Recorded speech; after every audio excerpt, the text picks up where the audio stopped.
shipping right to your computer so you can mail and ship anything from the convenience of your home or office.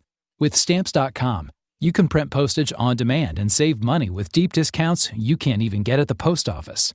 Like 5 cents off every stamp, up to 40% off priority mail, and up to 62% off UPS shipping rates. Print official stamps and labels right from your computer for any letter, package, or class of mail, anywhere you want to send. Once your mail's ready, schedule a pickup or drop it off. It's a no-brainer. Don't spend a minute of this holiday season at the post office. Right now, listeners get a special offer that includes a 4-week trial plus free postage and a digital scale with no long-term commitment.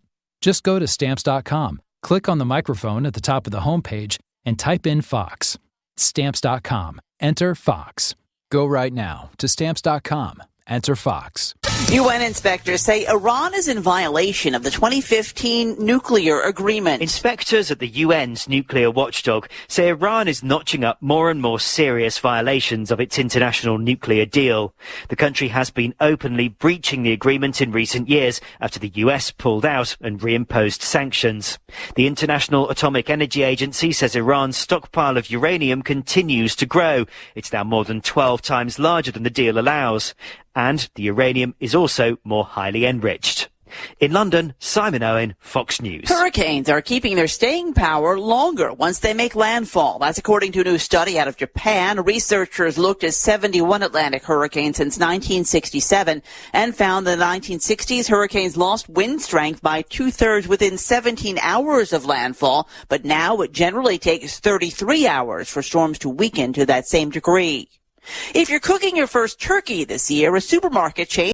If you're looking for work, the person you are applying to is probably so swamped with applicants that he or she is tough to reach. So call early in the day, before 8 a.m., before the palace guards arrive. You'll need your prospect's direct number, and here's a sneaky way to get it. Suppose the company's main number is 555-5000. You should call 555-5012. When someone says, "Good morning, Pam Johnson," you should innocently say, "Oops, somebody here must have written this down wrong. I was calling for Tom Frederick. What's his direct number?" If the very next thing you hear isn't Pam giving you Tom's number, it may be, "Good morning, Tom Frederick." For more tips for job seekers and getting better results in all your day-to-day communication, hit survivalspeech.com. I'm Holland Cook.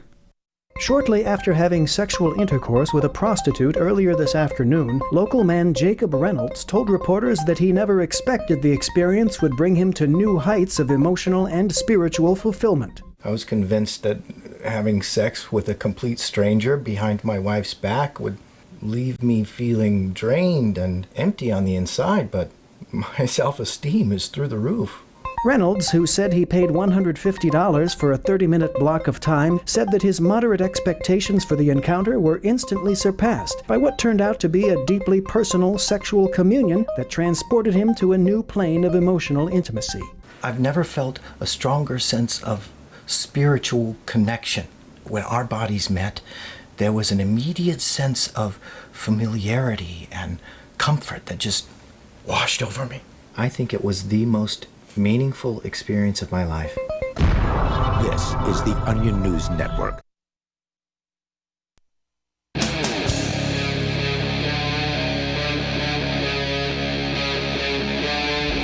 Free Talk Live.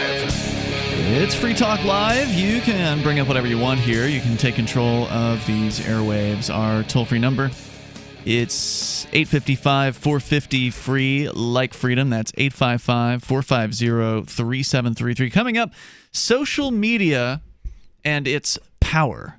Can it be limited? And what does that even mean? Mark's got a story about that. We'll get into that coming up here in a moment. Obviously, a lot of people are concerned with the crackdowns against certain political viewpoints and such that we've seen on major platforms like Twitter. So we can talk further about that story. But first, Aria, you've got a story tonight here about COVID and mental illness. Apparently, they're trying to run the two of those together nowadays. Well, they're calling them psychiatric disorders in the article that I had pulled up there, but I did find one that referred to them as mental illnesses. Evidently, they're alleging that 1 in 5 COVID-19 patients develops a mental illness. They're claiming after COVID that they didn't already have it? Well, it says that they're at greater risk of developing mental illness. It's interesting. See, I would think that people who are forced to stay at home would be at greater risk of developing mental illness, whether or not they come down with COVID. I would tend to agree, especially if we consider like depression, anxiety, and alcoholism and things like that to be, diseases or mental health issues. Yeah, and I think that they are, right? I would agree. So we're told. But that's not what they're including in these numbers. They're not considering the massive amounts of people who are suffering from depression or anxiety or isolation or cabin fever or whatever because they've been sitting in isolation for the last 7 months. And I don't think that there are very many people in the United States who actually have been sitting just in their homes for the last 7 months. I don't know. Let's talk about the people in nursing homes. The ones that Cuomo and other governors killed? Well, the ones that they didn't kill. Okay. The ones that they killed probably got off reasonably well in comparison. I have a friend whom I visited nearly weekly, some weeks at least. Obviously, less in the winter and more in the summer because I spend less time in the winter and more in the summer here. But I've done that for like 7 years. Okay. And he's a Quaker, right? He's the founder of our Quaker meeting. You did some computer work for him I remember. At one point. Thank you for that. Anyway, I can't go to see him. At this point, the rules are still that I can't go see him. Now his family can come see him, but I think that they're still not like actually in the building. Now remember, the staff comes in and out every day. What does that mean? Hold on. The family's not in the building? Does that mean they get to stand outside a window and like wave up at him from the I'm rose garden? not 100% sure how it goes. Maybe they have they do have one area that's glassed off, so maybe they. So it's like prison where they wheel him in the wheelchair and he's behind glass. He picks up the phone. He's all crackly. You can barely hear him. Don't know if he has gone from. Yeah, I mean, I'll bet you he's gone from walker to wheelchair at this point because I can tell he wasn't in good shape when I went to see him, and that was years ago. Yeah, and his handwriting's deteriorating. I think that it's just, he said he's so bored. God. And he just doesn't know what to do. Can't go anywhere. Right. And I mean, I'm so sad for my friend, but there's nothing I can do about it. Can he not leave of his own volition if he so chose? I mean, assuming resources aren't the issue here. Resources are the issue. Okay. He could leave in so much as he has the freedom to leave, but he doesn't have anywhere to go. Okay. So he could go for a walk. No problem. Yeah, he could probably go for a walk. If he could walk. But he can't, but his walker really can't Yeah. take the path out there that they have. Right. They have a little sort of circuit that rounds a pond, and he really can't do that anymore. He needs help. Yeah. He'd get out there, fall down, and then so they'd have to go tote him back. And that would be no fun. No good. Yeah. So anxiety, depression, and insomnia is what they're considering to be among these psychiatric disorders. Insomnia, a psychiatric disorder. That's difficulty sleeping. It's kind of a psychiatric disorder, Well, one thing's for sure is that developed nations, industrialized nations, have a much higher incidence of mental health issues than developing nations. Well, because developing nations don't have time for this BS. They have to get out there and work. Bing, bing, bing, bing, bing. Oh, I had another old person story, just to interrupt you. So I forget who I was speaking with. I think it might have been the crypto-friendly doctor that we met at a recent meetup up here, the crypto meetups. He came from Massachusetts, and he says that a lot of his patients, his elderly patients, are in a similar situation where they're at a nursing home. In theory, they could leave the nursing home and go somewhere. So, like, one of the guys that he knows is he likes to go to the casino down in Connecticut. There's a big Indian casino down there called Foxwoods, and that's where, if you're elderly and you want to go spend some of that money that you earned, you go down to the casino, right? And not now. You can't go to the casino. So the places that these folks would normally have gone to are not open. You can't even go. So like this old guy who really enjoyed his trips to the casino, now can't take any trips to the casino, and he's stuck at the nursing home, basically, with nothing to do and no family coming to see him. So Awful. I have another Quaker at my meeting who is at the same facility but a different part of the facility. So she has her own apartment kind of thing. She wanted to go see her family and went to upstate New York or wherever, and then went on her own volition, like she can drive? Yeah, she can drive. She drives to meeting. She has her own apartment and drives. So she's not in the nursing home part. She's in the assisted living. Gotcha. Should she need it, and she appears to not need it at this time. At this time. Right. So they made her quarantine for 14 days. Wow. So now you got to stay in. Well, now you've gone outside. It's time for you to stay in your hovel for 14 days. Yeah. It's probably because she left the state, which is this arbitrary line that she's crossed. It would have, had she gone to deepest Africa or to upstate New York, it doesn't matter. You got to quarantine for 14 days because you've now crossed the geopolitical arbitrary line. You can go to Quaker meeting without quarantining because that's within the proper area. Although you're only crossing town lines to get there, you're not crossing state lines, so it's okay. We're being told something similar at work in regard to the Thanksgiving holiday, that, it's okay if you want to go to your family and friends. No one's going to judge you for that or have an issue with that. But, if you go outside of New Hampshire, we have to know. like the virus is too stupid to cross from the Vermont border. I know what I'd tell them to eat for Thanksgiving. Well, I'm one of the bosses. What am I going to do? If someone says, hey, I went to Maine. I'm like, cool. Have a nice time. All right. What's next? So the researchers from Britain's Oxford University also found significantly higher risk of dementia, which is a brain impairment condition. So that at least would be a serious complication as a result of COVID-19, if that is the case. I don't consider anxiety, depression, and insomnia to necessarily be caused by the virus. That may be related to the lockdowns or something like that. But the idea that they're probably anxious and worried about getting COVID-19 again. They're probably anxious about long-term effects that people have been touting. Maybe losing their job? Yeah, it's that no telling. Might be a factor. People have been worried that COVID-19 survivors will be at greater risk of mental health problems, and our findings show that this will be likely. I don't know who's been worried about that. I haven't given it any thought. I'm worried that the whole world has mass hysteria. I'm worried that this, the COVID is causing mental health issues in so much as people can't figure out what an expert is, don't know how to read, they're talking about science and don't understand that the science is ambivalent at best. The science is settled. The science isn't settled on this. Well, speaking of people losing their minds, we talked about this last night. Kids forgetting how to eat with forks and knives. Some of them regressing back into diapers. I can believe that. When, sort of negative change occurs in a child's life, they tend to get regressive. Yeah, so I absolutely believe it.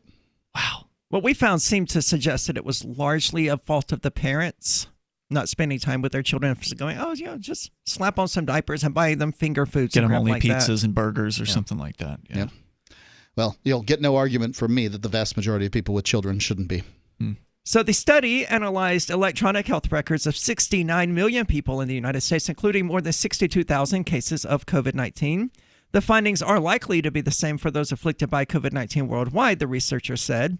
In the 3 months following testing positive for COVID-19, 1 in 5 survivors, they're honestly characterizing these people as survivors, were recorded as having a first-time diagnosis of anxiety, depression, or insomnia. This was about twice as likely as for other groups of patients in the same period, the researcher said. Twice as likely. Interesting. Toll-free number here is 855-450-FREE. If you want to call in, did COVID give you anxiety? Depression? Your thoughts are welcome. 855-450-FREE, like freedom, Free Talk Live. News from news.bitcoin.com.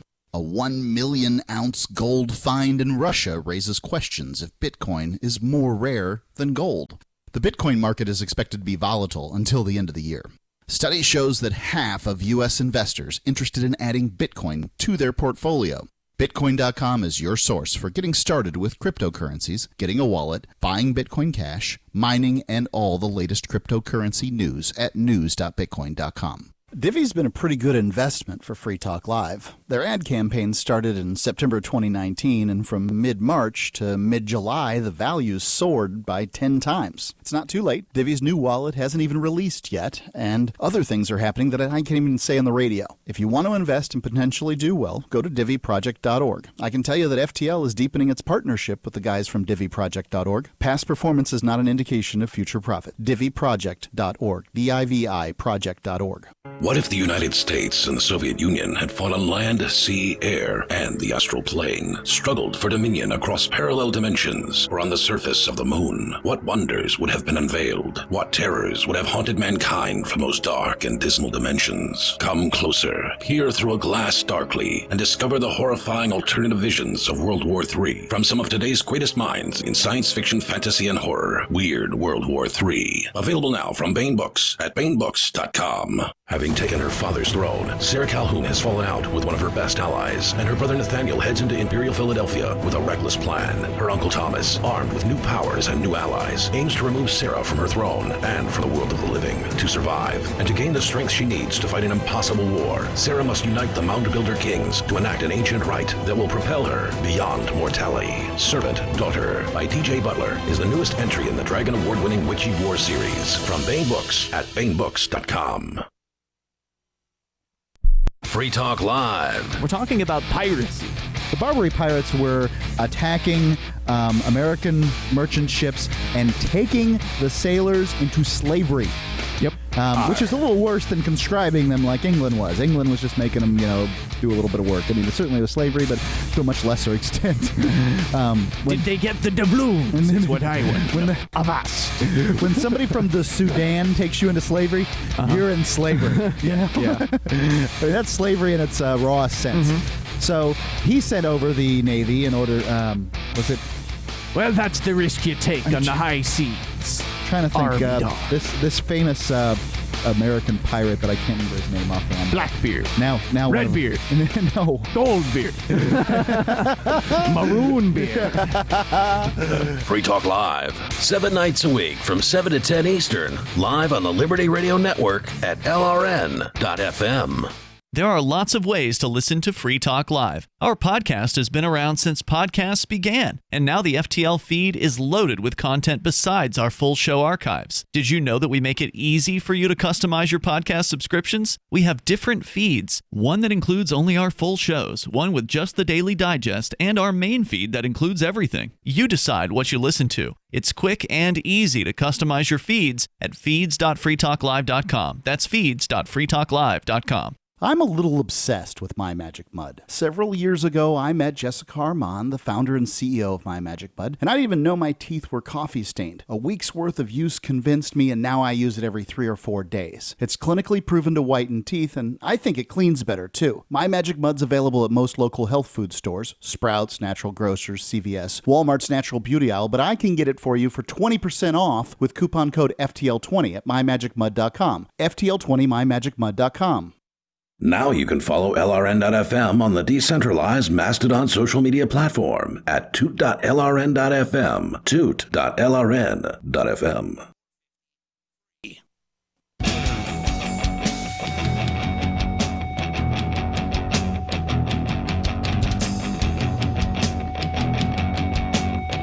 It's Free Talk Live. You can bring up anything that you want right here. Our toll-free number is 855-450-FREE, like freedom. That's 855-450-3733. Free Talk Live, brought to you by Divi. You've heard about us talking about Divi. We've had a relationship with them for over a year now. We started back, I think it was August, September of last year, and Divi price has done pretty well since then for Free Talk Live. Now, obviously, we can't predict the future, but it's been good for us so far, so we're recommending you check out Divi. Go to DiviProject.org. It's easy to get started with Divi, and of course you can buy Divi on exchanges, or you can buy it directly from the Divi team over the counter, as they call it, which helps because then you're not pushing the price up on whatever exchange that you might otherwise use. So it's kind of a smart way to get a hold of some Divi. And if you got enough Divi, you can start a masternode, which is super easy with Divi. It's like the easiest masternode process I've ever seen. Go to DiviProject.org, get started there. There's a link to their Telegram channel, which allows you to connect directly with the Divi team.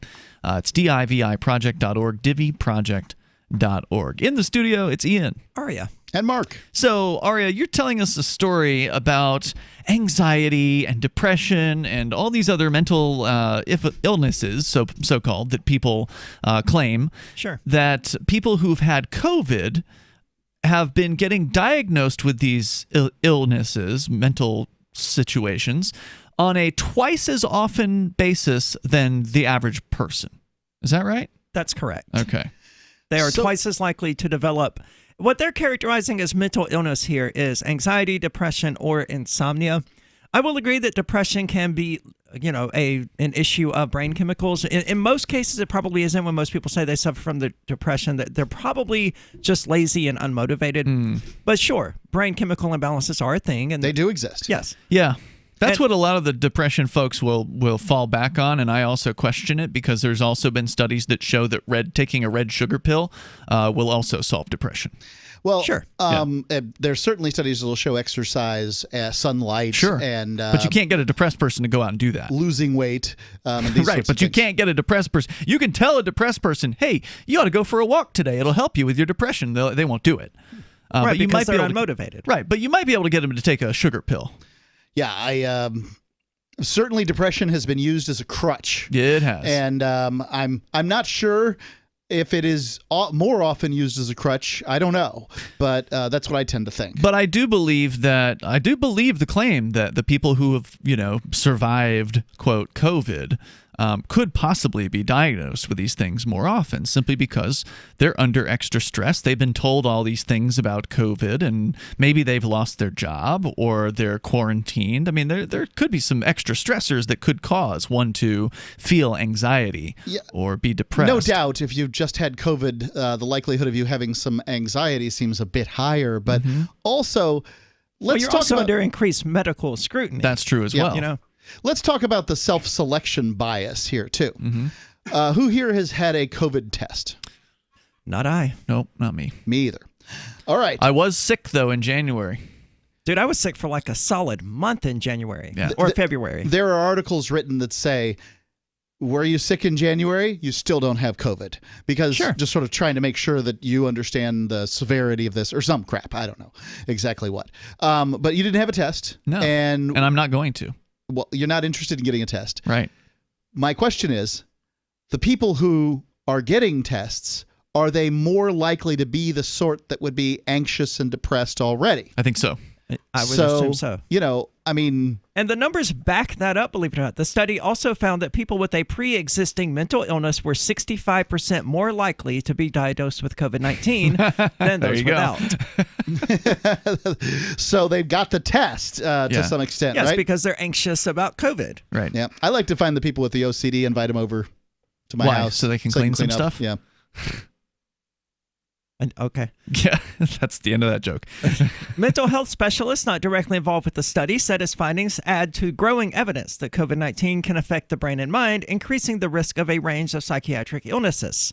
Except that's not the case. I don't the think that's the opposite's probably the case. Yeah. The opposite is that the people with a mental illness are more likely to seek these things out because some of them want to have justification for how they were feeling.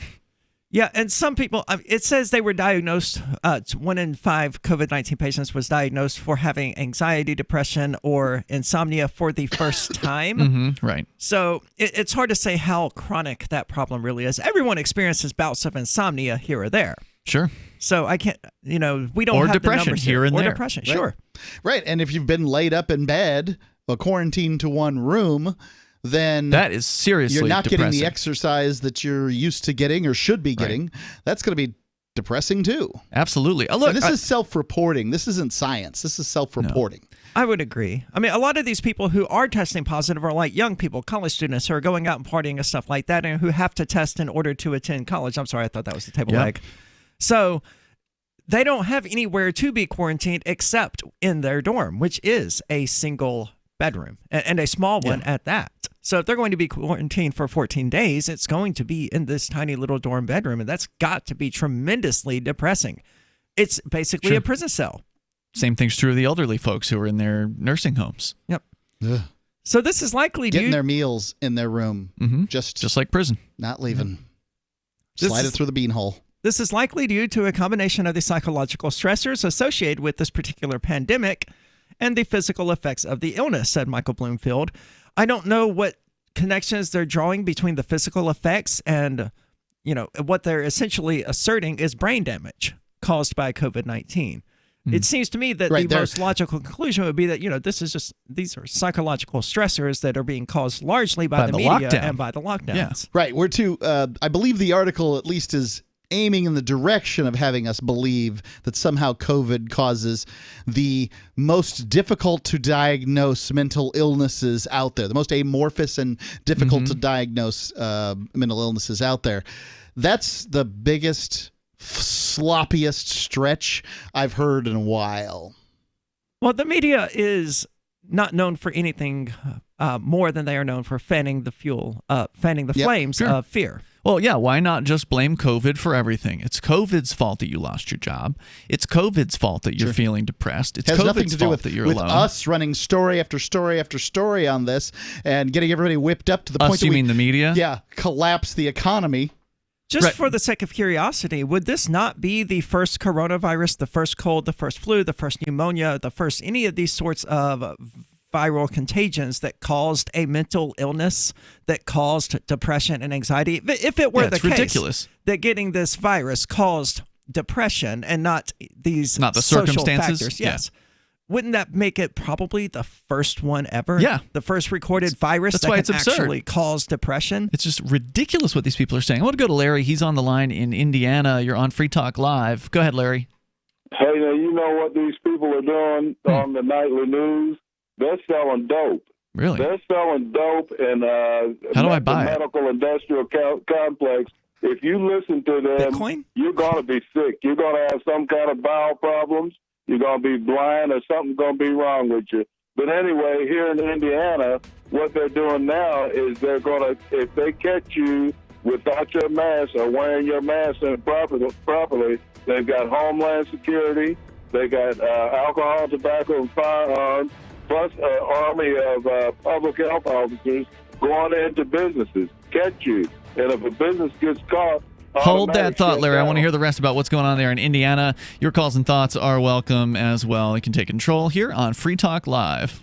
Mounds and mounds of fur. Our hairballs have hairballs. Marquette Mama, she's 10 years old. She has dandruff and an oily coat. I have 2 cats, Zippy and Daisy. Daisy sheds like crazy. If you love your pets as much as I do, you'll want to do what's best for them to live long, healthy, happy lives. DINOVITE.com.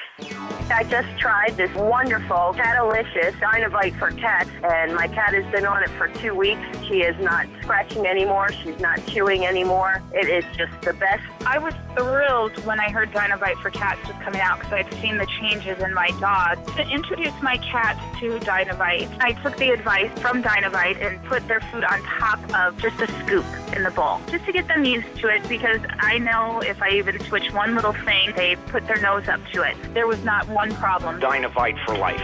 You won't believe how happy your cat will be. DINOVITE.com. Is spreading the message of liberty, cryptocurrency, and peace around the globe worth $2 per month to you? As you may already know, in addition to our internet feed, LRN.FM broadcasts on free-to-air satellite across North and Central America, as well as Sub-Saharan Africa. And we've been available on satellite for free 24/7 since 2010.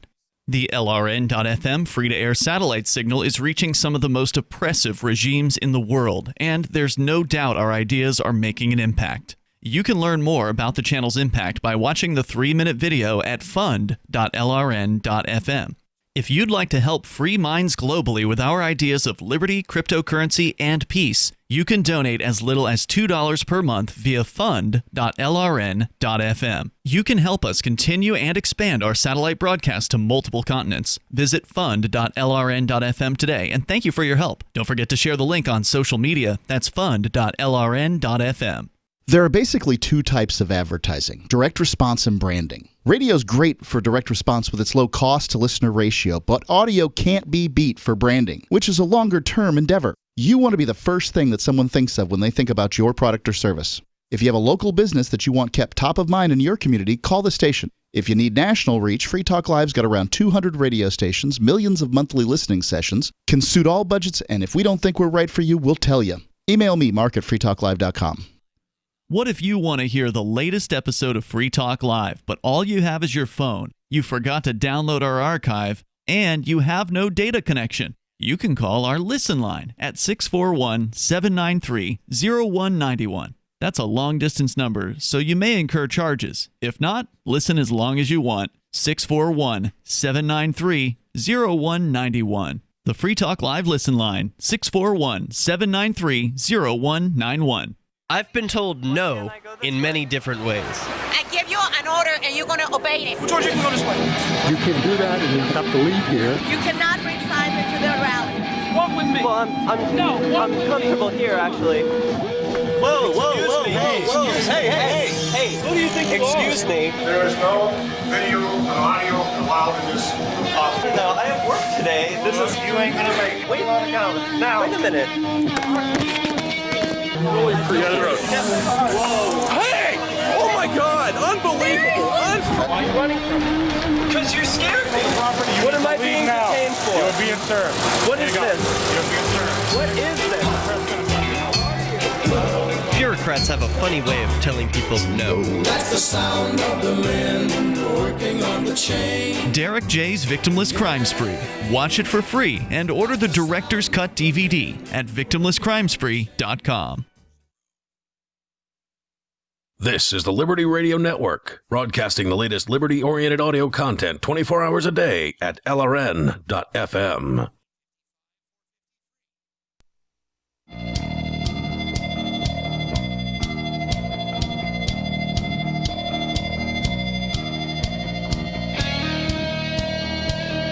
Free Talk Live. You can dial toll-free to join us here. Our number is 855-450-FREE, like freedom. That's 855-450-3733. With you tonight, it's Ian, Aria, and Mark. Don't forget, you can join us in the summertime of 2021 for ForkFest 2021. The calendar dates you need to mark down, June 28th through July 4th. It is a decentralized libertarian camping festival happening in the beautiful White Mountains of New Hampshire at Rogers Campground, same place it's happened the last 4 times. This will be the 5th time coming up in 2021. It's the week after the Porcupine Freedom Festival, which on its own is a fine festival, but ForkFest is a little bit different. It doesn't have a board of directors. There are no organizers. It's up to each individual who attends ForkFest to figure out what to do with their time, and what do they want to do? They want to create something for somebody to enjoy, like a poker table, or maybe some sort of a musical act, or I don't know, some other kind of act. Whatever you want to put on for people, you can do that. Or you can just go around and hang out with other freedom-friendly folks at ForkFest. Go to forkfest.party to learn more about the event, June 28th through July 4th, 2021, forkfest.party. We go back to Larry in Indiana. Larry, you were telling us about what's been happening there in Indiana with the crackdown on freedom. Go ahead and fill us in. Yeah, they're doing the crackdown. Remember I told you about the mask. They were using the mask. I told you it was going to escalate from that, and they were going to use the mask to, if the account went up, they can say, well, you're being disobedient and you're going to be punished. And I also said that it would be arbitrary. Well, what they have done is they've divided the state into segments. Now, if you're in a blue segment, you're okay. But if you're in an orange section, you get more restrictions. And if you're in a red section, they close you down completely and you can't leave your house unless it's for an emergency, and you can't go out of that contaminated region. So how many of the regions are red segments or sections? There's 92, and almost all of them are orange now. Now, are these by zip code, or are they just arbitrary, how They're by county. County, They're by county, and there's 92 counties here in the state of Indiana. So they've got that mapped out on the map, and they show that every time they get up there to threaten people, right? Mm-hmm. But if they come in your business, like I said, Homeland Security and the ATF is out now with their troops, and if they come to your business or your restaurant and you've got an overpopulation of people in that, and they find that somebody in there has tested positive for COVID, right? Or your name is on a list where some tracker have said that he's been in contact with you and he's positive, well, you know what they do in that case? They lock the whole place of business down and quarantine everybody for 14 days. In the business? In the business, in the restaurant, in the nightclub, if you're sitting too close at the tables and so forth. So, You mean then it's so, You mean the people who are there get quarantined for 14 days? You don't mean that they get locked into the nightclub for 14 days? Yes, they do. Okay, but listen to this. Right? You mean they go home? Your food and stuff. They'll bring your food and stuff, and what they do is it's by directive, not by a judge's order, and they don't need probable cause. If you've been around somebody with COVID and they find that you're in close proximity, just like a church. Now, the limit of people that you can have in an establishment is 10 people. 10 people? What happens if this happens at a strip club? Yeah, Are you locked in with the strippers for 14 days? They don't lock you in the club. So wait a minute. 10 people? Hold on. Did you just say, Larry, that the maximum in a given location is 10 people? That's right. And is this, hold on, just to clarify, is that for the red zones or the orange zones? That's for the red zones. For the red zones. So does that mean, just to clarify, does that mean that if I go into a restaurant, that includes, or like if you can even walk into a restaurant, does that mean that like the cooks in the back and the wait staff and the customers cannot total more than 10?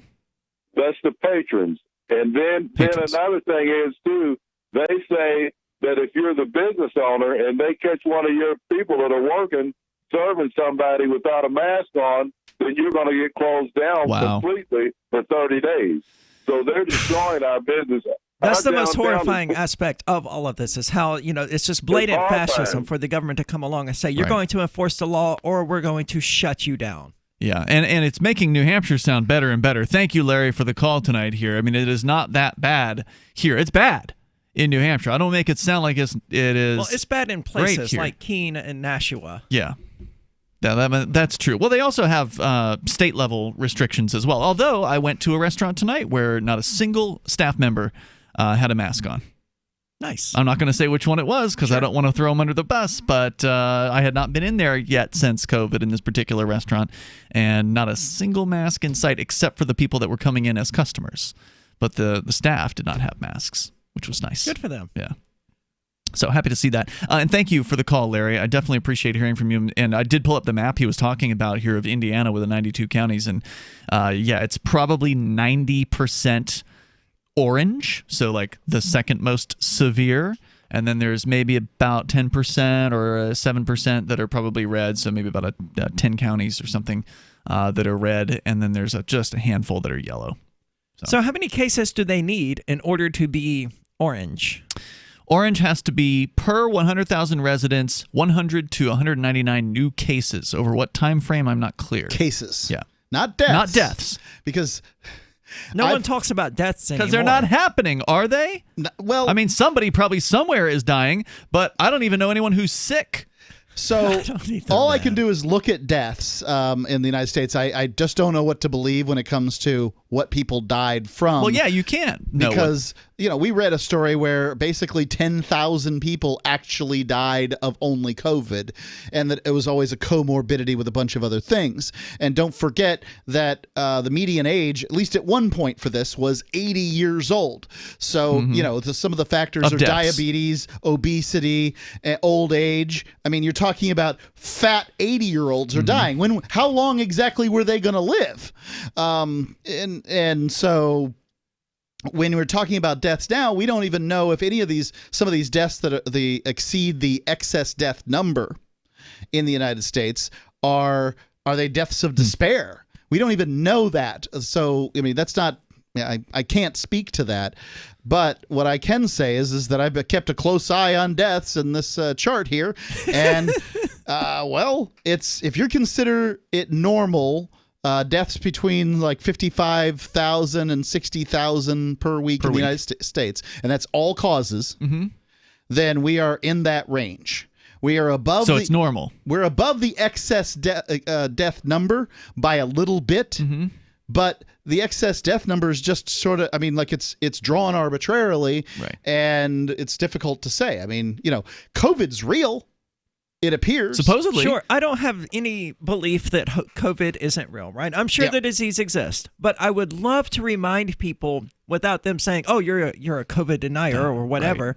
I would love to remind them that if it wasn't for the media telling you about COVID-19, you wouldn't know that such a disease existed, because people aren't getting sick in mass. They're not dying in the streets. Not in most demographic cells and that sort of thing, right? Like it's not a meaningful thing in most people's lives. It's a geriatric issue. Yeah. It's a nursing home issue.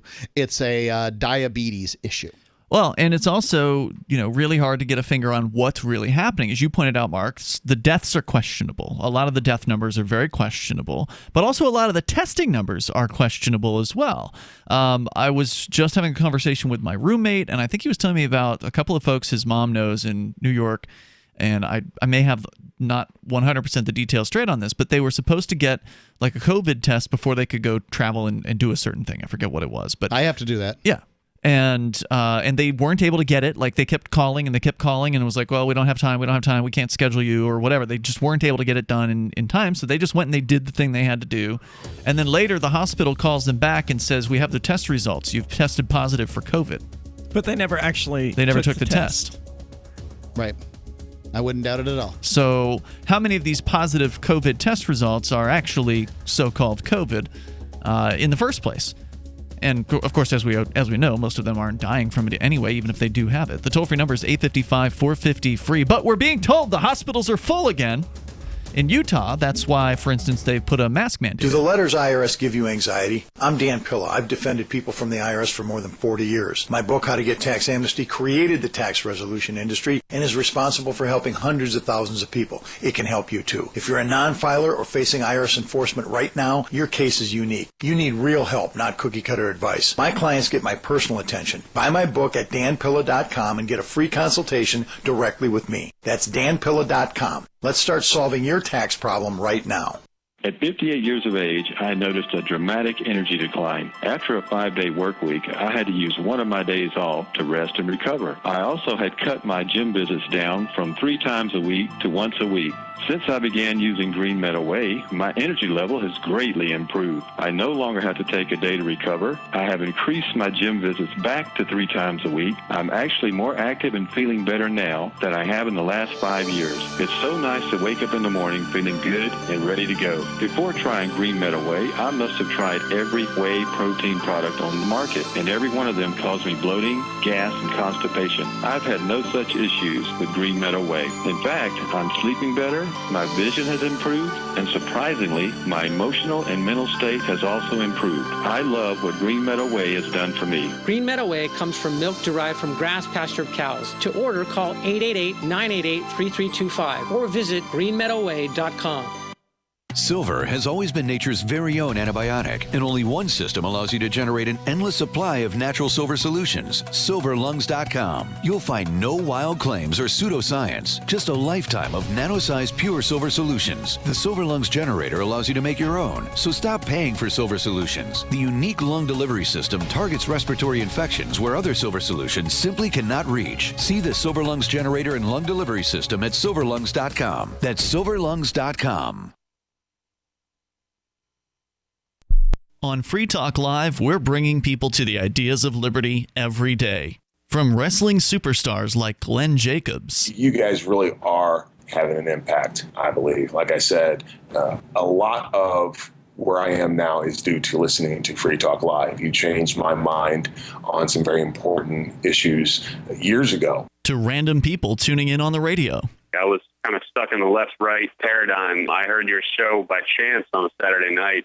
From there, I went on, joined the Free State Project, and become an amplifier. So, I mean, that's really the reason why I amp is because I know that if it wasn't for you guys being on as many stations as you are, I never would have found the ideas of liberty. Your amp will directly change more lives by getting Free Talk Live in front of people looking for talk radio online and on the air. When you amp Free Talk Live, you get perks like access to the AMP-only Facebook group and AMP podcast. Visit amp.freetalklive.com. Some of you asked, and now we've delivered. LRN.FM's live Keene, New Hampshire studio shows are now streamed in HD on Twitch. Visit our channel at twitch.lrn.fm and give it a follow. If you have Amazon Prime, you get 1 free subscription on Twitch. If you use it on our channel, Twitch will give LRN.FM a monthly piece of your Prime subscription cost. So please watch, follow, share, and subscribe to twitch.lrn.fm. That's twitch.lrn.fm. Looking for a great real estate investment? Consider New Hampshire, which is ground zero for the Liberty Movement. Your first call should be to Mark Worden from Porcupine Real Estate. He's more than just a real estate agent. He's your New Hampshire concierge. Where are the best places to live? Do you want farm, city, the burbs, or forest? Do you want a duplex or multifamily building so that renters pay your mortgage? There are homes in all price ranges in New Hampshire, and Mark can help with financing too. Invest in Liberty and property. Mark Worden can help. PorcupineRealEstate.com. You can sign up to receive the latest about the Liberty Radio Network via our email updates at updates.lrn.fm. That's updates.lrn.fm.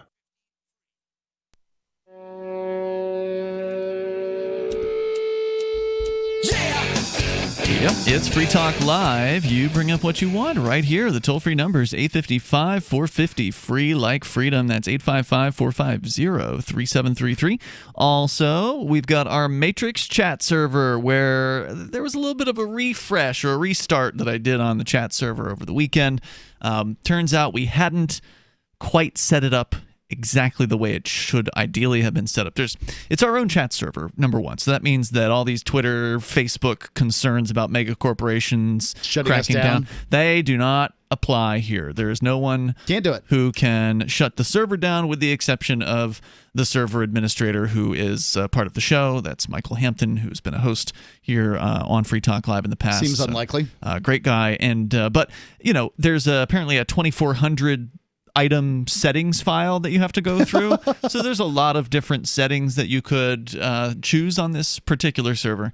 And I'm speculating that we didn't go through that. No, he did, but you know, he missed one, and the one that that needed to be set that wasn't set the best way it could have been was the option that allows you as a user, you can create your own chat rooms on this server. So the old system we had was a top-down thing where we decided which chat rooms there would be.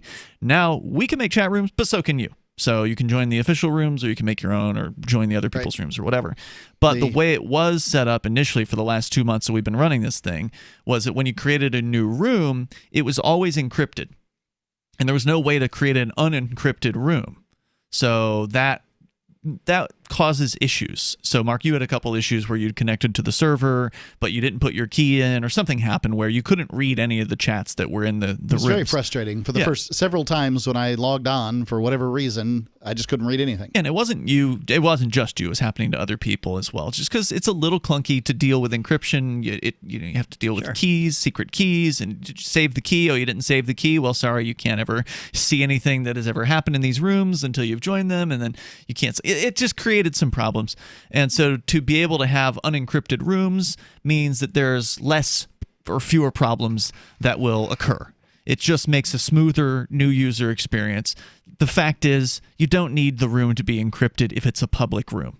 Right. There's no reason for encryption in a public room. If anyone can join the room, there's no reason to be obsessed with secrecy, right? So just assume that at least half the people you're talking to are informants. Correct. It's always the thing to assume when you're on the internet. Yeah, there's a good chance the more people that are in the room, and by more I mean any over the number of 2, there's the higher the risk that somebody in there isn't who they say they are, and maybe working for the government or whatever.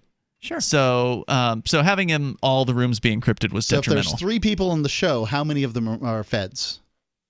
I don't know. It's a good question. You figure that out.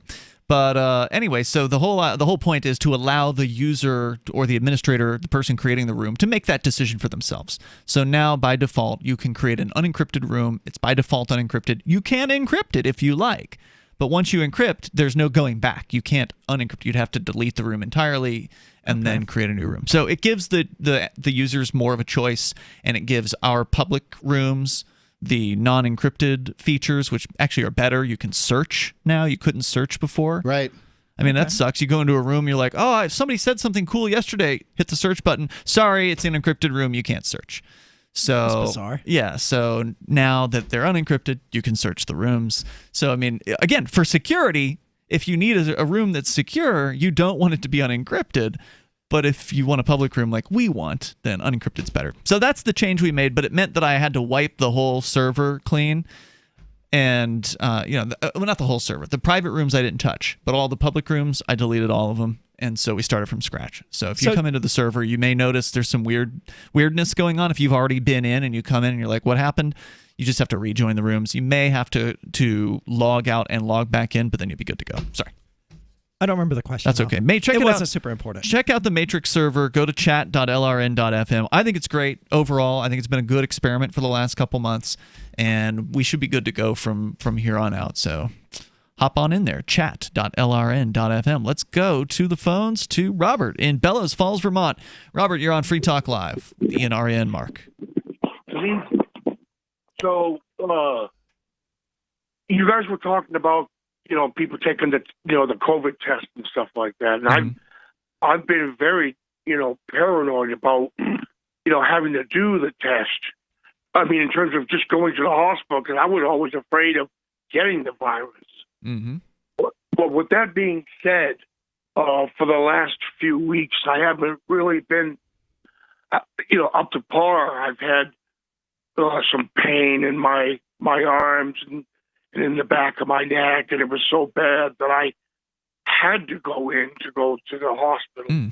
And when I got there, I had to do the COVID test where they have, it looks like a pair of chopsticks, and they put them up. I mean, it didn't go that far up into my nose, but it was like a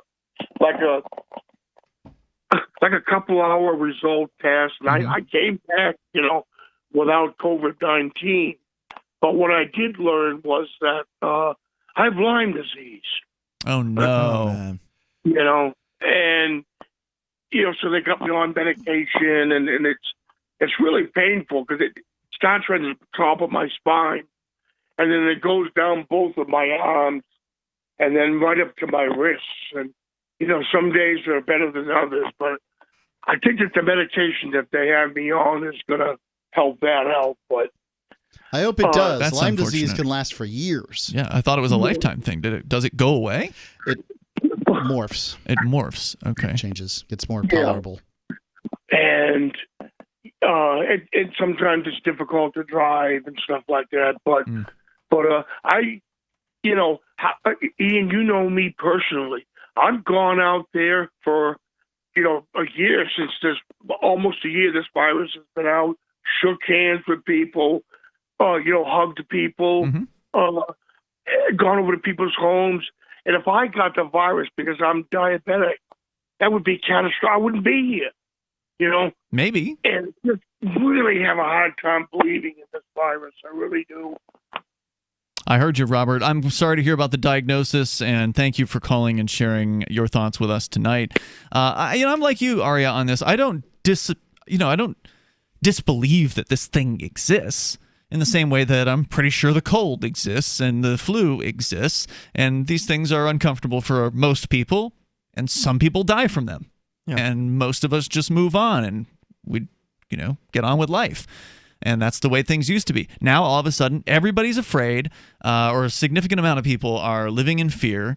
We're seeing depression coming out of this. We're seeing, and it's not because of COVID, it's because of the crackdowns. It's because of people losing their jobs. The economy is in shambles, and it's going to get worse.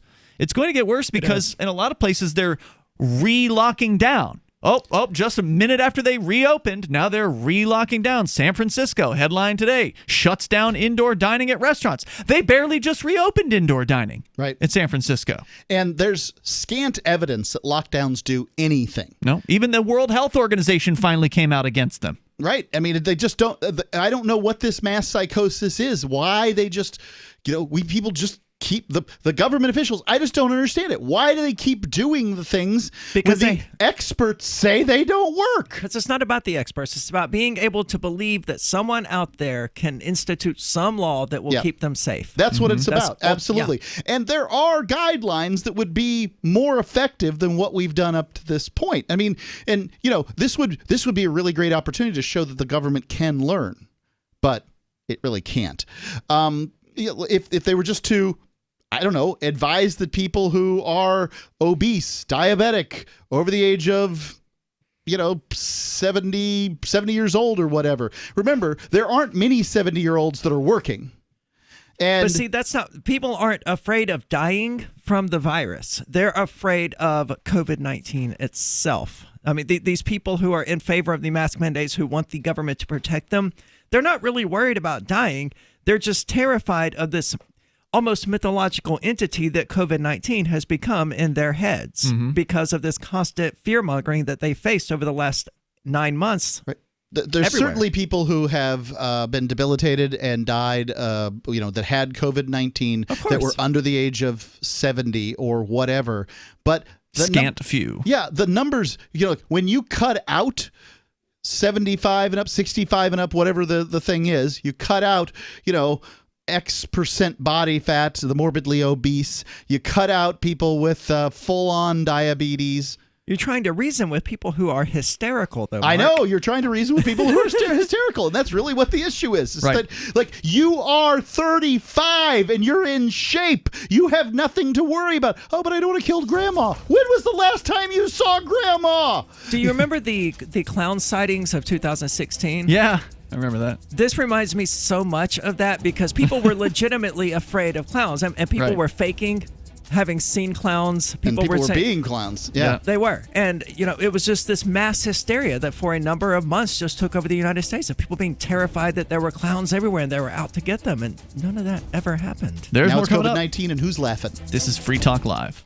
Remember when you first heard about Bitcoin? How long did it take you to realize this little project would soon change the world? Do you kind of wish you had gotten involved sooner? Well, now is your chance to be a part of the next revolution in money. Intercoin is working to finally make crypto go mainstream. It's designed to be scalable enough to support everyday payments and even elections without the state. Bitcoin was originally supposed to be a peer-to-peer cash system, the way we would all pay one another without having to trust any third party. But instead, over time, it mostly became a store of value. That's because every 10 minutes, the Bitcoin network must put all transactions into a block, and that block can only hold so much. If crypto is to become mainstream, for people to use it for everyday payments, we need a new architecture, one that is as secure as Bitcoin while being far more scalable. Check out intercoin.org to find out more and maybe pick up some of those coins for yourself.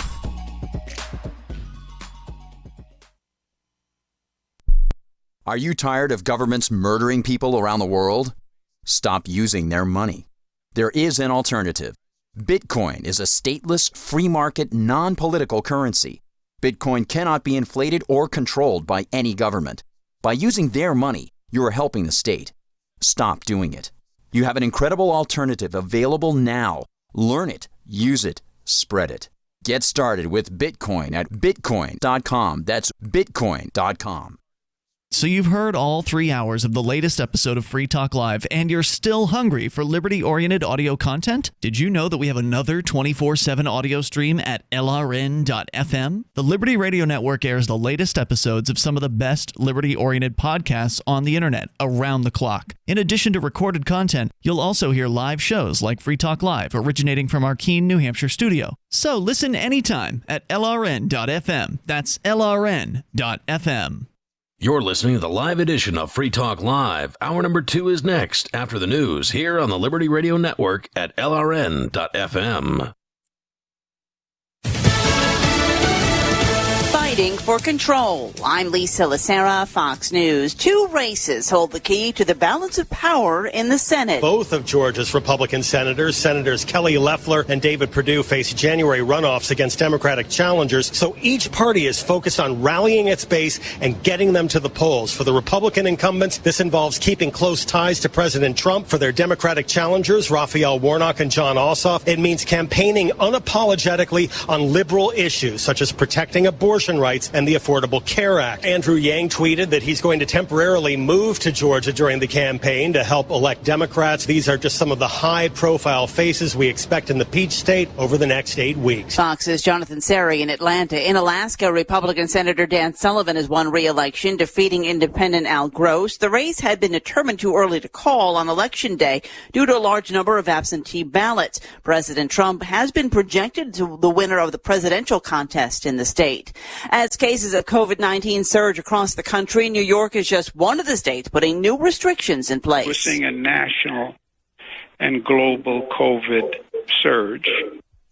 And New York is a ship on the COVID tide. Governor Andrew Cuomo, restaurants, bars, and gyms will now have to close at 10 p.m. and gatherings at private homes will be limited to 10 people. Texas has become the first state with more than 1 million confirmed cases of the virus. More than 10,800 new cases were reported yesterday, a new daily record and the highest number since July. In El Paso, where more than 1,000 people are hospitalized, local officials have shut down tattoo parlors, hair and nail salons, and gyms. The state attorney general is fighting the move. He calls it oppressive. America is listening to Fox News.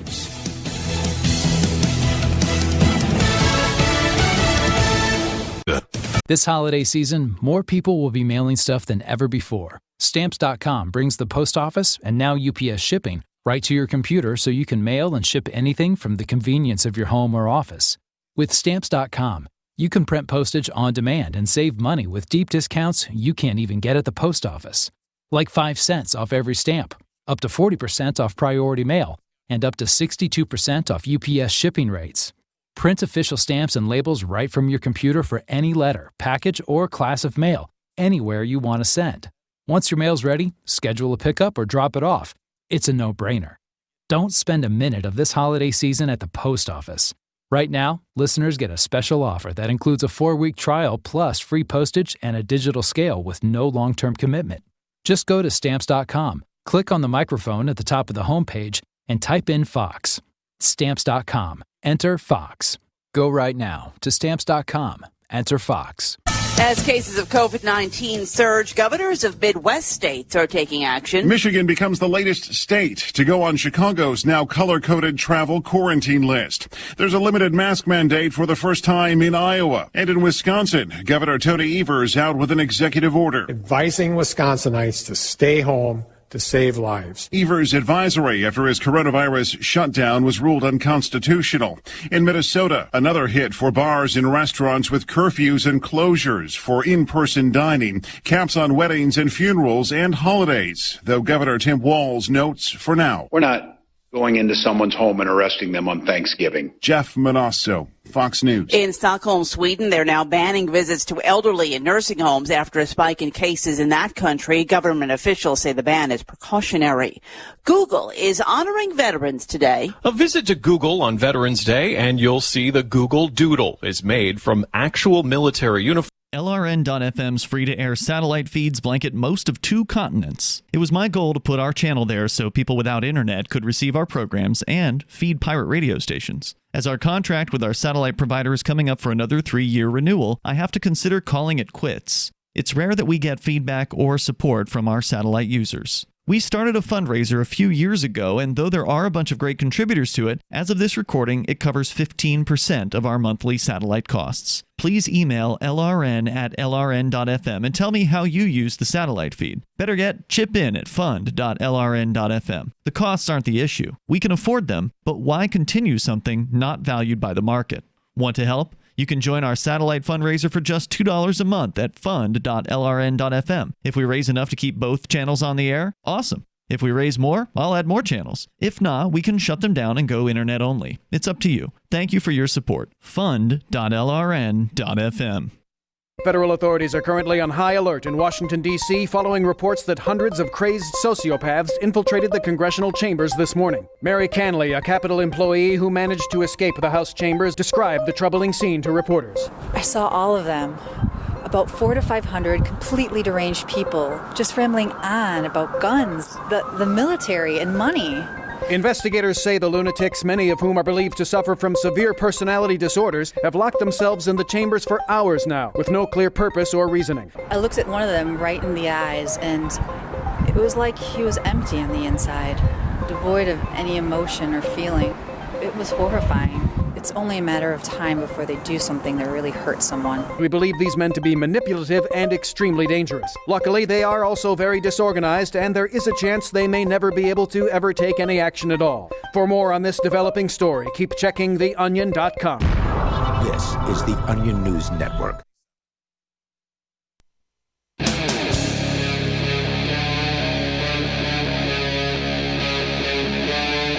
Free Talk Live. Free Talk Live. You can bring up anything right here. Our toll-free number is 855-450-FREE, like freedom. That's 855-450-3733. Kicking off the second hour with you tonight. It's Ian. And Aria. And Mark. All right, so we're going to go back into your phone calls and thoughts. You can bring up absolutely anything you want. Unfortunately, COVID is back in the news. This isn't going away. If the government gets their way, this is going to be with us forever. Well, it was always going to be with us forever, right? But I mean, the lockdowns are going to be with us forever. It's starting to look that way, man. Supposedly, there's a vaccine out there. Oh, yeah. Then you can get the vaccine and be allowed to return to normal life. Ticketmaster in the news today. They say that you will be able to verify your COVID vaccination status, or rather, you'll be required to, before you can get a concert ticket. Well, this is going to help people buy them on eBay. But, I mean, realistically, a vaccine isn't going to help because the antibodies for the COVID-19, SARS-CoV, whatever they're calling it, only lasts like 40-something days anyway. So you're going to have to get vaccinated every 30 days. I don't know that. Hold on. Wait a second. So at this point, we don't know is really the answer. Well, there have been confirmed cases of people who have gotten caught it seconds. Yep. the second time. Yeah. So we know the antibodies are not permanent. Okay. So... maybe in some people. I believe and the vaccine average seems to be about 40 to 60 days. So we have talked about the mass hysteria that's going on. How do you solve the mass hysteria as politicians? You stop fear-mongering. Yeah, but then people are still scared. What happened? You told us.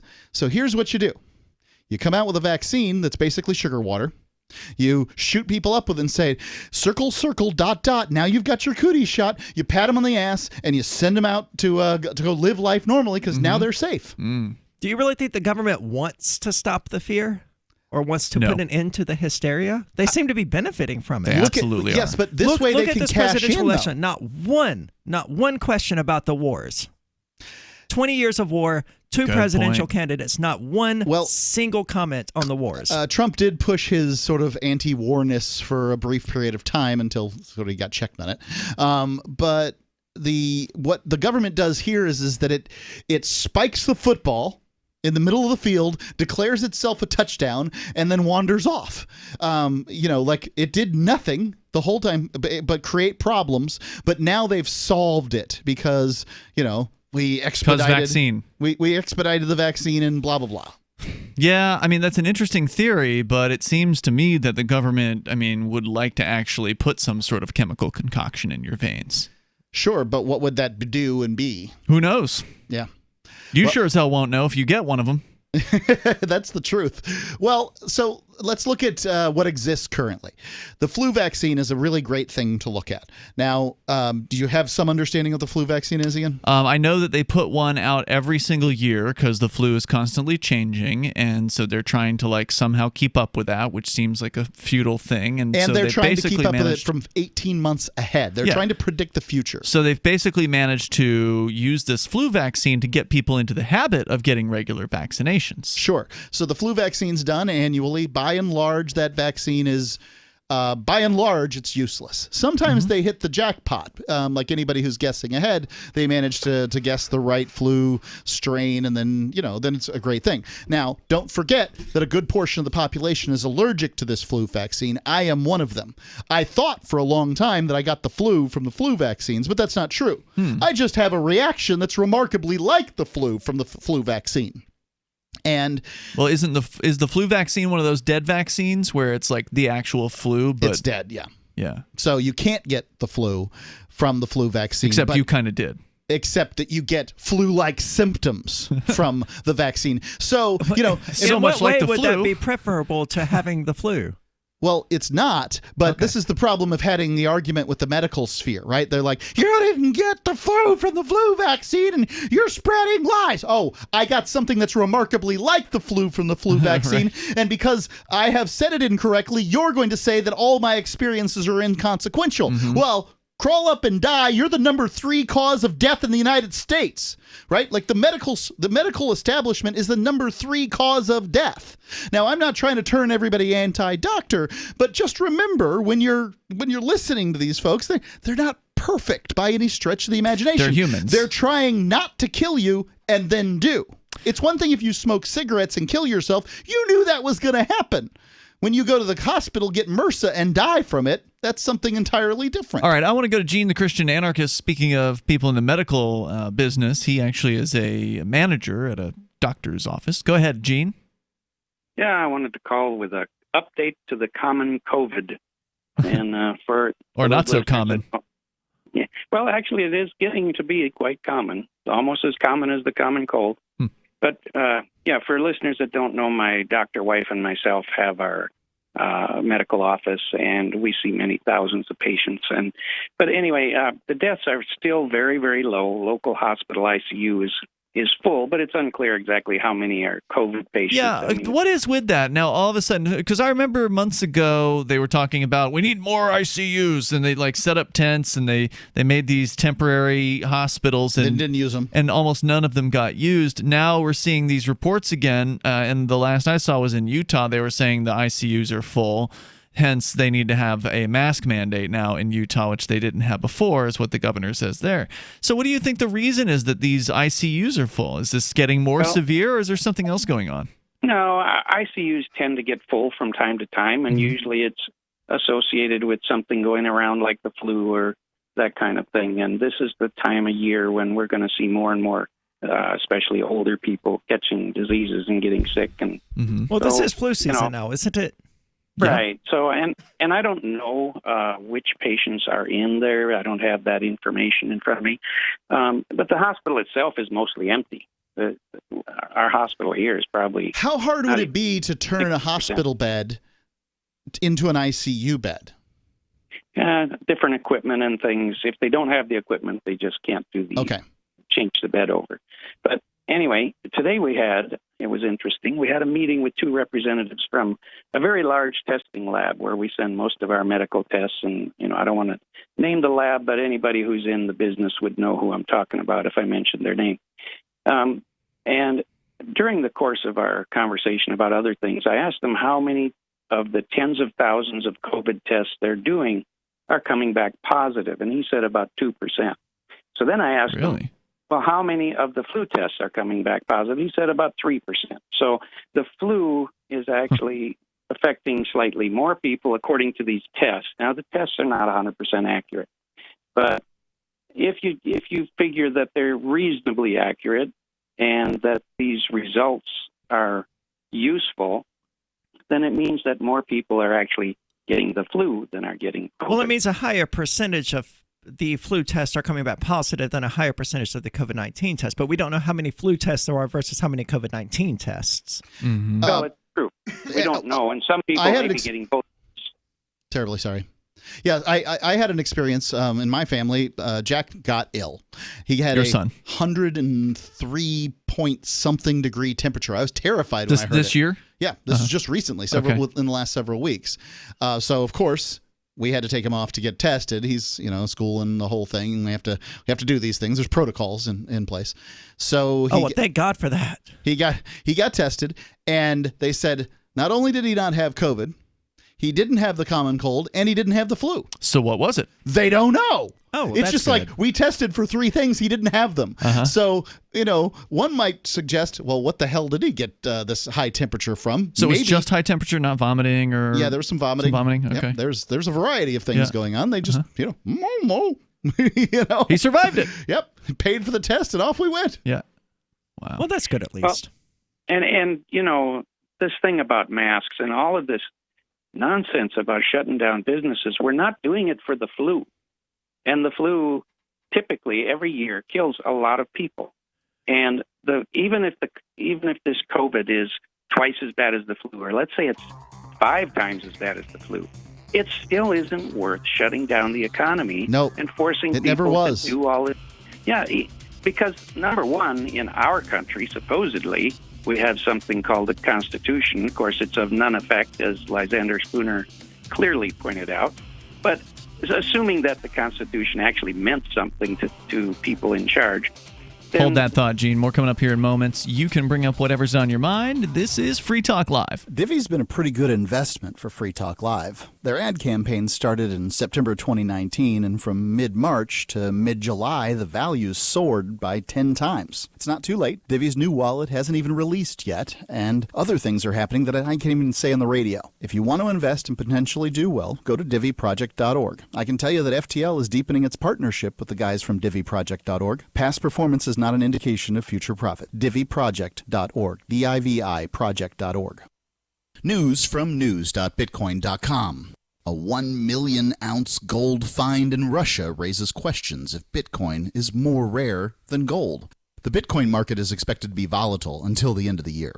Study shows that half of U.S. investors interested in adding Bitcoin to their portfolio. Bitcoin.com is your source for getting started with cryptocurrencies, getting a wallet, buying Bitcoin Cash, mining, and all the latest cryptocurrency news at news.bitcoin.com. Having taken her father's throne, Sarah Calhoun has fallen out with one of her best allies, and her brother Nathaniel heads into Imperial Philadelphia with a reckless plan. Her uncle Thomas, armed with new powers and new allies, aims to remove Sarah from her throne and from the world of the living. To survive and to gain the strength she needs to fight an impossible war, Sarah must unite the Mound Builder Kings to enact an ancient rite that will propel her beyond mortality. Servant Daughter by T.J. Butler is the newest entry in the Dragon Award-winning Witchy War series from Baen Books at BaenBooks.com. Every year, over 1 million fires burn in America.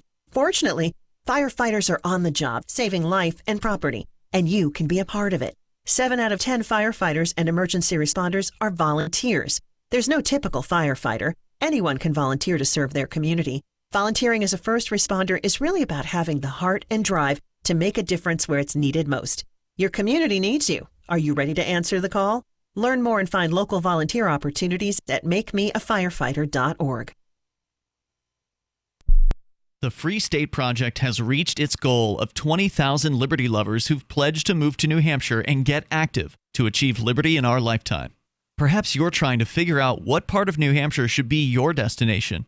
If so, consider Keene. You'll find more than 150 reasons to move to Keene at move.freekeene.com. Keene is famous for its historic, publicity-generating activism, as well as being the liberty media capital of the world. It's home to freekeene.com, New Hampshire's destination for liberty activism, news, and opinion. For years, we've been compiling over 150 reasons to move to Keene at move.freekeene.com, where you'll learn about some of what's happening here and what makes Keene a great place to live. If you love liberty, you'll probably enjoy anywhere you end up in the Shire. But do your due diligence first. Please visit move.freekeene.com for the full list of over 150 reasons to move to Keene. That's move.freekeene.com. If you want to know the latest about Free Talk Live before we go on the air, all you need to decide is how you want it delivered. It's your choice. Visit news.freetalklive.com to receive our usually weekly news updates by email. Plus, we have a Twitter account at twitter.freetalklive.com, and you can follow us on the decentralized Mastodon platform at toot.freetalklive.com. So please follow us at toot.freetalklive.com and sign up for our emails at news.freetalklive.com.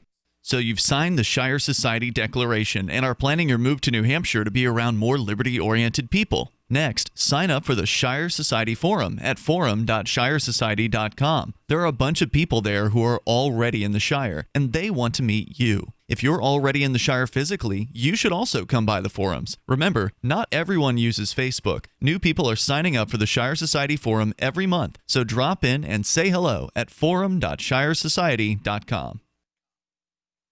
What's up next? Visit the Liberty Radio Network program guide to find out at shows.lrn.fm. That's shows.lrn.fm.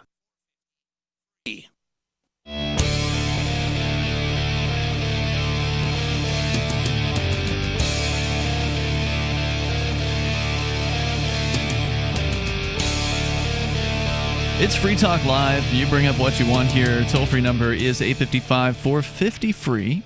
Also, our Matrix chat server allows you to call in. Super easy to do that. You just have to jump through a few steps, and those steps are outlined for you over at chat.lrn.fm.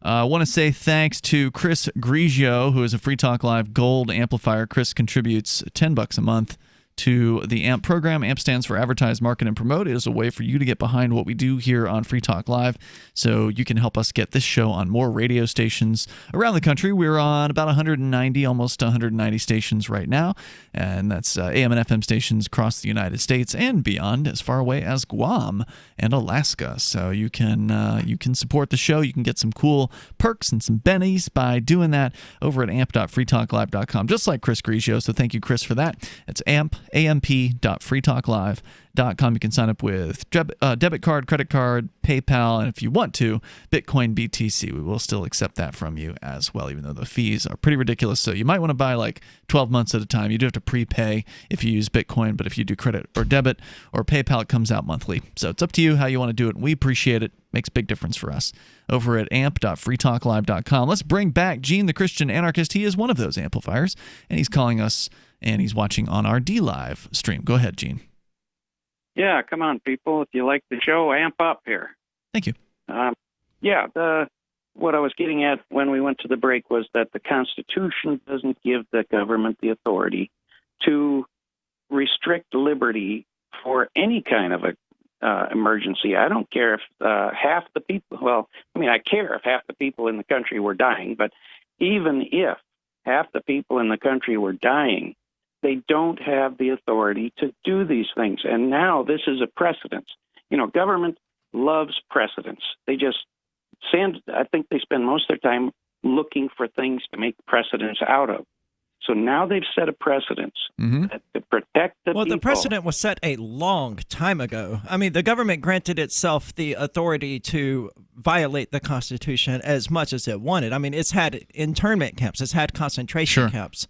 So the Constitution, as you pointed out before we went to the break, it doesn't really matter, and you can spin its words pretty much any way you want, and people have done that to the Supreme Court to the extent that they are justifying concentration camps in the United States. The federal government can't, sort of do the lockdown measures, but the state governments can, and the feds can pressure the states into doing it. I don't know why the Supreme Court says that it's okay to, put the entire American population on house arrest without habeas corpus, but that's what they've said. It's not concentration camps. They're COVID freedom camps, kids. Come on in. Well, the point I'm getting at is, yes, the Constitution's been violated since day one, and the only person in government I ever heard tell the truth about the Constitution was Bush, when he said the one time, he says, the Constitution, it's just a GD piece of paper. Well, he was telling the truth for once. One time the guy tells the truth and people poo-poo him. Anyway, yes, but this precedent is mind-boggling because they have never tried to lock down the entire country and a whole state or whatever, whatever the restriction is. They've never done it to this extent. And they've never had such a positive response to anything like this. I mean, the people are just eating it up. That's how freedom dies, to much applause. Now, the next step is they're talking about doing this to save the planet. It's going to be a carbon lockdown because we're polluting. No, I've heard talk of it. I'm not joking here. They're discussing a carbon lockdown, a green lockdown. Who's they? So, yes. People in the green community, especially politicians and, the lefties. They're talking now about the possibility of doing a lockdown to protect the planet. I mean, Joe Biden and Kamala Harris are on record as supporting the Green New Deal, and the Green New Deal is a bunch of voodoo economics that doesn't mean anything anyway. So why not a lockdown too? So this is their precedence. They've got a precedence. Now they can move on to doing. Yep, it's just going to get worse. Thank you, Gene, for the call tonight. I appreciate hearing from you. Unless there's some level of resistance, unless there's some level of refuseniks, people who are not going to do what they're told. And those people exist, but are there enough of them in one given location? I don't know. It's difficult to say because of all of the shaming and stuff that goes on around COVID-19 and being against the mask mandates or even against the mask or whatever. If you fall out of the acceptable line to any degree on COVID-19, even if we just point out to people that, hey, if it wasn't for the television telling you so, you wouldn't actually know that COVID-19 was even a thing. Right. Stepping outside of that and saying these things, it results in a massive amount of shaming. And people don't want to go through that. They'll just keep their mouth shut. It's just like in 2016, people who, the polls predicted that Trump was going to lose because the people who supported Trump wouldn't say they would. Yeah, they were terrified of the results if they spoke their minds. And, I mean, if you look at the situation, there are plenty of people who benefited from COVID-19. Follow the money has always been the prescription for figuring out how things are going. I mean, it's not... Oh, Amazon's enormously up. Yeah, but Amazon's up, sure. But what about the person who was basically at home making $600 a week plus unemployment for, whatever percentage of their paycheck they were making? I mean, there were many people in America making more money being at home than they were at being at work. How's it going now? Right, not so great now, but that's why they want it again. Where's our sweet government check? Right. Bring back the lockdown. So the government workers, in many cases, are only half staff. So they're on Tuesdays and Thursdays while the other ones are on Mondays and Fridays, and everybody takes Wednesday off and and they're all on doing their job from Zoom. And there's plenty of people that would much rather. I mean, there's corporate workers from around the country who love this Zoom thing. People are fleeing New York and LA in droves, and now they don't have to pay the ridiculous rents and mortgage payments and these sorts of things. Yep. They're working from Cody, Wyoming, and everything's fine. There's lots of people who benefited from COVID, and they want the benefits that they want them saw. to stick. Now, the small business person in America, the person who worked hourly, and these sorts of things, they got screwed, but nobody cares. So small business is going out? That's fine. Amazon's still delivering to my house. I have a story from a lady, the same lady actually, who was brought her kids to the park in Concord, New Hampshire back in April and was confronted by the police in the park, ultimately arrested for that. 5 months later, is now facing 2 misdemeanor charges, up to 2 years in prison, away from her children. For what? For putting her kids in danger of COVID by letting them go on the playground. With nobody else there. Right. So that is absolutely insane. Yeah. I think it was probably for calling the cops Nazis and going at them is what my guess would be. I don't know if they went but they definitely did not appreciate the police coming to visit them, and they let them have it verbally. But she writes, her name's Rochelle. She says, I'm shaking right now. I was in line at the market basket, 6 feet away, and the man in front of me started shaking his head at me. So I asked him what was wrong. And she says she was being super nice because I knew what his issue was. And he said, you can't even wear a mask to keep her, points at the elderly cashier, safe. And I'll tell you the rest of the story here about this cashier confrontation. Again, it wasn't the cashier confronting her. It was the man in line. It was a Karen. A male Karen, yes. More coming up here. It's Free Talk Live. Mounds and mounds of fur. Our hairballs have hairballs. Our cat Mama, she's 10 years old. She has dandruff and an oily coat. I have 2 cats, Sweet Pea and Daisy. Daisy sheds like crazy. If you love your pets as much as I do, you want to do what's best for them to live long, healthy, happy lives. DINOVITE.com.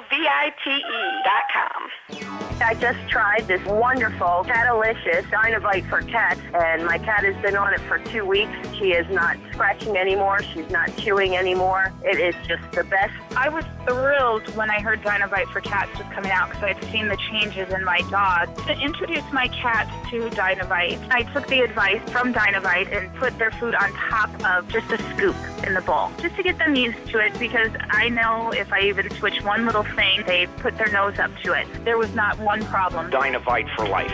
You won't believe how happy your cat will be. DINOVITE.com. This is Michael Dean from the Freedom Fiends. I've run websites since 1996 and have used over a dozen web hosts in that time. AgristHosting.com is the only one that hasn't broken my heart. Agrist Hosting's uptime and service is stellar, and their DDoS mitigation is the best I've seen. That's important because if you tell the truth in this world, you'll ruffle feathers. And some people will try dirty tricks to silence your voice. No matter what the haters hit us with, Agrist Hosting keeps our websites online. If you have a mission-critical commercial presence or a world-changing activism site, you cannot tolerate any skullduggery. So go with AgristHosting.com. Have a WordPress or blog site, but you're not satisfied with performance or uptime? Or just want raw hosting? Want to pay with Bitcoin? Agrist Hosting specializes in high-performance hosting with personalized service. Go to AgristHosting.com and click on the button that says Get Hosted. That's AgristHosting.com. The new 4th edition of Healing Our World, The Compassion of Libertarianism, will take your understanding of liberty to a deeper level and has over 1,300 updated references, new cartoons, and a foreword by Dr. Ron Paul. With discounts for multiple book purchases, the 4th edition of Healing Our World is a great gift for the liberals, pragmatists, environmentalists, and Christians in your life who think libertarianism is cold-hearted. Get yours today at healing.freetalklive.com and use promo code FTL for a $5 discount.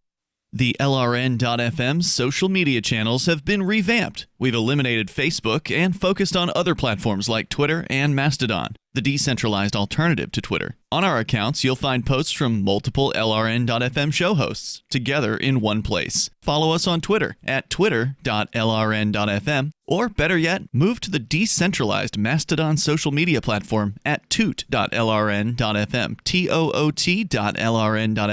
I think you'll like it. We have some good news. The indictments against Ross Ulbricht in the District of Maryland were dismissed with prejudice, meaning they can never be refiled. This is especially good because those indictments contain the only charge ever made that Ross engaged in murder for hire. This was a serious allegation that Ross Ulbricht denies. It was never prosecuted or ruled on by a jury, but was trumpeted by the federal government and the media as if it were proven fact. The Maryland court held these indictments for almost 5 years, poisoning Ross's case and leaving him under a cloud of unproven allegations.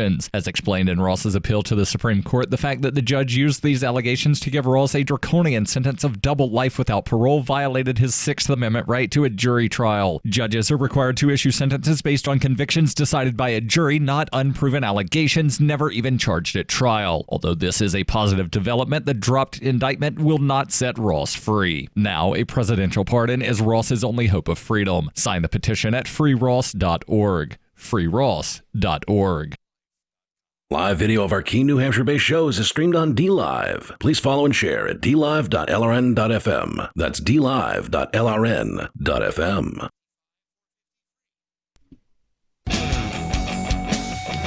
It's Free Talk Live. You bring up what you want. Toll free here, the number 855-450-FREE, like freedom. That's 855-450-3733. We have the Matrix chat server as well, and you can connect through that. You'll sound almost like you're here with us. It's Ian. Aria. And Mark.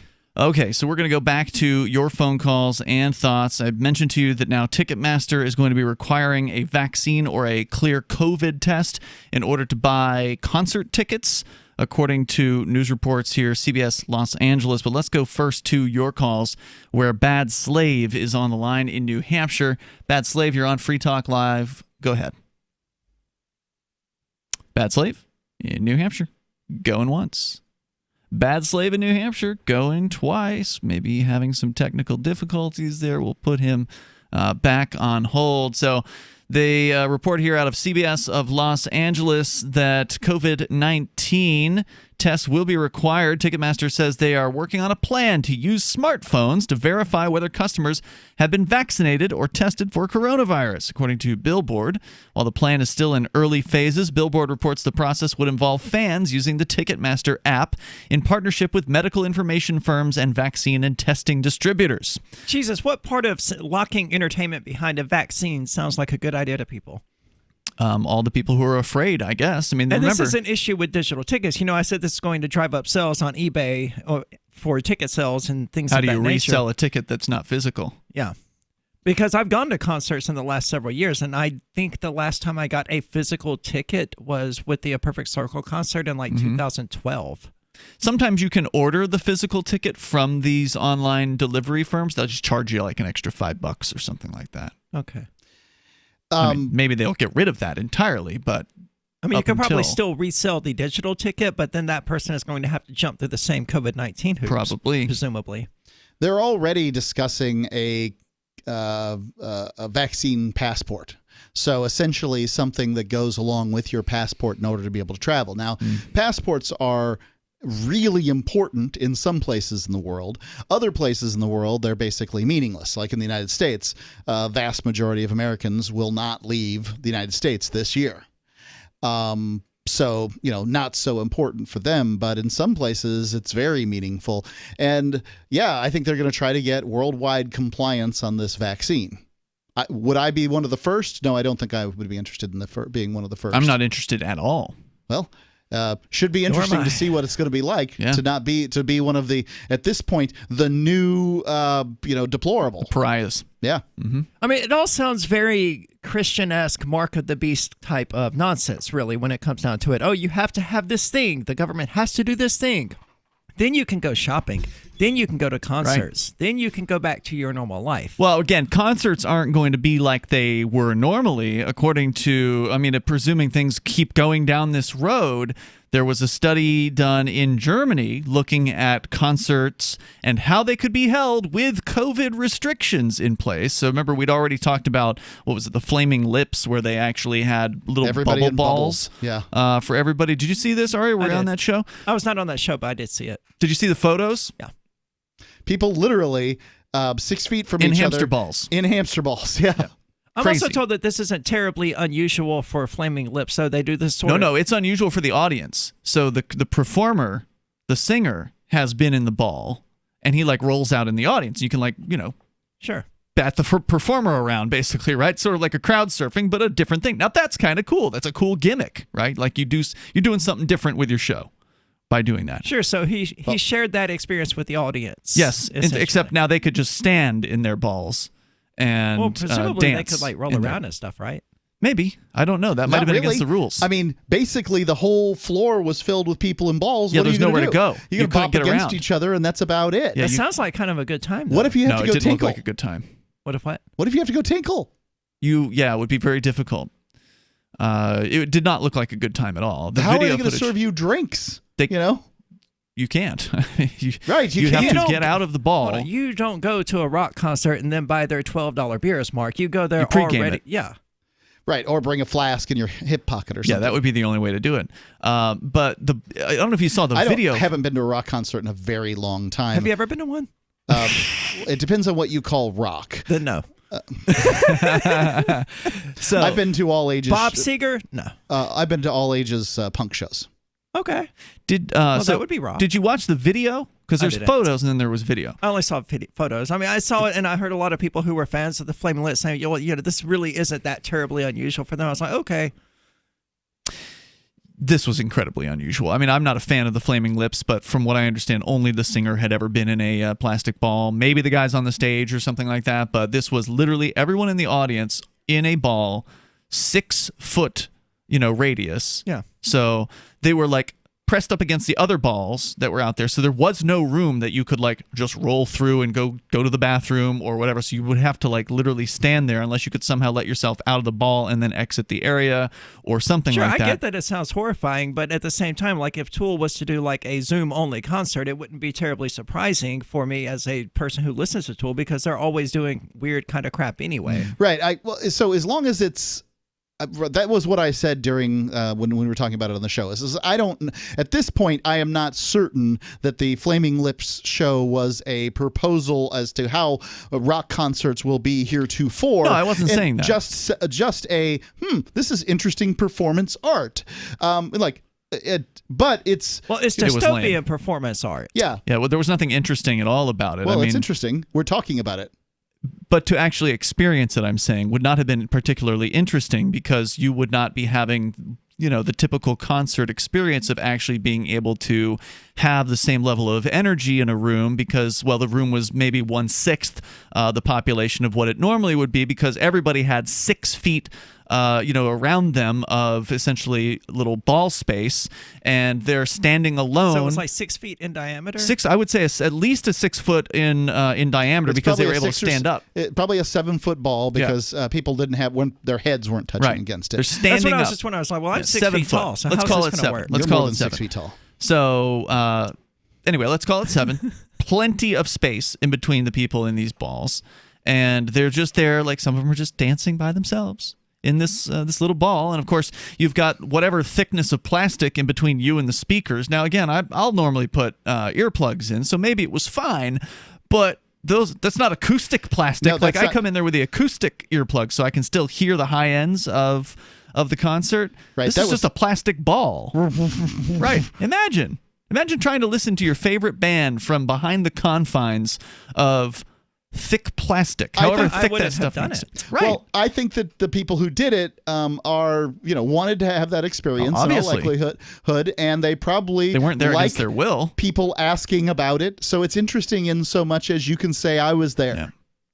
Well, now the most recent study that the Germans did, they looked at concert venues and how to modify them, and so they were talking about, of course, having like the little 5-foot spaces between the little circles on the ground, and that you could have your little plays concert Foursquare space, and then the other person has their little concert space. And there was they recommended major changes to the ventilation systems, like that would probably kill off a ton of venues if they had to like spend $300,000 or whatever renovating the ventilation system to be COVID compliant ventilation system. So a whole new industry there of unnecessary money being spent just to keep your business open. And I mean, the movie industry took the first hit, but the next industry to go under is going to be the music industry, 100%, because Spotify and torrenting and other streaming services have already killed their album sales. Mm-hmm. So they relied almost entirely on upon live performances now, and now those no longer exist. Yeah. And watching one of these bands on your computer or on your television or whatever, it's not the same because they're not going to sound nearly as good coming through your sound bar, your surround sound system, as they would if you were there in person. Well, the music industry is one of those industries, kind of like that the UBI people, the Universal Basic Income people, are right on. People will create music, even if it's not terribly profitable. I didn't say music will go away. I said the music industry would go under. Yeah, and Lord knows what it'll look like when it when it resurfaces. Is it just going to be MC Hammer selling CDs on the corner? I don't know. Toll-free number is 855-450-FREE. That's I think MC Hammer might already be on the corner selling CDs. I heard that he went bankrupt a few years ago, had to sell his mansion. More coming up here, 855-450-FREE like freedom. You can join us on Free Talk Live. Do you have health or energy challenges? Would you like to support your health and energy from a product that people consistently feel the uplifting and health-building effects from the first day they consume it? I introduce you to Green Meadow Whey, the only whey protein powder from grass-pastured cows that is processed in a manner that ensures that the proteins and amino acids remain in their correct geometric shape that the body can use. The naturally occurring proteins, peptides, and amino acids in renatured whey are proven to support multiple aspects of human health, from complementing your immune system, to neutralizing chronic inflammation, to supporting detoxification, to stabilization of blood sugar, and more. Additionally, due to the Tesla-like frequencies encoded into Green Meadow Whey, it is a dramatic support for your energy and mood. And it is an excellent emergency preparedness food with well over a 5-year shelf life. To order, call 888-988-3325. That's 888-988-3325. Or visit greenmeadowwhey.com. greenmeadowwhey.com. Jake was in big trouble with the IRS. He owed how much? $92,000. $10,000. Ouch. The IRS left no room for Jake to breathe. They put a lien on my house, took all the money out of my bank account, took money out of my paychecks. So it was a nightmare. He needed help fast. I figured that all these companies were the same until I called Federal Tax Management. You could just tell they knew what they were talking about. Right then and there, I felt like I had some hope. Stop the liens, levies, and garnishments fast and qualify for one of several special IRS programs that could reduce or even eliminate your tax debt. So, how'd it go for Jake? They did what they said they would do. They came through for me. I ended up saving an unbelievable amount. I was so jazzed. I was extremely happy. If you owe more than $10,000 in back taxes, take Jake's advice. Give Federal Tax Management a phone call. If they help me, they can help anybody. Call the Federal Tax Management Hotline now. 800-503-8625. 800-503-8625. 800-503-8625. Join liberty-minded voluntarists, anarchists, and libertarians from June 28th through July 4th for ForkFest 2021 at Rogers Campground in the beautiful White Mountains of New Hampshire. ForkFest happens the week after the Porcupine Freedom Festival, and ForkFest is decentralized, which means no one is in charge. That also means there's no ticket cost. Just reserve your camping, RV site, or motel room with Rogers Campground for June 28th through July 4th. Where better to celebrate Independence Day than around other freedom-loving activists in the Shire? You can relax and enjoy the camaraderie of like-minded people, or you can create whatever experience or event you'd like others to have. If you're planning an event for ForkFest, be sure to let others know in advance. You can connect with fellow ForkFesters via the unofficial Telegram chat or the ForkFest forum. Links to those are on the unofficial website, forkfest.party. Mark your calendar for June 28th through July 4th, 2021. We'll see you at forkfest.party. There are lots of ways to listen to Free Talk Live. Our podcast has been around since podcasts began, and now the FTL feed is loaded with content besides our full show archives. Did you know that we make it easy for you to customize your podcast subscriptions? We have different feeds, one that includes only our full shows, one with just the Daily Digest, and our main feed that includes everything. You decide what you listen to. It's quick and easy to customize your feeds at feeds.freetalklive.com. That's feeds.freetalklive.com. Cell 411 is a free app for Android and iOS that replaces government-controlled 911. Cell 411 allows you to preset a group of friends or private organizations to show up at any emergency. Cell 411 is a nightmare for the state because it proves their so-called services aren't needed. Cell 411 has had thousands of installs, and of course it's covered by the BIPCOT no government license. Cell 411 because your friends won't shoot you when you're in trouble. Without the government, who would build the emergency services? You and Cell 411. Get it today at getcell411.com. You're listening to the best liberty-oriented audio streamed around the clock, on the air, and online. This is the Liberty Radio Network at LRN.FM.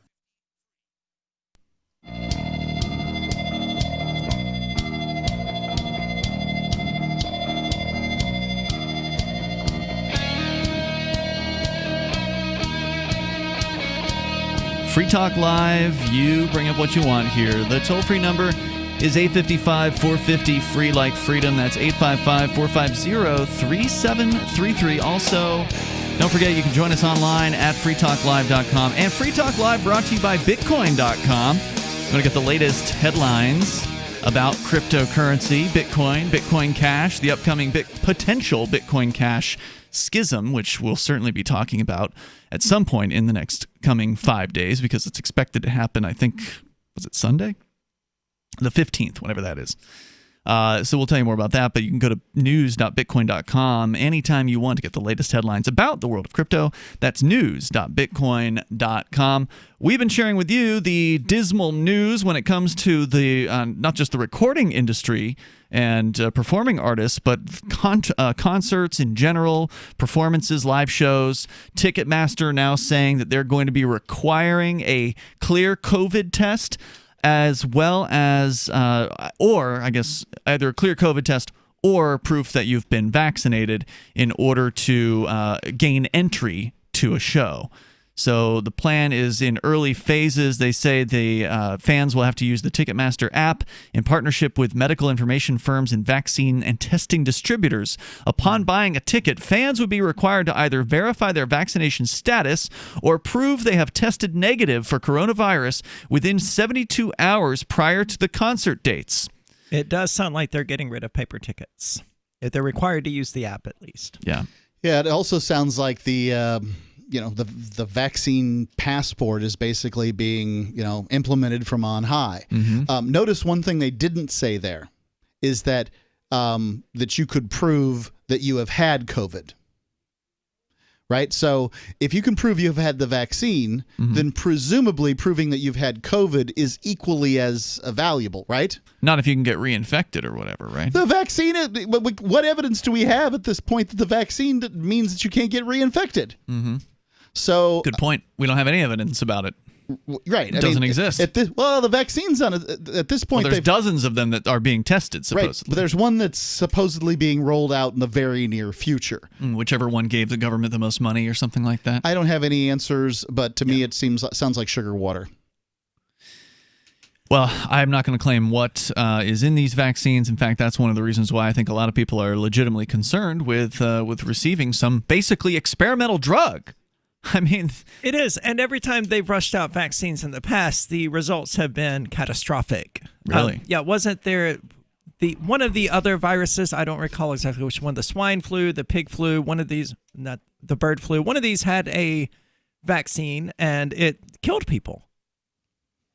Well, I don't know anything about that, but I can do know that vaccine manufacturers are not responsible, generally, That's right. not no liability for they can't whatever be sued. happens. Yeah. Yeah. Hey, we were just trying to help people. Yeah. And of course, it's mandated that you have to get this by law, but we're just trying to help people. So, according to this, after being tested, customers would authorize a lab to share their results with a Health Pass company. There you such go, as Health Pass. IBM, who weren't they involved with the Nazis back in the day? I don't know. Sounds like they're involved with the Nazis now. Yeah, I think if you look up IBM's history, you'll find that they did some work with the Nazis. Or Clear. So apparently these are two companies that are offering a, quote, health pass. If one of the requirements is met, the Health Pass company would verify that information with Ticketmaster, which would then release tickets to the customer.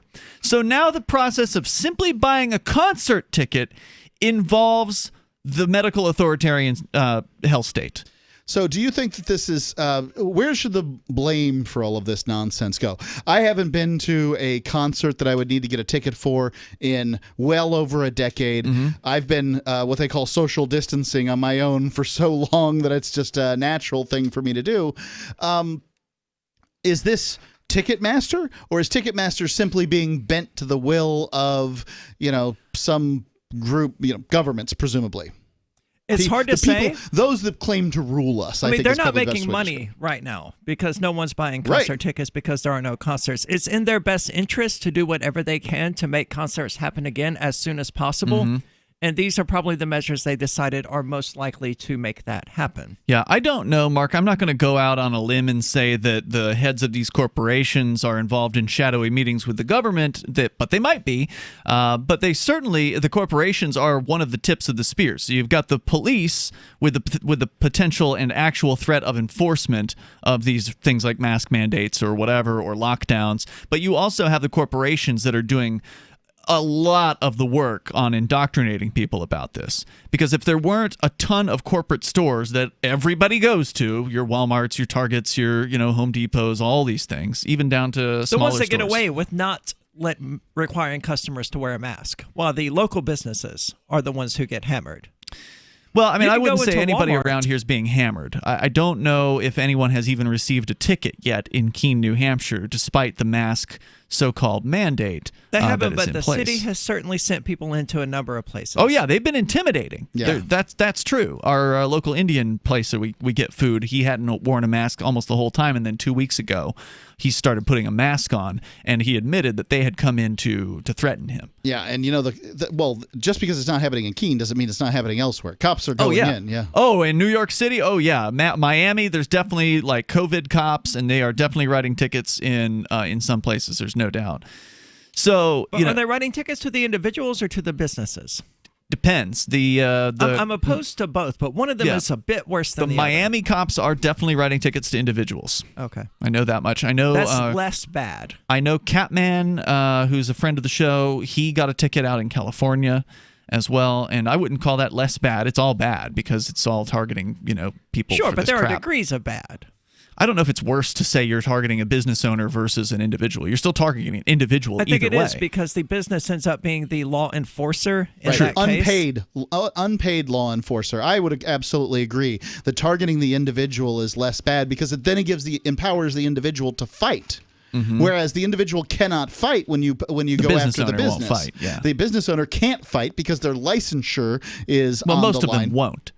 We know one locally who is fighting. Whether they can or not, whether they will or not, they just can't.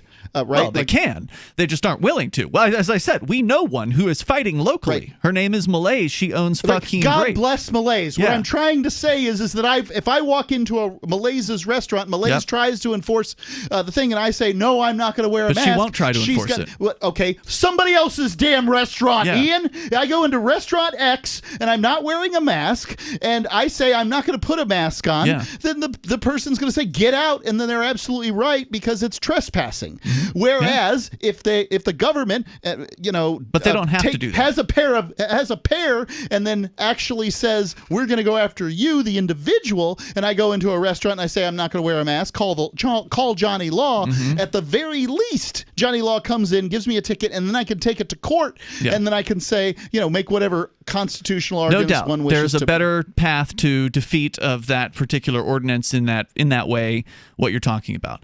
But most of these business owners are going to do what they're told, and that's the worst part about this. If the business owners weren't such pussies, then we'd actually have a chance to stand up against this. Right, but unfortunately, we don't even get to lead the way. Right? I mean, like what they want to see, what most people want to see is somebody leading the way and, somebody to take the slings and arrows for them. Right, because the reason why you got business owners who are so obedient is because they perceive that's what their customers want. It's not just about what the government is demanding. It's because they know they've got all these customers who are deathly afraid of this COVID, even though it's, ridiculous. And many of the business owners I've spoken with, they know it's ridiculous, but they won't take the mask off because they're afraid of the business. They're afraid of the government and they're afraid of their other customers. So I almost never wear a mask into a restaurant. I'll usually have it in my pocket in case that there's some kind of issue. But I mean, the idea of enforcing the mask mandate between the front door and somebody getting sat down at a seat is absolutely ridiculous. The whole thing is ridiculous. But when I was down in Florida very recently, I was at the grocery store and I didn't put my mask on the entire time and nobody said boo. Good for you. They didn't even look. What's the percentage of obedience down there? Almost 100%. 100% obedience to in Florida? Masks? Like inside restaurants? No, I'm talking about we were talking about a grocery store. In grocery stores? In grocery stores, it's almost 100% of people wearing. I thought I'd heard that it was better down there. Well, people were saying Florida was better because the South and more people are more free or whatever. I don't know. That's too bad. We're all from the South. We know that's nonsense. Right. I mean, it's just at this point, it's become commonplace to wear a mask. That's what you're supposed to do, is to wear a mask when you go to a grocery store. Because you're not a good person if you don't wear a mask. Well, that's what they say. That's what they say. And enough people believe it that they, even if they think it's personally BS, they don't want to be seen as a bad neighbor. So they go ahead and they mask up. Right. Good folks and everywhere. Then they contribute to the problem. Then they're part of the problem. 855-450-FREE. That's 855-450-3733. And now Ticketmaster is going to be checking on your health care status in order to issue you a simple concert ticket. And this is just the beginning of how bad this is all going to get. This is Free Talk Live. Maxwell, he was a runaway into rescue, great disposition. About 9 years ago, he was scratching a lot, and he started losing some hair. My vet, she said, he must be allergic to the chicken. Another vet said, it's the grain. Third vet, she said it's the weather, something in the air. And then somebody said, DINOVITE.com. I had been listening to the Dinovite ads, hearing about different stories of different people, and it just clicked. I got my first 90-day supply, and it took a grand total of 2 weeks. And the dog stopped itching, the hair stopped falling out. Dinovite is nutrition. And Maxwell loves it. Now he's close to 10. And the Dinovite is a big part of Maxwell's diet. Dinovite for life. You won't believe how happy your dog will be. And he's a spectacular dog. DINOVITE.com. Are you a cryptocurrency advocate? The Crypto Tip is the ideal outreach tool to help new people discover cryptocurrency. It's a printable business card-sized tip that you can give to service providers, preferably in addition to a good cash tip. When the server scans the QR code, it'll bring up an explanation of cryptocurrency, how to install a wallet, and allow them to claim the tip. If they don't claim the crypto, you get your tip refunded to you after a time period you specify. Plus, if they do claim the tip, you get an email alert. Create as many tips as you want at cryptotip.org. That's cryptotip.org. What if you want to hear the latest episode of Free Talk Live, but all you have is your phone, you forgot to download our archive, and you have no data connection? You can call our Listen line at 641-793-0191. That's a long-distance number, so you may incur charges. If not, listen as long as you want. 641-793-0191. The Free Talk Live Listen line, 641-793-0191. You're listening to the live edition of Free Talk Live. Hour number 3 is next after the news here on the Liberty Radio Network at LRN.FM. See you in court. I'm Lisa Lacera, Fox News. One of the many legal battles the Trump campaign is waging moves forward in court tomorrow. The deputy attorney for Maricopa County had said there were some voting irregularities, but in this case, they only impacted about 180 ballots, roughly. Trump campaign attorney Matt Whitaker isn't so sure of that and says given the closeness in this race, it should be a priority to get more clarity. You know, as we've seen the count come down in Arizona from 200,000 vote deficit for President Trump on election day, it's down to, I think, 12,000. So, I mean, it just continues to go down. He says in Nevada, the campaign is arguing that thousands voted who no longer lived in state. The Clark County Registrar has said there are a number of reasons why Nevadans may vote while living out of state.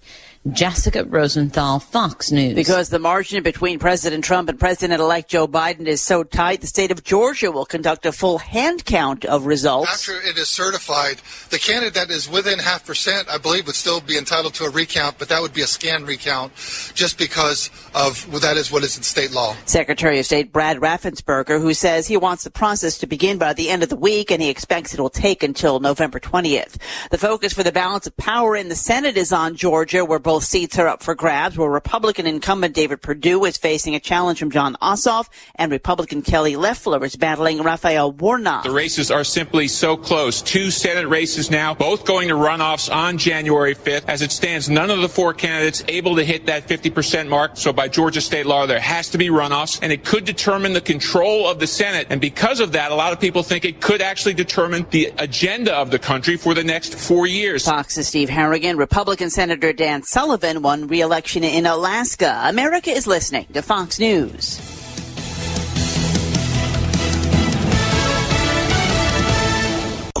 "2020 has already reshaped how we work, and it's almost over. Businesses across the globe are challenged to be their most efficient, which means every hire is critical. Indeed is here to help. Indeed helps you find quality candidates quickly, so you can focus on hiring the person you need to keep your business going.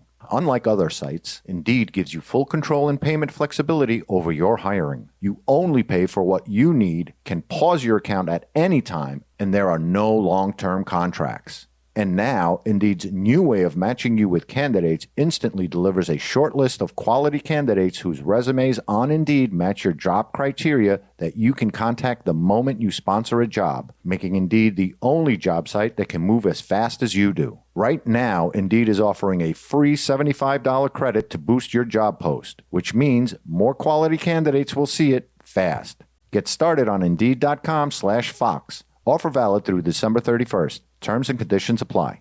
President Trump out in public for the first time in several days to mark Veterans Day. President Trump was out in public for the first time in a long time. He was over at the Arlington National Cemetery laying a wreath at the Tomb of the Unknowns, as the president traditionally does on this Veterans Day. There was nothing from the president, though, in terms of speaking either about his appearance there or, of course, anything to do with this election. I've got to say that it's an awfully long time since we've heard in person from the president. The last time we did was last Thursday when he came out in the briefing room claiming widespread election fraud. Fox's John Roberts at the White House. President-elect Biden issued a statement to mark Veterans Day, reading in part, "Today, we as a nation pause to honor the service, the valor, and the commitment of all those who have worn the uniform."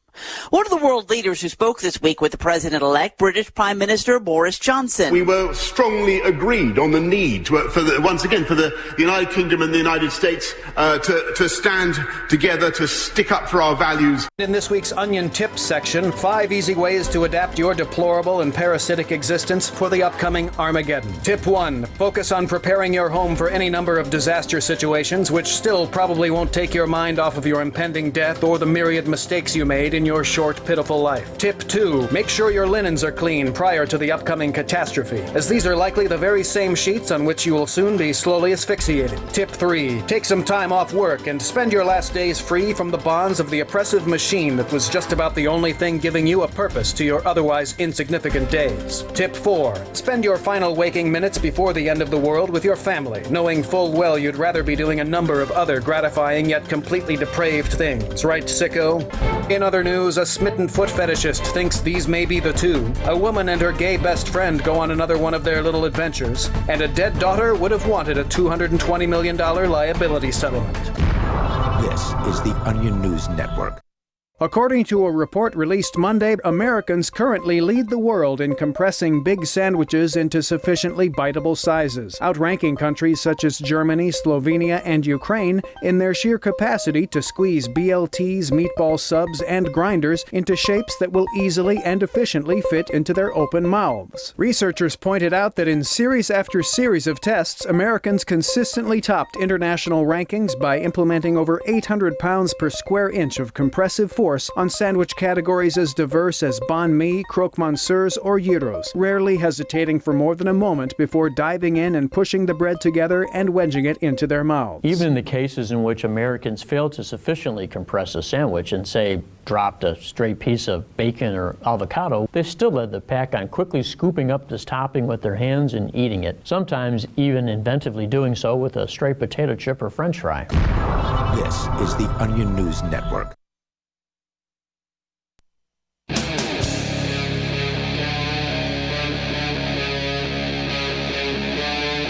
Free Talk Live. It is Free Talk Live. You can bring up whatever you want, and thanks to Gene the Christian Anarchist for posting in our On Air Now chat room on the Matrix server the link to an article, How IBM Helped the Nazis Carry Out the Holocaust.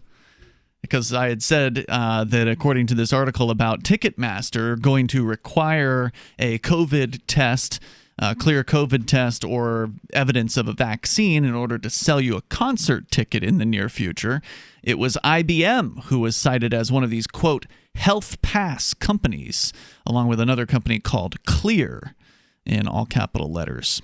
So now, in order to buy a simple concert ticket, you will have to somehow get this health pass thing from one of these corporations, these mega tech corporations, that will then link into your Ticketmaster app so Ticketmaster can know your business about what your health is, even though they're not supposed to know what your health is or whatever, because medical privacy, but they're going to know. Well, at this point, any business could demand to have they could. Have a COVID test before getting in. That's what they're doing. Well, they're certainly doing that in countries. I mean, if you're traveling from one country to another, I've got to do some international traveling coming up here in the future, and I'm going to have to go get a COVID test. If you're traveling from one state to another, Vermont is requiring quarantine for all, quote, non-essential travelers.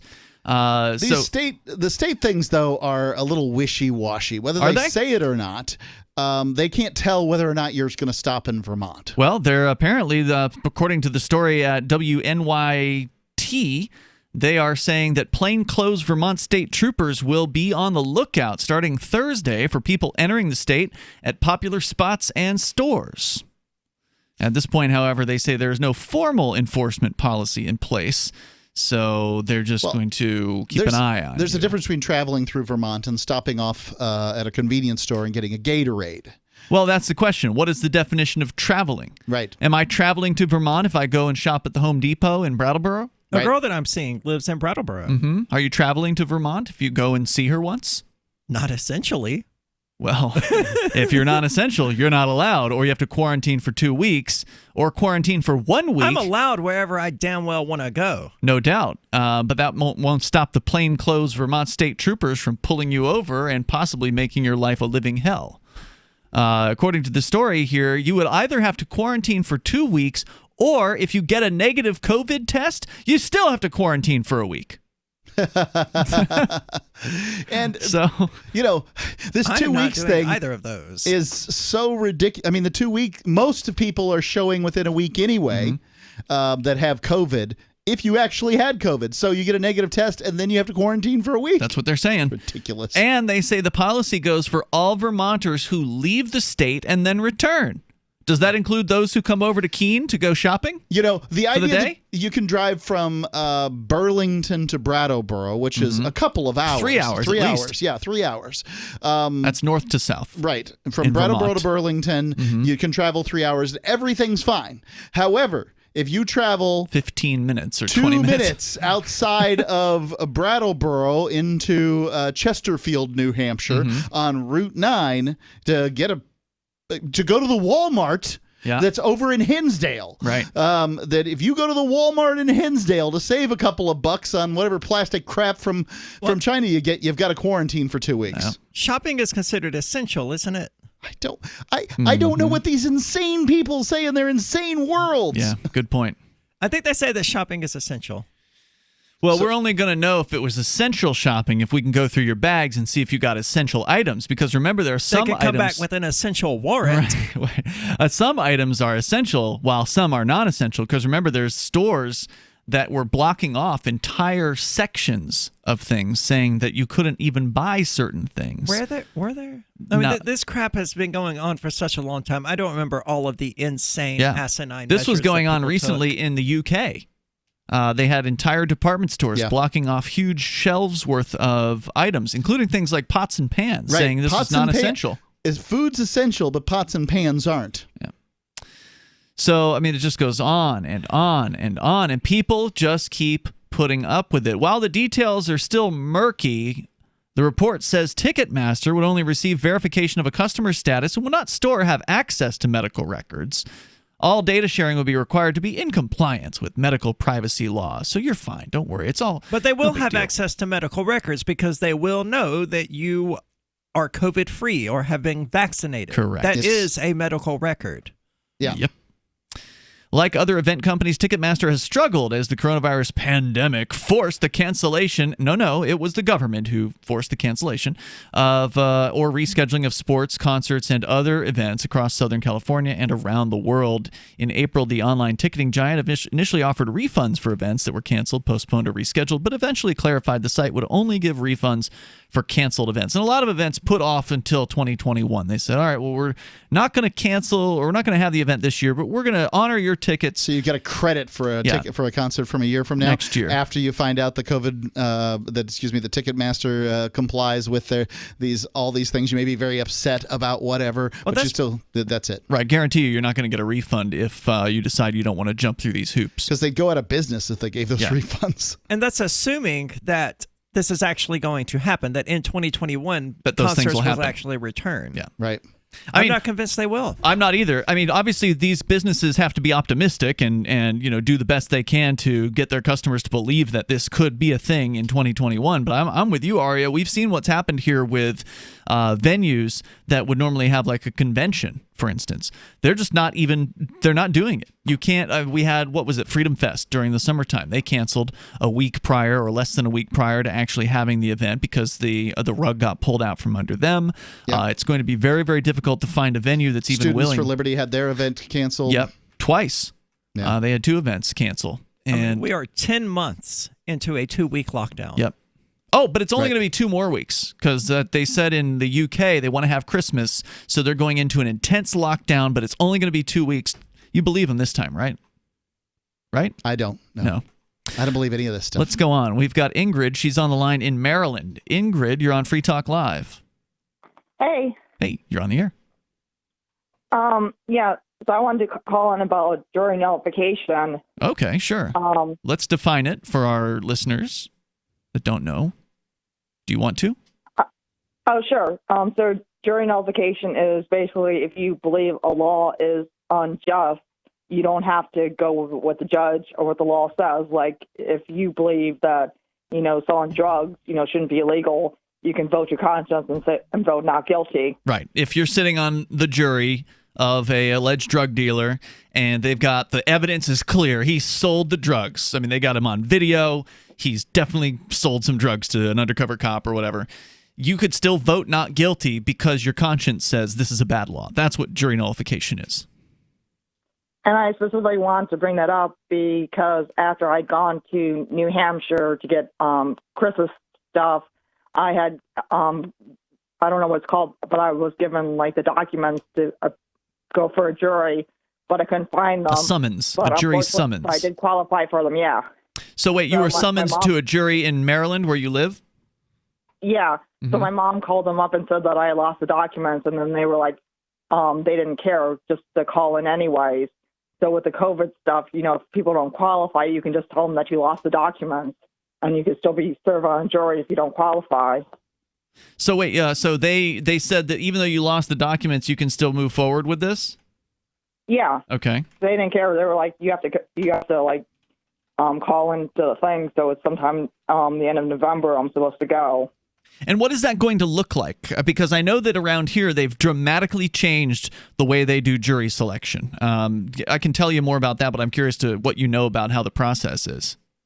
I've never been on a jury before. My mom has, and she actually got them to acquit the guy because it was like a gun case, and then the teenagers, so like the gun was 3 different colors. One guy claimed that he had a purple gun, and she said, like, you know, she got the jury because they were like, they wanted to convict him, and she was like, no, we should vote not guilty, and then she got them to like acquit the guy.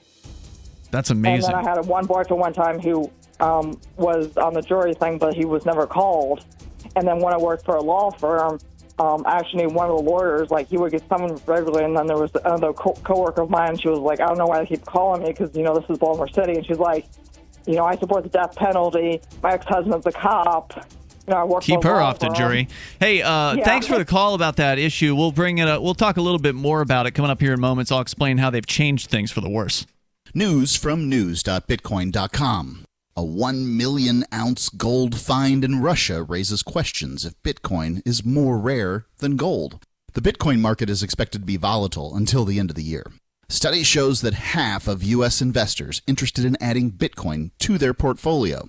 Bitcoin.com is your source for getting started with cryptocurrencies, getting a wallet, buying Bitcoin Cash, mining, and all the latest cryptocurrency news at news.bitcoin.com. Maxwell, he was scratching and losing some hair. My vet, she says, oh, he must be allergic to chicken. Another vet said, eat the grain. Third vet said, it's the weather. Then somebody said, DINOVITE.com. It took 2 weeks, and the dog stopped itching, the hair stopped falling out. The Dinovite is a big part of Maxwell's diet. You get some Dinovite, how happy your dog will be. DINOVITE.com. Freedom! Freedom is the call of the untamed Scotsman and all others that want to feel the wind under their kilts. At Free Talk Live, we love the breezy, swinging feeling that only a kilt from Sport Kilt can give. We teamed up with Sport Kilt to let you experience their form of freedom at a discount. Go to kilts.freetalklive.com and see a picture of Richie and me in our kilts. And then head over to sportkilt.com. Get some stylish freedom for yourself and use code FTL for a 10% discount. Sportkilt.com. What if the United States and the Soviet Union had fought on land, sea, air, and the astral plane, struggled for dominion across parallel dimensions or on the surface of the moon? What wonders would have been unveiled? What terrors would have haunted mankind from those dark and dismal dimensions? Come closer, peer through a glass darkly, and discover the horrifying alternative visions of World War III from some of today's greatest minds in science fiction, fantasy, and horror. Weird World War III. Available now from Baen Books at BaenBooks.com. Excuse me, is this where I get a license to start a new business? I wouldn't be hasty. You have to get a license to go out of business, too, you know. Oh, well, look, I've invented this little anti-gravity machine, see? Oh, is that why you're walking 2 inches above the floor? Oh, yes, it's very comfortable. It saves on shoe leather. Yeah, well, you have to fill out these forms and report to the Human Services Department of Manpower Orientation and register with the Fair Employment Practice Commission, the Wage and Hour Division of the Employment Standards Administration, the State Sales and Income Tax Division, the Internal Revenue Service, and the Social Security Administration of the Department of Health, Education, and Welfare, and, of course, OSHA. OSHA? I thought that was a little town in Wisconsin. You'll find out. Say, floating around like that could be dangerous. Have you checked with the Consumer Product Safety Commission? Well, not yet. Come to think of it, you actually are flying, aren't you? Look, you need to go over to the Federal Aviation Administration and the Transportation... It's very hard to get anything done these days if you're in business, but free enterprise built this country. Think what could happen if we don't keep it free. A public service of this station and the Center for the Defense of Free Enterprise, Bellevue, Washington. We just can't have people floating about unregulated, you know. Some of you asked, and now we've delivered. LRN.FM's live Keene, New Hampshire studio shows are now streamed in HD on Twitch. Visit our channel at twitch.lrn.fm and give it a follow. If you have Amazon Prime, you get one free subscription on Twitch. If you use it on our channel, Twitch will give LRN.FM a monthly piece of your Prime subscription cost. So please watch, follow, share, and subscribe to twitch.lrn.fm. That's twitch.lrn.fm. Look, I'm sorry, but you're in for a world of pain if you use Koinomi. The reason is their wallet doesn't support payments. The solution is simple. Let them hear your voice. Message Koinomi on Twitter, it takes 5 seconds, and tell them AnyPay sent you, because they're on the fence right now, and your voice will prove that people care about using Bitcoin for payments. Go tweet at Koinomi now. Or even better, leave a review in the App Store. They really pay attention there. Thanks. Do you love Twitter? Make sure you favorite the LRN.FM Twitter account so you can receive our tweets at twitter.lrn.fm. That's twitter.lrn.fm.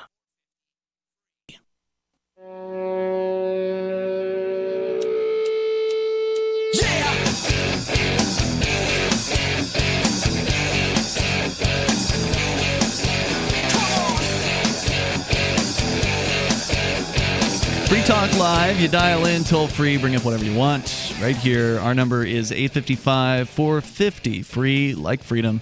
That's 855-450-3733. With you in the studio tonight, you got Ian. And Arya. And Mark. We're going to go back to your phone calls and thoughts. We've just been, sadly, talking about more of these crackdowns that appear to be getting worse out there, not better. Oh, yeah, they were reopening, and now they've, quote, paused the reopenings and or rewound the reopenings.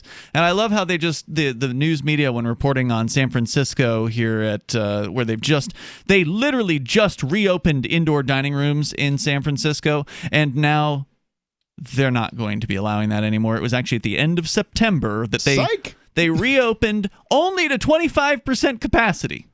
Wow. The indoor dining in San Francisco. They're basically just trying to kill business. Yep.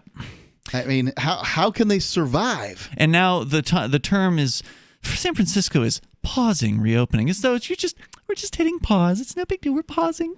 No big deal. Just pause. Right. And there's no subsidy for these businesses that are, being shut down. What about the landlords? Either the business is continuing to pay their rent. No, they're not. A lot of them which aren't. they can't possibly. Nope. Or the so what about the landlords? What about the mortgages? What's going on? I don't know. How are you going to pay property taxes if you can't collect rent? It'll be interesting to see if the restaurant owners and the bar owners and all of these actually comply with a second lockdown, because at this point they have to be getting to the point where they don't have anything left to lose. Yeah, but it's San Francisco. I mean, yeah, they were only open at 25% in the first place. So. And that was only at the end of September. So It was a month that they were open at 25%. And how many San Francisco residents would actually go to a bar anyway? That's the thing. And that was an issue when we saw reopenings, quote, reopenings in Georgia, the first state to supposedly do it. A lot of the owners were saying they wouldn't want to reopen because their customers would be angry at them for reopening. Yeah, I mean, this is just, the businesses that want to flee have fled. Yeah. And now you're, in this majority sort of, lunatic area, and what are you going to do? Let's go to the phones and to your calls and thoughts. Turd Ferguson is on the line in Pennsylvania. Turd, you're on Free Talk Live. Yeah, so I just wanted to actually say something about Amaranth on Twitch right now, because Amaranth is a female Twitch, Twitch being the online video streaming platform. We stream there, for instance, over at twitch.lrn.fm. She's a Twitch hottie. She's one of these girls that basically does. I saw her one time when somebody linked to her in the chat. She was doing Twister by herself or something like that. So she sort of, shows off her body basically and gets donations from thirsty guys. Is that pretty much the gig? Well, yeah, except, that's even a step up because at least if she was doing Twister before, that's even a step up because she's not doing anything now. Because right now, because I've got her actually pulled up my laptop right now, and all she's doing nothing. She's just rubbing the microphone, and she's rubbing a really hot condenser microphone. Isn't that don't they call that ASMR? And I don't remember what that stands for, but it's like where you whisper and like rub on a microphone, and people get really weird about it, like they're really into it. It's funny you mentioned that's what she actually has in her description right now. ASMR. That's I don't know what it that is. means. But dude, I'll find it for you. Okay, this is obviously highly addictive. I mean, what these Twitch girls are doing, and her. Meaning, hold on. When you say it's highly addictive, you mean you're addicted to watching her rub the microphone? Not well. I don't think I personally am, but I think other people are. There are 4,000 people watching this right now. Sure. Well, I mean, she's a very popular streamer. I mean, basically, this girl can turn on a webcam, and thousands of people will watch her do anything. I mean, they'd probably watch her squeeze out a dump on the toilet if they let that happen on Twitch. And most of them probably are not paying. I mean, the content on Twitch is generally free. Correct. Yeah, but a lot of them are paying. And look, good for her. Ian, Ian, what you're saying right now is proof of my point that this is addictive. This person could do anything, and it would trigger the amount of dopamine and at least enough of these people's minds that she can make a good living off this. I'm pretty sure she makes a good living off of it. I mean, she's a very popular and pretty girl. Yeah, it fascinates me, these gals that can do the Instagram, just take some pictures that are basically softcore pornography. Right, and the donations come in. What we used to call cheesecake, which doesn't show anything that doesn't show the parts that are important, but shows every other part. Non-nudes, as they are called. Mm-hmm. Yeah, what is your issue with it, Turd Ferguson? I don't have an issue with I mean, I don't think it should be illegal, obviously, but my only issue with it is that it's obviously highly addictive. And I'm sitting here, like, even me. Well, we discussed this last night. Just about everything is addictive. Well, if it's pleasurable, right? Well, it's addictive if it's going to change your brain chemistry while you're using it. And I, just being a very self-aware, recovered drug addict, and like sitting here watching this, I'm even myself like having a hard time turning this off. Like even though there's nothing happening. Is it the ASMR? Yeah, even though there's nothing happening. The rubbing of the microphone, or is it the pretty girl? Yeah, well, it's like being hypnotized. It's like it's like the same. She's hypnotizing you with her feminine charm as she touches the microphone. I'm still not clear. If I rolled out a fat neck beard that was rubbing on a microphone, do it right now, Mark. Would you be? I am not I'm not terribly fat. No, Mark, it's not going to. It's not. I'm telling you, it's not going to trigger the dopamine response. Okay, so hot women have been a mainstay of television since they could manage to get the first person to watch it. Yeah. Well, here's the difference. They didn't in the days of I Love Lucy and Degrassi, The Next Generation, and all those other. Let's not. Elizabeth shows. Montgomery deserves a mention here. They didn't sit right in front of the camera like half naked, like intimately, like whispering into really hot condenser. Well, right. I mean, I don't know about you, but it sounds like content has improved. The since girls I have Love Lucy. Yeah, well, obviously, there's more options Lucille out there. Ball is an absolute comic genius, but okay, but there's more options. Okay, but is she half naked, doing that? Okay, so I've just tuned her in here, and she's got a humongous set of breasts and showing off a lot of cleavage. Yeah, she's an attractive woman. She's just sitting with her legs spread, but there's a blanket or something over top of her legs right now. Dude, that is the life. If you can just sit there and get paid for this, and get paid for that, yeah. She does this 2 hours a day. She probably makes thousands of dollars a week. 3,900 plus people watching this happen live, And what is she doing? She's blowing on. Oh wait, are those? I think the blanket's actually covering the microphone. I don't know if I want to actually. Is she profane? We should unmute it. Do not do that. She has two condenser microphones. That's what it is. She has two condenser microphones set up as a left and a right stereo pair. so everyone can capture the full 100 radial. I mean, look, what is she doing? Like she's rubbing just- her thighs together or what? She's just exploiting men's desire to look at a hot chick. Totally. I don't see any issue whatsoever with this, man. So she's got a goal. She's trying to raise money, right? So she's got a goal of 25, what they call subs, and that's short for subscriptions. She's already gotten 108 out of 25, apparently.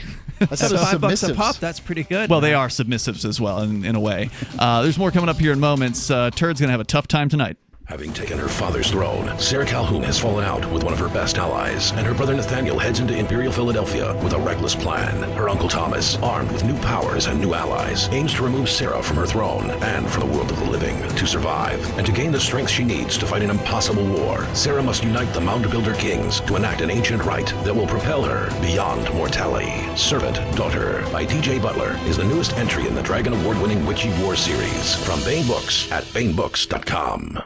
Divi's been a pretty good investment for Free Talk Live. Their ad campaign started in September 2019, and from mid-March to mid-July, the values soared by 10 times. It's not too late. Divi's new wallet hasn't even released yet, and other things are happening that I can't even say on the radio. If you want to invest and potentially do well, go to DiviProject.org. I can tell you that FTL is deepening its partnership with the guys from DiviProject.org. Past performance is not an indication of future profit. DiviProject.org. DIVI Project.org.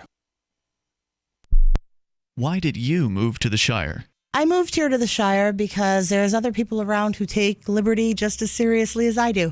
I moved to the Shire because I saw videos of people challenging authority and thought that I could get support myself. It called to me, like, do this right now. I wanted to be around people like me who got it. And once I got here, I knew there was nowhere else that I wanted to be. I've always wanted to change the world. So I moved to the Shire to join people who were actually working towards doing the same thing. The people here are awesome, loving, and positive. It was for the adventure and for the feeling of something important is happening here. And I just wanted to come to sort of be part of that. Visit ShireSociety.com to read and sign the Shire Society Declaration and learn the reasons why, if you love liberty, you should immigrate to the Shire. Plus, connect with others via the forum at ShireSociety.com. That's ShireSociety.com. Free speech is protected on the internet, right? Not always. Government agencies try to limit free speech and commerce on the net. Luckily, when they do, the Institute for Justice is there to defend your First Amendment right to free speech. IJ helped set the first federal precedent for internet free speech in 1999. And ever since has worked to prevent unconstitutional roadblocks in cyberspace. Visit our website today at ij.org. So you've heard all 3 hours of the latest episode of Free Talk Live, and you're still hungry for liberty-oriented audio content? Did you know that we have another 24/7 audio stream at LRN.FM? The Liberty Radio Network airs the latest episodes of some of the best liberty-oriented podcasts on the internet around the clock. In addition to recorded content, you'll also hear live shows like Free Talk Live, originating from our Keene, New Hampshire studio. So listen anytime at LRN.FM. That's LRN.FM. LRN.FM's free-to-air satellite feeds blanket most of 2 continents. It was my goal to put our channel there so people without internet could receive our programs and feed pirate radio stations. As our contract with our satellite provider is coming up for another 3-year renewal, I have to consider calling it quits. It's rare that we get feedback or support from our satellite users. We started a fundraiser a few years ago, and though there are a bunch of great contributors to it, as of this recording, it covers 15% of our monthly satellite costs. Please email lrn@lrn.fm and tell me how you use the satellite feed. Better yet, chip in at fund.lrn.fm. The costs aren't the issue. We can afford them, but why continue something not valued by the market? Want to help? You can join our satellite fundraiser for just $2 a month at fund.lrn.fm. If we raise enough to keep both channels on the air, awesome. If we raise more, I'll add more channels. If not, we can shut them down and go internet only. It's up to you. Thank you for your support. Fund.lrn.fm. You can put the Liberty Radio Network on the air in your area. Visit broadcast.lrn.fm to learn how. Broadcast.lrn.fm.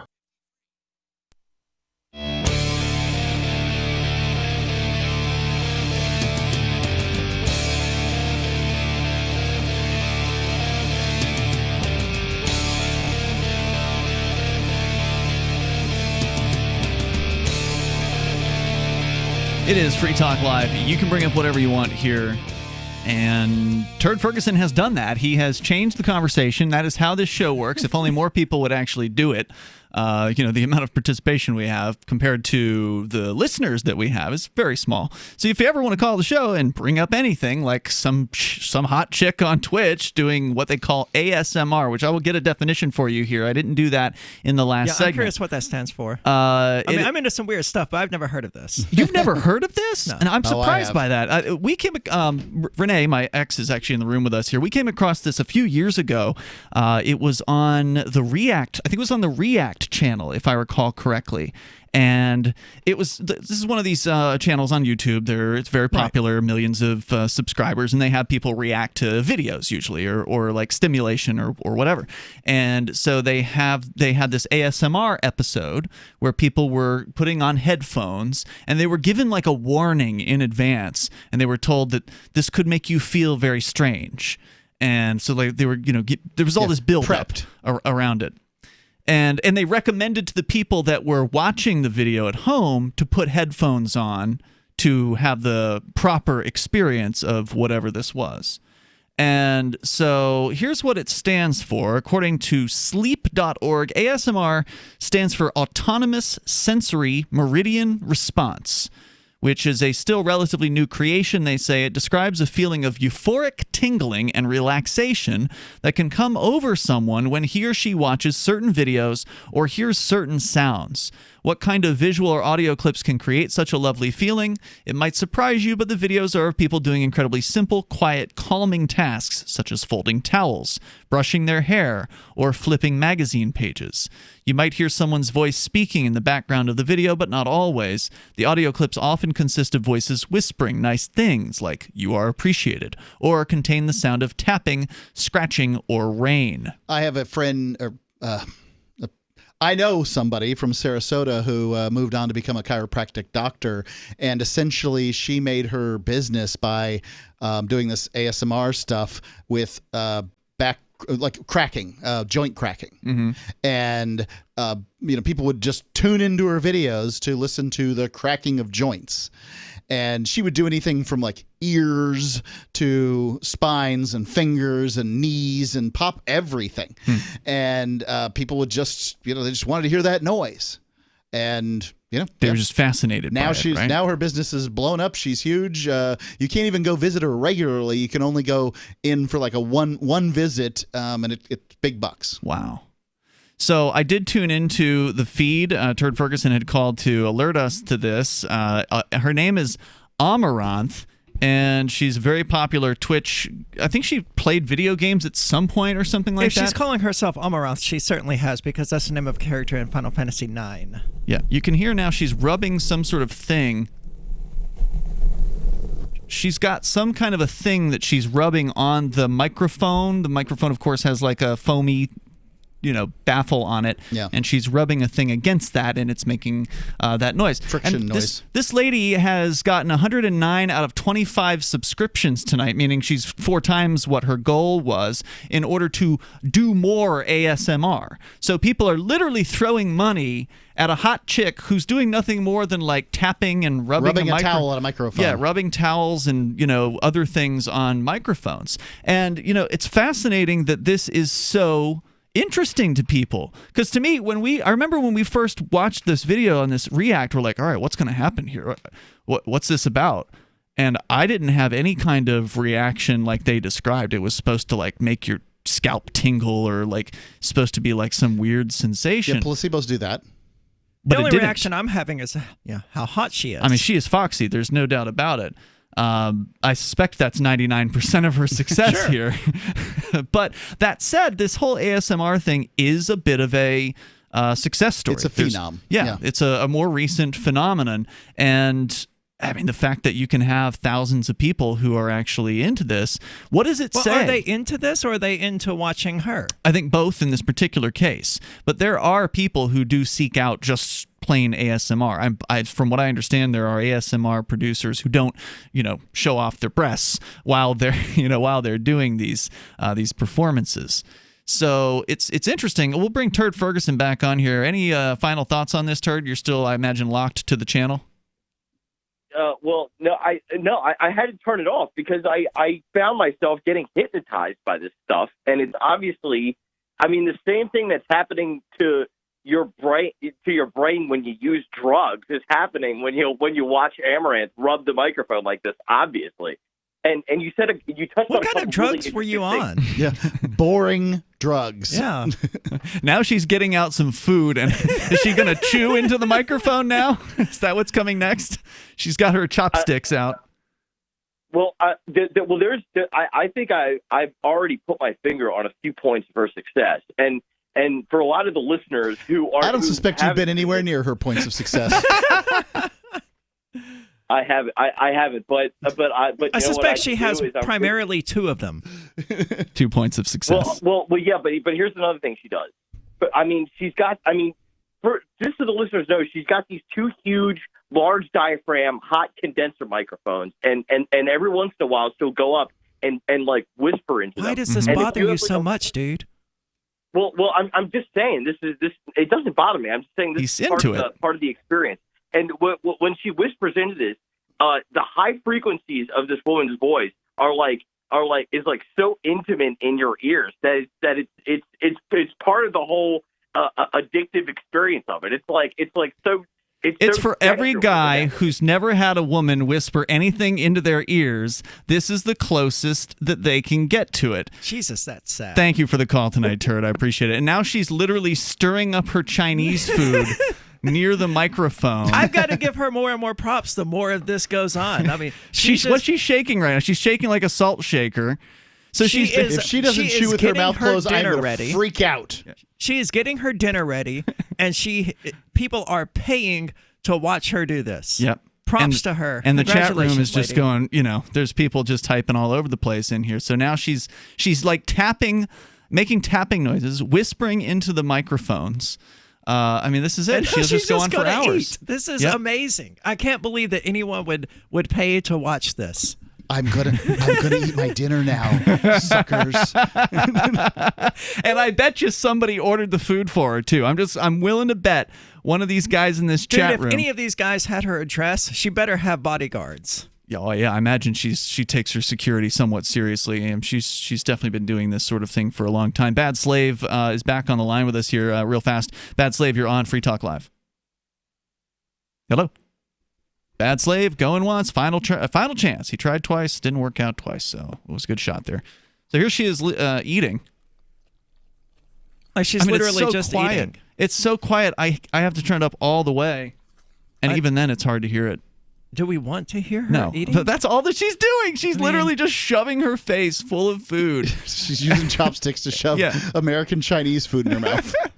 And people are loving it, man. Chat in the chat room. So this is it. This is how it all ends, guys. I mean, people don't care. Entertainment has devolved into people playing video games and hot women chewing in sports bras. I mean, Idiocracy wasn't far off. The movie Idiocracy from, 20-something years ago at this point? Very prophetic. Ladies and gentlemen, it wasn't an instruction manual. It was a warning. Yeah.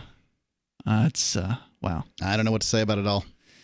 But, Mark, tell us who we've got coming up in the final segment. You've got a special interview that's going to tie in with the bulk of the show tonight until this topic. A YouTube performer named Ivor Cummins. Not Cummings, Cummins. And he's from Ireland. And he's basically digs into the COVID numbers worldwide, talks about them. His conclusions that he comes to are that lockdowns are basically useless, and that masks are only marginally useful, and all this stuff is basically pointless, that the world has lost its mind. That's coming up in the final segment, so stay tuned. And then you'll get part 2 of that if you download the show tonight, the archive. Yeah, you got to download the archive to get part 2. At freetalklive.com, and join us online. This is Free Talk Live. Extend your life with Extendovite.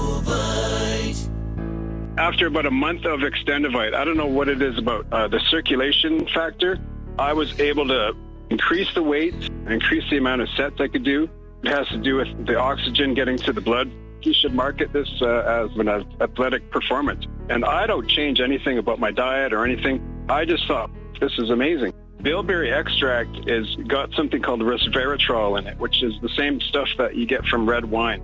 It's also good for eyesight. And I was reading that the Royal Air Force during World War II would give their pilots bilberry jam so they could have better night vision stuff. This is amazing. To order, call 1-877-928-8822. That's 1-877-928-8822. Or visit our website at heartdrop.com. Extend your life with Extendovite. We are GCN, the Genesis Communications Network. We've got listeners, lots of them. Around the world, around the clock, our listeners do what listeners do. They listen. And you know what listeners got? Needs. Needs for your products, your services, and money to buy those needs. With our network of over 1,000 radio stations, streaming on the web, and our satellite transmissions, we're reaching our listeners with quality conservative programming. But there's something our listeners don't have. Your offer to meet their needs. Any business needs buyers, but if our listeners don't hear your message, they're still going to buy what they need, just not from your business. So let's fix this. Tell us about your business. Then let our super creative department go to work to craft just the right message for our GCN listeners. Get started today with GCN, the Genesis Communications Network. Just shoot us an email. advertise@gcnlive.com.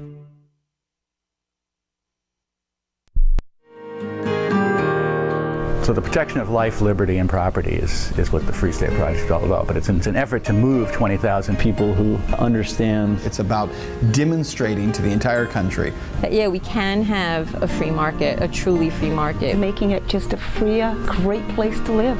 It's the world's largest voluntarist libertarian community, and it's only getting bigger. That's amazing, to be able to move to a place where other people passionately believe in being free and independent. What the Free State Project is managing to do, though, is to put their money where their mouth is. It's physically getting up across the country and saying, let's go someplace and let's demonstrate the power of these ideas. There's a lot of kind of philosophy that surrounds liberty. There's a lot of thinking about it and talking about it. But here in New Hampshire, people are doing it.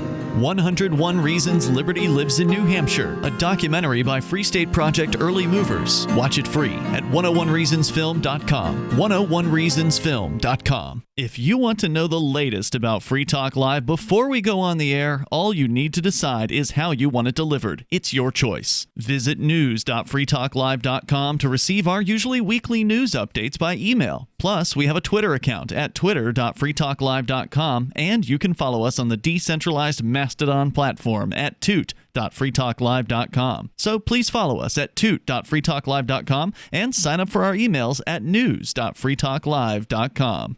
Bitcoin.com has launched a trading platform at local.bitcoin.com, allowing you to buy or sell Bitcoin Cash via dozens of payment methods like PayPal, Venmo, bank deposit, remittances, or meeting in person with cash. There are no ID requirements to sign up for and use the site, and all communications between buyers and sellers are encrypted. Finally, a global trading platform that respects your privacy. Visit local.bitcoin.com to get started trading Bitcoin Cash. local.bitcoin.com. Help get LRN.FM into more ears. Visit promote.lrn.fm for a free bumper sticker, flyers, banners, graphics, and more. Promote.lrn.fm. All right, it's another edition of the Edmonton Post Show. I am Mark Edge, coming to you from Free Talk Live. Today I have with me a special guest, one of these YouTube stars you've all heard about. His name is Ivor Cummins. Ivor, are you there? Yeah, Mark. Great to be here. Whence do you come? I'm in Dublin, Ireland, pretty much here all my life. And you've been keeping a close eye on, you do statistics, right? And you've been keeping a close eye on the COVID numbers. I'm just kind of curious as to some of the things you might have figured out. Right, yeah. Well, since late March when the lockdown started coming in everywhere, I kind of got really interested because I work in metabolic health and lecturing at medical and metabolic health conferences. But in March, the lockdowns happened, everything got cancelled, and I began to look in and got really interested. So I had already made a cut from the China data and from the Diamond Princess cruise ship, which was elderly people. I'd already made a cut in my head that the impact would be like a severe flu, but it would also be seasonal because I checked it out and coronaviruses are strongly seasonal, especially in Northern Europe and North America, Northeast and all. So I said, okay, this is going to hit pretty hard. Elderly, people with maybe diabetes and obesity and these kinds of problems. So it's going to be nasty. But I figured the lockdowns were driven by fear. And, May or so, things would all level off. The hospitals would empty, the summer would come in, and the lockdowns will all go away. But that didn't happen. So I stayed on the research of this ever since. So, you brought up a lot of things that are sort of important regarding this. Obviously, we all got super scared back in March. They stuck us all to the ceiling, and then, the numbers were climbing there as far as deaths went. But another thing that seemed to be happening even very early on was the political football aspect of this. I don't know what it's like over there in Ireland, but I can tell you that, here in the United States, it was like the Democrats were like, shut everything down. And the Republicans are like, hey, hold on. The economy is important, too. And, I don't like to pick between these two particular piles of poo, but I did during this whole pandemic. And I can tell you, Facebook friends dropped off just by me saying that it was a political football. Not me saying which side of the political football I'm going for, but the fact that that it was a political football. People are like, yeah, I can't believe you're doing this. Just exposing that sort of point. Yeah, that's crazy stuff. And I stay out of the politics, especially U.S. politics, obviously. Yeah, you should. But yeah, that's a bizarre thing that happened in America. But in Europe, there isn't really that. The bizarre thing in Europe is everyone kind of backed ongoing lockdowns in the face of the science. So Europe didn't have this divide. Opposition parties ran with it. Everyone ran with it. It was just bizarre to watch.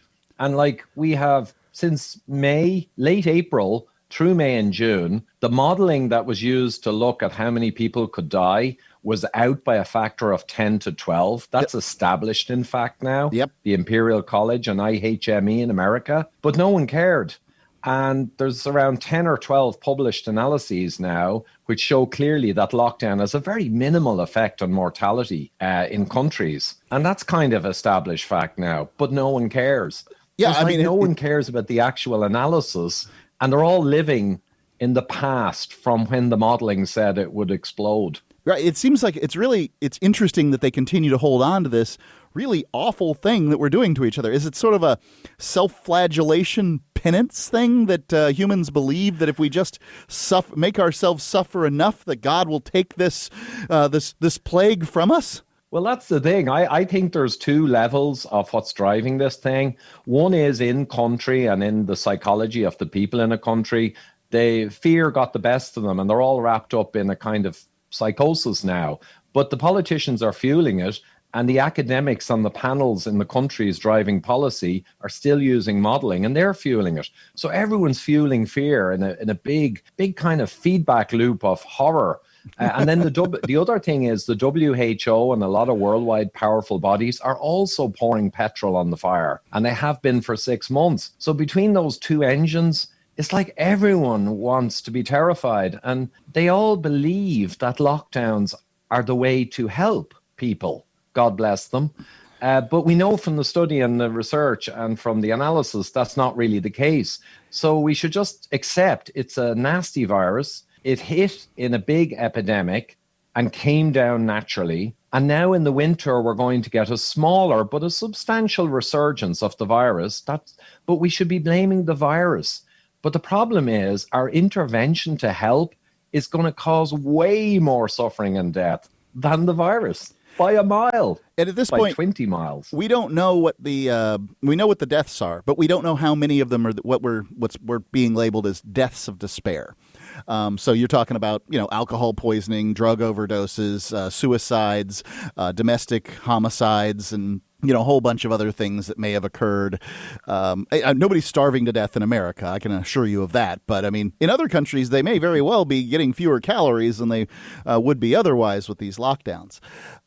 So we don't know how many are COVID deaths and how many are deaths of despair. I can assure you the COVID people say every single additional death is a COVID death. And some of the ones that aren't additional are COVID deaths too. But one thing I want is you've made the statement, the sort of positive statement that lockdowns don't work or don't have much effect. Much positive effect. Can you throw a few facts out that back that up. Yeah, well, a publication in The Lancet, no less, back in June or July, came out with a clear statement, and they looked at around 50 countries, and they said there is no correlation or linkage between lockdown severity and deaths per million across all the countries. So they went on the record, and we had a Woods Hole Institute in late April, did a European analysis, same result. And we have many, many preprints in different journals or online, and they all come to the same result. It just doesn't really correlate. So it might flatten the curve a little for your hospitals if you're truly overloaded. So an emergency measure if your hospitals will be overwhelmed. However, it became a default measure for to be doing something. But the damage, I can tell you, that I think again in The Lancet, there's a paper out a couple of months ago now, top journal, and they show that around 200,000 extra deaths for the UK could be expected due to the lockdowns, right? And the saved deaths are going to be a tiny fraction of that. They had 50,000 deaths total. They might have saved, I don't know, some number of thousands, but 200,000 is coming. And 1 million life years, quality life years, will be lost, driven by the lockdown. But the life years saved is going to be a tiny fraction of that, because the average age of death in England is higher than the average mortality age for the country. Right. That's an amazing thing about this, is that here in the United States, was also true, at least at one point. I've heard that it's come down a little bit, but at one point, the median age for COVID during the big scary part was 80. The average age of death in the United States is 78, meaning that COVID was pulling up the average age of death. I mean, what's the emergency here? Also, who's COVID killing? Best I can tell, it's people who, obesity and diabetes are strongly correlated, and a variety of, if you're killing obese 80-year-olds, how long did they have? Well, that's the thing, yeah. Professor Michael Levitt, the Nobel Prize winner from Stanford, who called this in February from the China and Diamond Princess data, he said the modeling is out by a factor of 10 to 12. He was entirely correct. And he said instead of losing on average, I think it was 9 months of life, it's more like COVID brings 3 weeks of extra risk of death to your standard year's risk this year. So that's on average. But the upshot of it is, there is life lost. We saw that. It's a real virus. It's nasty. But once the epidemic passes in a region, you're just going to get an endemic winter resurgence in most regions. And after that, it's over. So unfortunately, by the time the vaccine comes, to a large extent, the impact has passed. And it's an endemic virus now. This vaccine looks so much like a totem to me, a good luck charm, as it were. I don't know what else to call it. I know that the flu vaccine is generally, about 18 months out, they begin trying to determine which flu is going to be the flu that is going to be so bad come next year. And I understand you're not supposed to say flu and COVID in the same sentence, because otherwise you love Orange Hitler. But let's not get crazy here for a second. The flu vaccine generally, not always, but generally, is just of no use. You can get it, and and as a prophylactic, it's not a particular problem, but a lot of people have reactions to it. So if you're going to be sick for 4 days from taking a flu vaccine for a bug that you're not going to get, what was the point of that? People think they get the flu from the flu vaccine. They don't get the flu from the flu vaccine. They're having an allergic reaction to a vaccine. For those that want to find the rest of this, go to archives.freetalklive.com. Look for Ivar Cummins. You can get the rest of this interview. Remember when you first heard about Bitcoin? How long did it take you to realize this little project would soon change the world? Do you kind of wish you had gotten involved sooner? Well, now's your chance to be part of the next revolution in money. Intercoin is working to finally make crypto go mainstream. It's designed to be scalable enough to support everyday payments and even elections without the state. Bitcoin was originally supposed to be a peer-to-peer cash system, the way we would all pay one another without having to trust any third party. But instead, over time, it mostly became a store of value. That's because every 10 minutes, the Bitcoin network must put all transactions into a block, and that block can only hold so much. If crypto is to become mainstream, for everyone to use it in everyday payments, we need a new architecture, one that's as secure as Bitcoin while being far more scalable. Check out intercoin.org to find out more, and maybe pick up some of those coins for yourself. I'm crazy about My Magic Mud. This is the most important oral care product created this millennium, and I'm not kidding. We all have different opinions on politics and issues, but we all have mouths. And I want yours to be as clean as possible, with teeth as bright as they were meant to be. I will never be without My Magic Mud. It's a little surprising, but man, does it work. If you only listen to one thing I say ever, go to mymagicmud.com and get 20% off with code FTL. mymagicmud.com, code FTL. The LRN.FM social media channels have been revamped. We've eliminated Facebook and focused on other platforms like Twitter and Mastodon, the decentralized alternative to Twitter. On our accounts, you'll find posts from multiple LRN.FM show hosts together in one place. Follow us on Twitter at twitter.lrn.fm, or better yet, move to the decentralized Mastodon social media platform at toot.lrn.fm, toot.lrn.fm. I think you'll like it. The latest episode of Declare Your Independence with Ernest Hancock is next after the news on the Liberty Radio Network at LRN.FM. Watching the storm. I'm Lisa Lacera, Fox News. Ada, now a tropical storm expected to impact the Tampa Bay area of Florida. Maximum sustained winds now are near 70 miles per hour, according to the National Hurricane Center. The most recent forecast expects the storm to hit the west coast of Florida on Thursday. Heavy rain will be the main threat across the west central coast. Strong winds and thunderstorms will accompany the system. Fox meteorologist Adam Kloss. The storm has been in the Gulf of Mexico since crossing over South Florida on Sunday. Governor Ron DeSantis issued an expanded emergency declaration to include 13 counties along or near the Gulf Coast and has asked for an early emergency order from FEMA to get the resources he needs to battle the storm. President-elect Joe Biden has tapped longtime advisor Ron Klain to be his chief of staff. He served as Biden's chief of staff during President Obama's first term and was chief of staff to Vice President Al Gore in the mid-1990s. President Trump has been largely out of public view since the election, making a visit this morning to Arlington National Cemetery for a Veterans Day commemoration. Behind the scenes, President Trump working the phones, meeting with his campaign staff about the potential path forward, according to one advisor, driving action. The president's campaign urging the nation to take a breath while the challenge process unfolds. The latest action, a lawsuit in Michigan.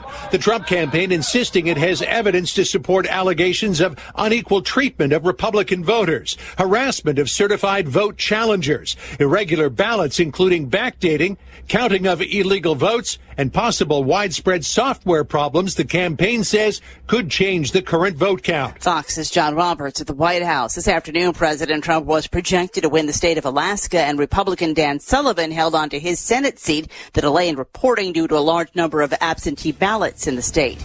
America is listening to Fox News.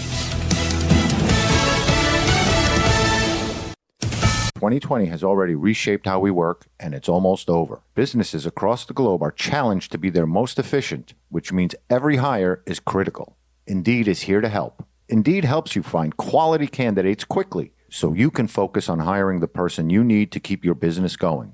Unlike other sites, Indeed gives you full control and payment flexibility over your hiring. You only pay for what you need, can pause your account at any time, and there are no long-term contracts. And now, Indeed's new way of matching you with candidates instantly delivers a short list of quality candidates whose resumes on Indeed match your job criteria that you can contact the moment you sponsor a job, making Indeed the only job site that can move as fast as you do. Right now, Indeed is offering a free $75 credit to boost your job post, which means more quality candidates will see it fast. Get started on Indeed.com/Fox. Offer valid through December 31st. Terms and conditions apply. In California, cases of COVID-19 are on the rise again. California Health and Human Services Secretary Dr. Mark Galley says if things keep going the way they're going, over half of California counties will have moved into a more restrictive COVID tier between now and next week. How much more can you keep your mask on?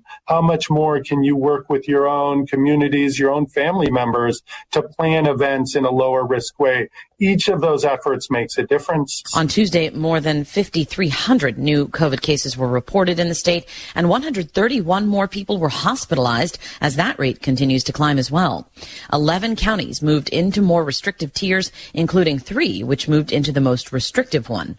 Jessica Rosenthal, Fox News. This is Texas has become the first state with more than 1 million COVID-19 cases. European leaders continue to react to the election results in the U.S. Greece's Prime Minister Kyriakos Mitsotakis. A congressman recently revealed that legislation totaling 2,900 pages and involving more than $1 trillion was available to members of Congress for less than 48 hours to study and consider. That's over 60 pages of legislation per hour. Do you think anyone read the entire bill? I'm Jim Babka with DownsizeDC.org. Consider a proposal buried in a 3,200-page, $388 billion bill, which would have empowered committee chairmen or their agents to examine Americans' tax returns. When this horrible provision came to light, no one claimed to know how it got into the bill. One congressman questioned said, "I didn't write it, I didn't approve it, I wasn't even consulted."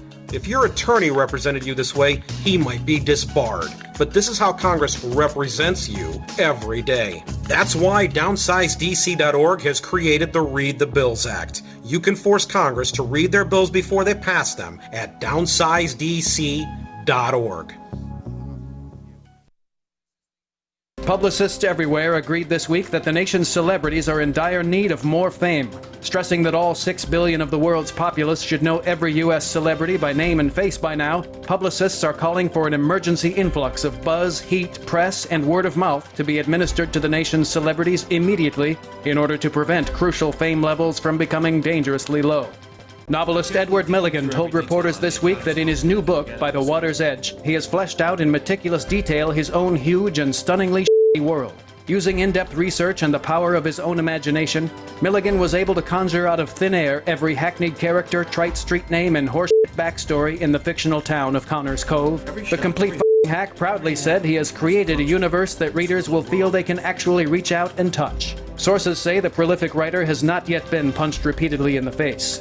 In other news, McDonald's opens a new senior citizen play place. This is the Onion News Network. And now, live from the studios of Freedom's Phoenix, Ernest Hancock. Believe me when I say we have a difficult time ahead of us. But if we are to be prepared for it, we must first shed our fear of it. I stand here without fear because I remember that I am here not because of the path that lies before me, but because of the path that lies behind me. I remember that for 100 years we have fought these machines. And after a century of war, I remember that which matters most. We are still here! Let us make them remember. We are not afraid!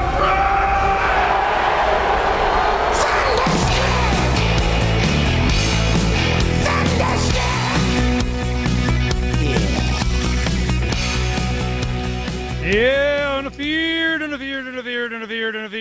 here, and declare your independence to me, Ernest Hancock here in Northport, Washington, down the Canadian border by the Columbia River, and it's cold. I'm cold. Are you cold where you are? You know, I saw Bob was saying Tingsboro, Massachusetts is warmer than Phoenix. Global warming. Anyway, what we're going to do today is talk to Kelly Gallagher for the first couple of hours. She's a new friend we've known for a year or so, and very talented. Well, no, we met back, a decade ago or something. You know, this is a while ago. Go ahead and check your mic. Check. There you go. There Hello. she is. There she is. Okay.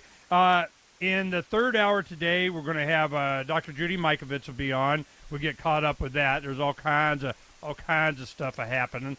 And the election stuff we'll probably not talk about too much. All right. We have tomorrow, Richard Grove's going to be on. And we got the old Trump report, so we'll get all trumped up there. And tonight we have James Corbett, CorbettReport.com. All right, so we're going to do that tonight. And there's a lot. We started a Black Market Friday.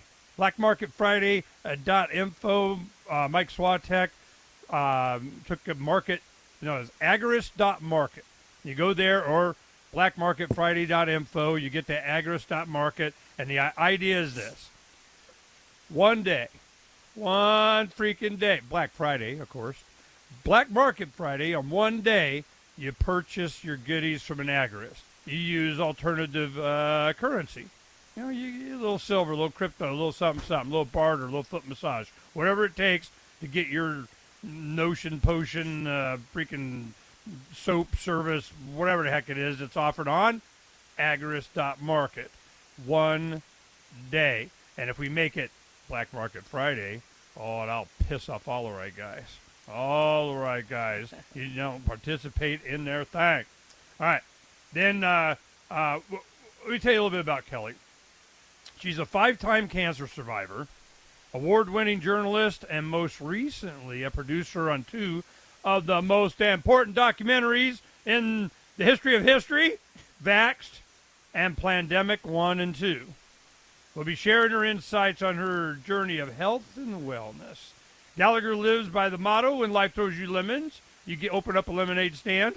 An inspiration and global visionary, she founded and created Doctors Who Rock to acknowledge those pioneers who have paved the way and saved the lives of many by looking outside the box and curing diseases instead of treating symptoms. She has been documenting the story of mercury and dental fillings for decades around the globe. And is looking forward to completion of this epic saga. She sits on many boards and think tanks that are working for the good of all humanity and continues to touch the lives of everyone she meets. And she has a new movie that just came out last night that we streamed called Charlie's Christmas Wish, which is about a talking dog and homeless vets. So, I mean, you got a boy, talking dog, and homeless vets. I mean, how can you go wrong? Oh, and today's Veterans Day. Veterans Day. That's why I look at it, I go, that's why they released that yesterday. Yes. It was, they filmed it in Georgia. Atlanta's becoming like, a new Hollywood because they got to get rid of the old one. That's one thing. We'll get into all the. We got 2 hours. We're gonna do it up. But that's one thing. I mean, you're an attractive young woman in Hollywood. Did you have stories of attractive young women in Hollywood? Well, I think, we had, I think when I first moved to Hollywood, I met Rodney Dangerfield at a big party, and I was naive enough to think that he actually wanted me to be in one of his films.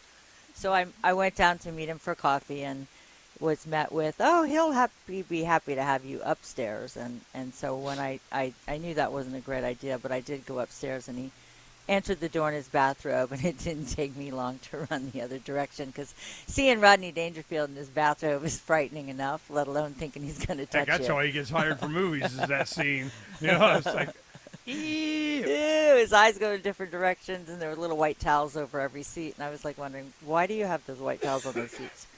So, yeah, I think there's all kinds of crazy stuff that goes on in Hollywood, but lucky for me, I wasn't like the most beautiful, so I probably didn't get, Well, you're not that lucky. I mean, you were in the movie last night. I go, God, that looks just like it's Kelly. It's Kelly with a different color hair, longer, but yeah, it was me.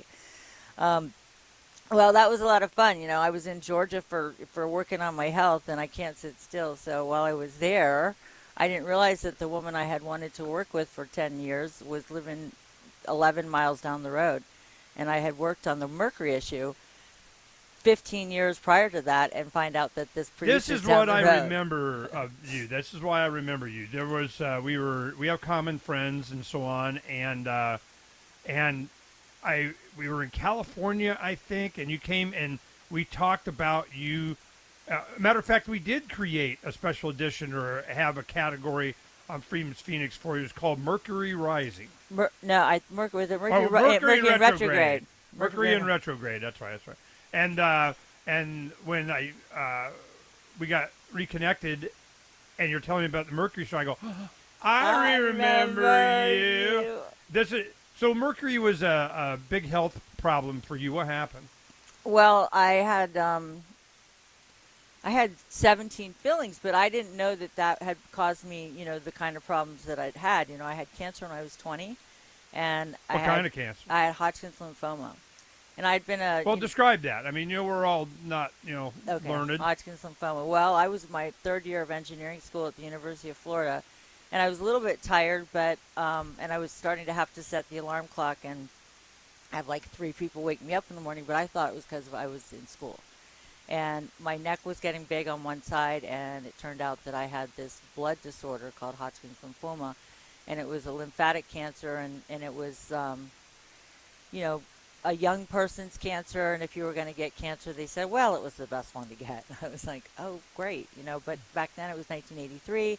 No one had cancer. My friends didn't have cancer. Old people had cancer, so that's what happened. I ended up. Well, what's the symptoms? I mean, what's it do to your body? They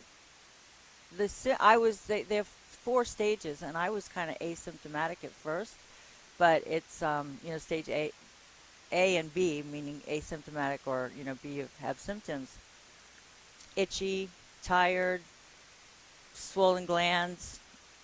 I just thought I was a stressed out college student. I didn't really think a whole lot about it, and before you knew it, I crashed. And, cut to, I had all these fillings in my mouth when I got the radiation. So the treatment for it was a little bit of surgery, a little rearranging of my organs, taking out some lymph nodes, and radiating me. I had a mouthful of metal when I got radiated. So They do your whole body? No, just from the tip of my nose to my belly button. Whoa. Yeah, exactly. Man, whoa. So they are radiating your mercury fillings while they're in your head? Yes. And nobody ever said one thing. It was so crazy. Well, that was... It was heavy metal. Woo! Got it, yeah. She's a heavy metal girl from Hollywood. No. We'll find out more with Kelly when we come back.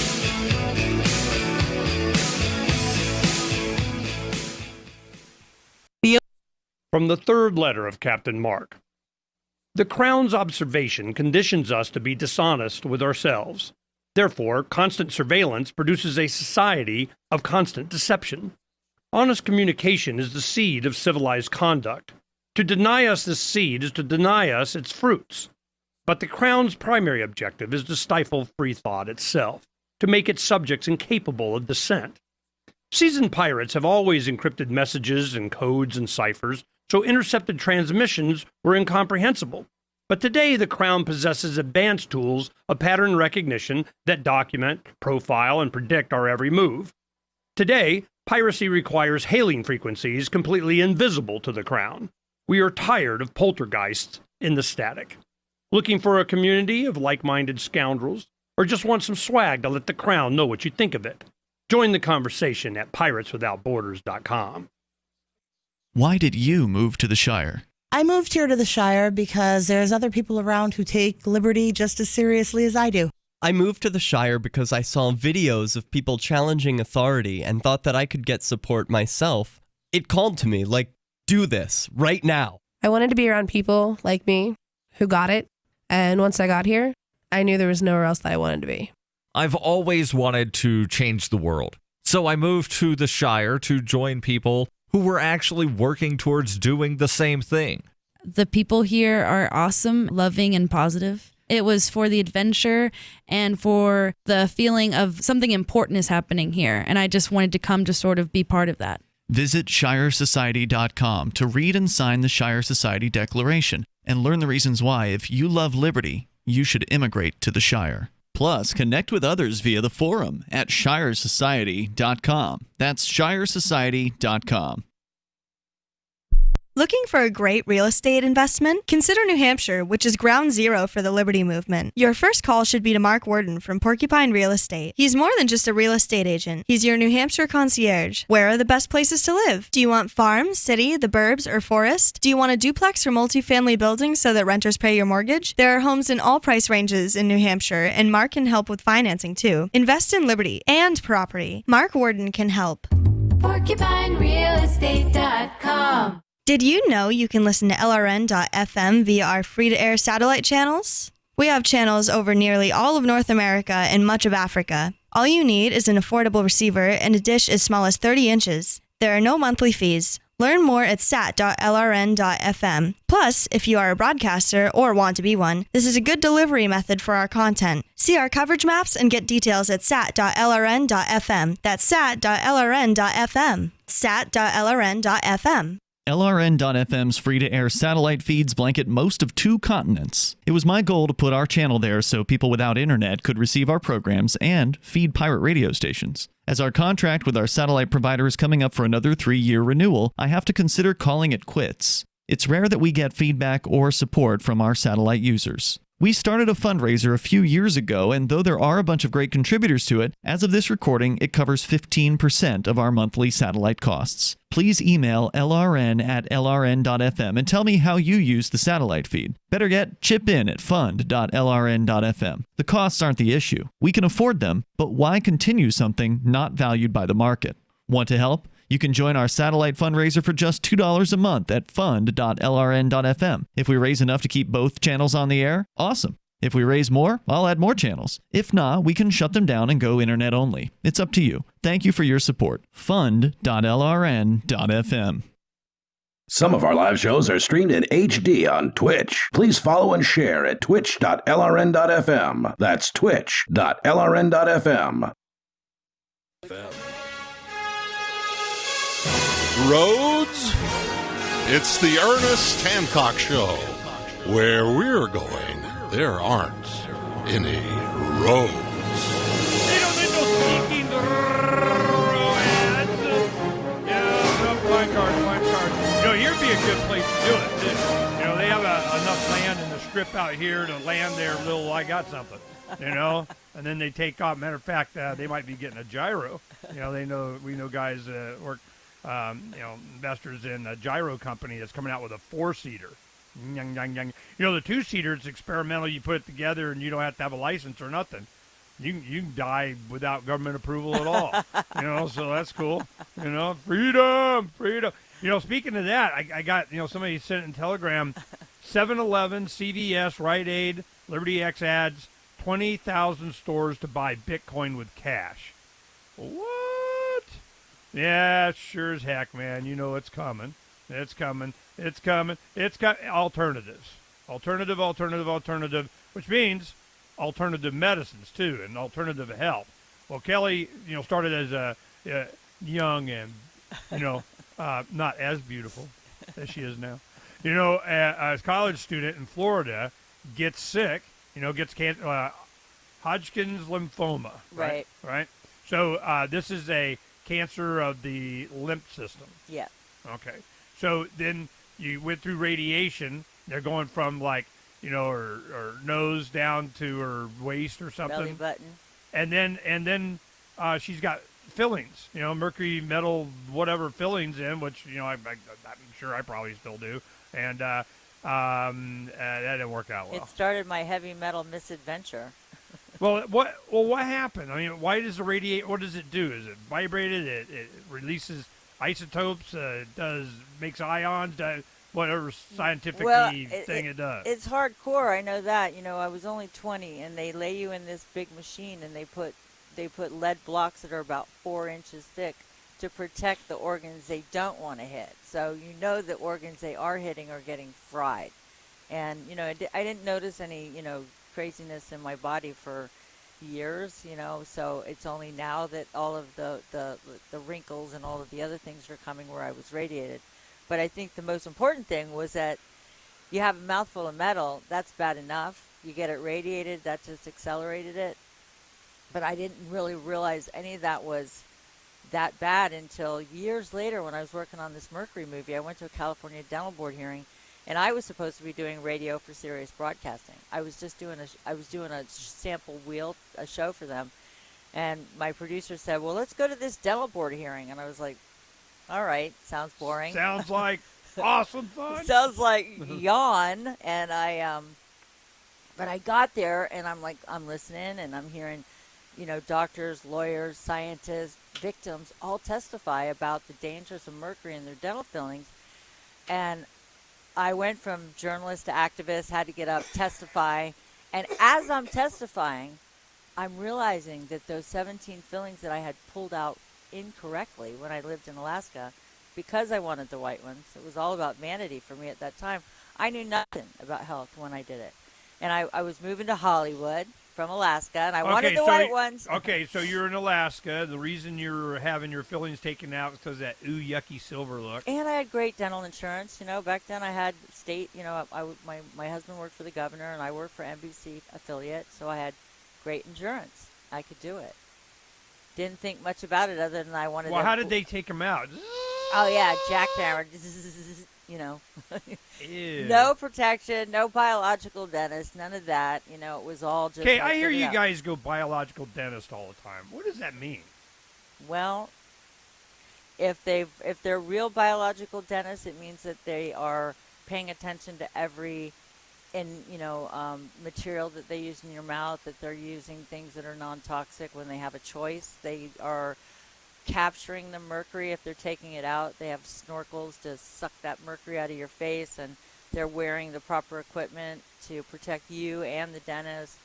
That they are, maybe using ozone. They're doing all kinds of crazy shit. They're removing asbestos from the school from classroom. that ditch in your mouth, basically. All right, they're getting serious about it. All right, so they remove that and they replace. And this is a process of a day, a week. How long did it take them to go through all your 5 billion fillings? Well, when I was, I don't even remember when I was in Alaska. I just remember that I had them all out, and then I got sick. I had pneumonia, and I had bronchitis, and I had pneumonia, and I had bronchitis, and I didn't connect any of that for years. It wasn't until, like I was telling you about this dental board hearing, that I was hearing all these other people testify about their symptoms and stuff, and I literally got up on the stand, and I was like, while all y'all are pushing paper around, people are dying. What are you doing? I had no idea what this whole scene was about. I didn't know they had dental boards or medical boards. And I don't think most people realize that there's 6 people in the state of California that are making all these medical decisions for us, and nobody even knows who they are. And those 6 people are they think California is setting the standard for the country, and the country is setting the standard for the world. It makes those 6 losers in Sacramento all of a sudden a whole lot more important. And so I realized this at this dental board hearing, and I went from making a radio show to starting making a movie. And I went on this journey with these people that I met that day, and we went around the world trying to stop mercury from, dental board hearings to government reform hearings in Washington, D.C., to all the way to the UN, and not realizing they just want to poison you because they take why wouldn't you want to get mercury out of your mouth? I don't know. I don't know. I don't know. Because they could track you, maybe, with heavy metal in your body? I'm afraid to mess with it or even check. I got those ones. You got that stuff in your crazy mouth now? Oh, my God. Yeah. Oh, my God. We're going to the dentist. Fire this bus up. well, this, the symptoms are what? And is it enough that you can measure it in your body? If I I'm 50 years with this stuff in my head, so it's why you crazy. It's why okay. At least I have a reason now. You got a reason. It's why you crazy. You can measure it. We were sponsored by Arizona Instruments, and they're an industrial hygiene company out of obviously Arizona, and they make these machines that measure the ambient air. And so what we did is we put a straw in the machine and we put them into people's mouths, and they gave us 5 of them. We took these things to the UN. We took them all over the place. And what do they got to do? Just blow out? It just people breathe, and it's measuring the air in your mouth, and the dental fillings are off-gassing. So a silver filling that we've all come to know is 48 to 54% mercury. Whoa! Whoa! They off-gas at 43 micrograms per day. Whoa! And mercury's more toxic than lead. And so we've been, walking around as little, hazardous waste containers. Okay, why? Why would they select? I mean, they're not anymore, right? Why? Why? Are you asking why in the middle of COVID? Right. Are you asking why in the middle of vaxxed? Are you asking why? I mean, shit. Really? To just get you sick? Oh, she said trash can word. I did not. No, I'm not allowed to say trash can word. Did I say trash can? Did we just get... sorry. Yeah, well, what we're gonna do is we'll see if we can go down this mercury thing, because I you got someone that's been an act to help make it a deal across the planet, and then you push off Kelly on some back or something else, and it's, I got a documentary.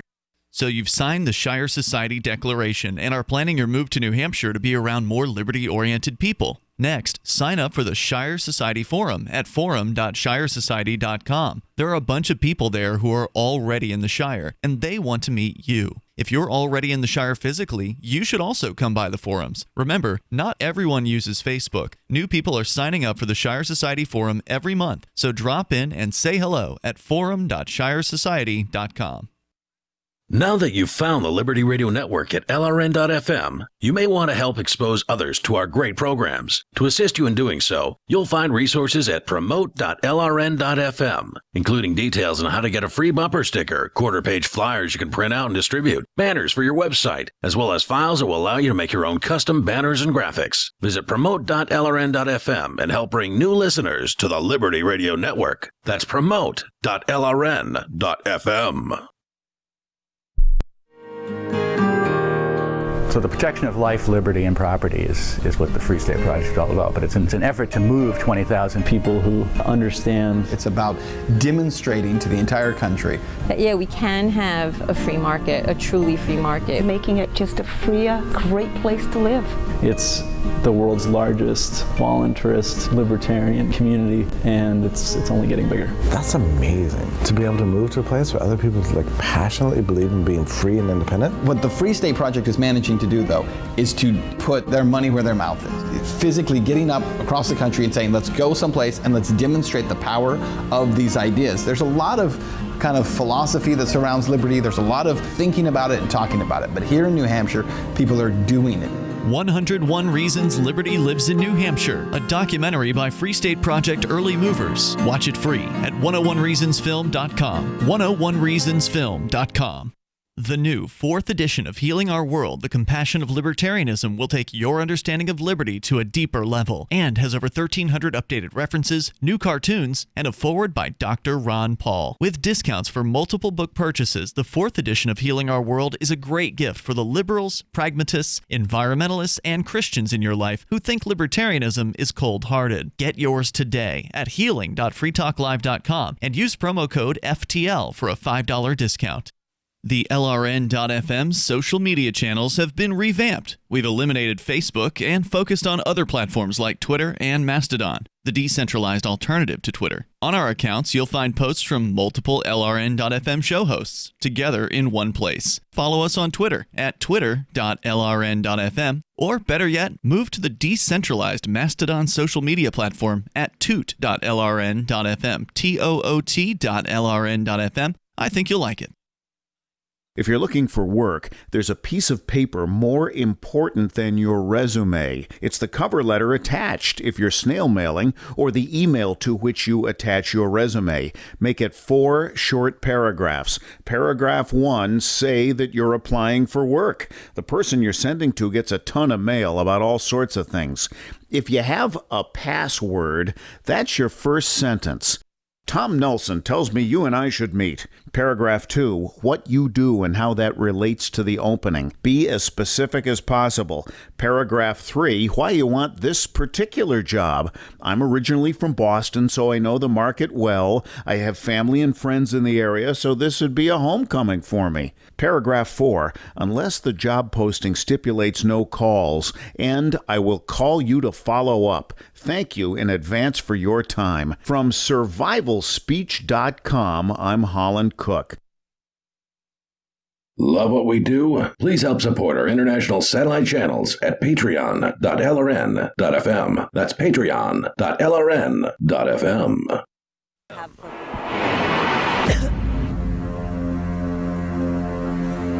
It's time for Declare Your Independence with Ernest Hancock. To be a part of the show, call 602-264-2800.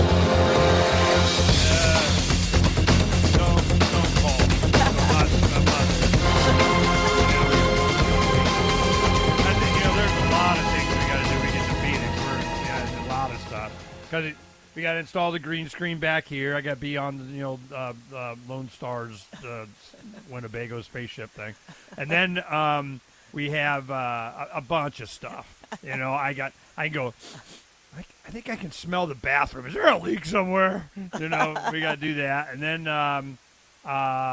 there's a lot of little stuff, but we're really just going back to spend holidays with the family. And that we've been really looking forward to that. I love our family. It's awesome. But we got, all you guys back in Phoenix, we're probably going to, Airbnb something and tell them we're not going to have a party. And then, we'll have a gathering. Well, protest. That's it. That's it. So we can get past the COVID thing. Yeah, we are definitely breaking the law if they got that. We're going to have a party just to break the law because they can suck it. This is so... Yeah, and that's one thing I wanted to finish up on the Mercury thing with Kelly Gallagher from Hollywood. Okay, I am from a galaxy far, far away, Ernie. Hollywood, same thing. Mordor. Yeah, Peter calls it Mordor. Mordor on the Pacific. The Mercury was not an issue, and then it was, and you were part of the making it was. Mercury has had several amalgam wars. It started in the 1840s. There were two kinds of dentists: the craftsman dentist, the medical dentist. The craftsman dentist, just like we have now, people taking over other people. Craftsman dentists, all got together. They were like barbers. They could shoe a horse, cut your hair, and fill your teeth in one location, as opposed to the medical dentist. And the medical dentist got outnumbered way back when. And they knew that mercury was bad back then. The Crocker brothers brought this mercury over from France and started stuffing it into people's teeth. But the choice back then was to hammer, hot gold into your teeth or, whatever. The alternatives sucked. But 200-something years later, they're still using the same crap, and it's not for 100-something years Well, what later. do they do now? I mean, what would be a preferred filling, or freaking just heal the cavity and not, first of all, if they taught people on nutrition, there's a book called Applied Nutrition. The guy got bumped off for writing it in the 50s, and he was in USC Dental School. And then his assistant mysteriously disappeared.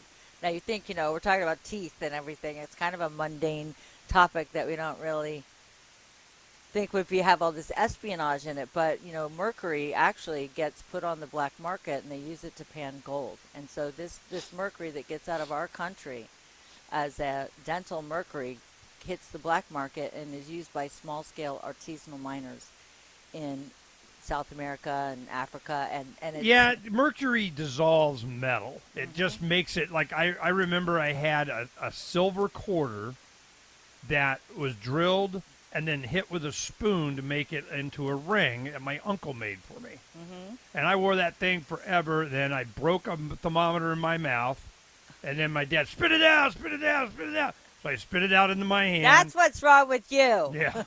And it went into the ring, and it just kind of disappeared, but it made it really shiny. So I just kept taking the mercury and coating the ring. I go to sleep. I get up. The ring was gone. I thought it fell off. I looked for it forever. I was really upset. It wasn't until years later, I was in high school, and I found out what mercury did. They had all the girls, everybody take their rings off before we handled it, in sophomore Handled it. and They high gotta school. let you handle it. I mean, hello, you Child gotta- Protective Services. Yeah, you gotta Take those teachers away. You gotta put it from one palm to the other, just to. And so a friend of mine, her ring, she didn't listen, of course, or couldn't get it off or whatever. It dissolved. It was her promise ring, her first husband. It made him buy her another one. I bet. I bet. I she bet did. she cried about that. But I saw what happened. It just dissolved silver. It just went away. So I guess you do it with gold and you boil it off, or it goes in and it accumulates all these really fine gold particles, and it's in a It collects solution. it. It basically collects the gold. And then you kind of heat it, and the mercury evaporates Burns off. and you're left with the gold. And then all the people around that circle of heating are dead. Right. Yeah, so it was the process of boiling off the mercury didn't go too well, okay? No. So it wasn't like this has been a secret. No, and this is what they do. They give it to these people. It's kind of like government cheese in third world countries. They give them their bottle of mercury to go out and work. And they get sick, and they all get sick eventually, and they all die eventually because they're all breathing this, off-gassing of mercury. So if it's just not good for us, and we've all had a mouthful of it, and yeah. And if you're going to get it out, let's just say this out loud, if you're going to get it out, please find a biological dentist because they know how to remove it safely.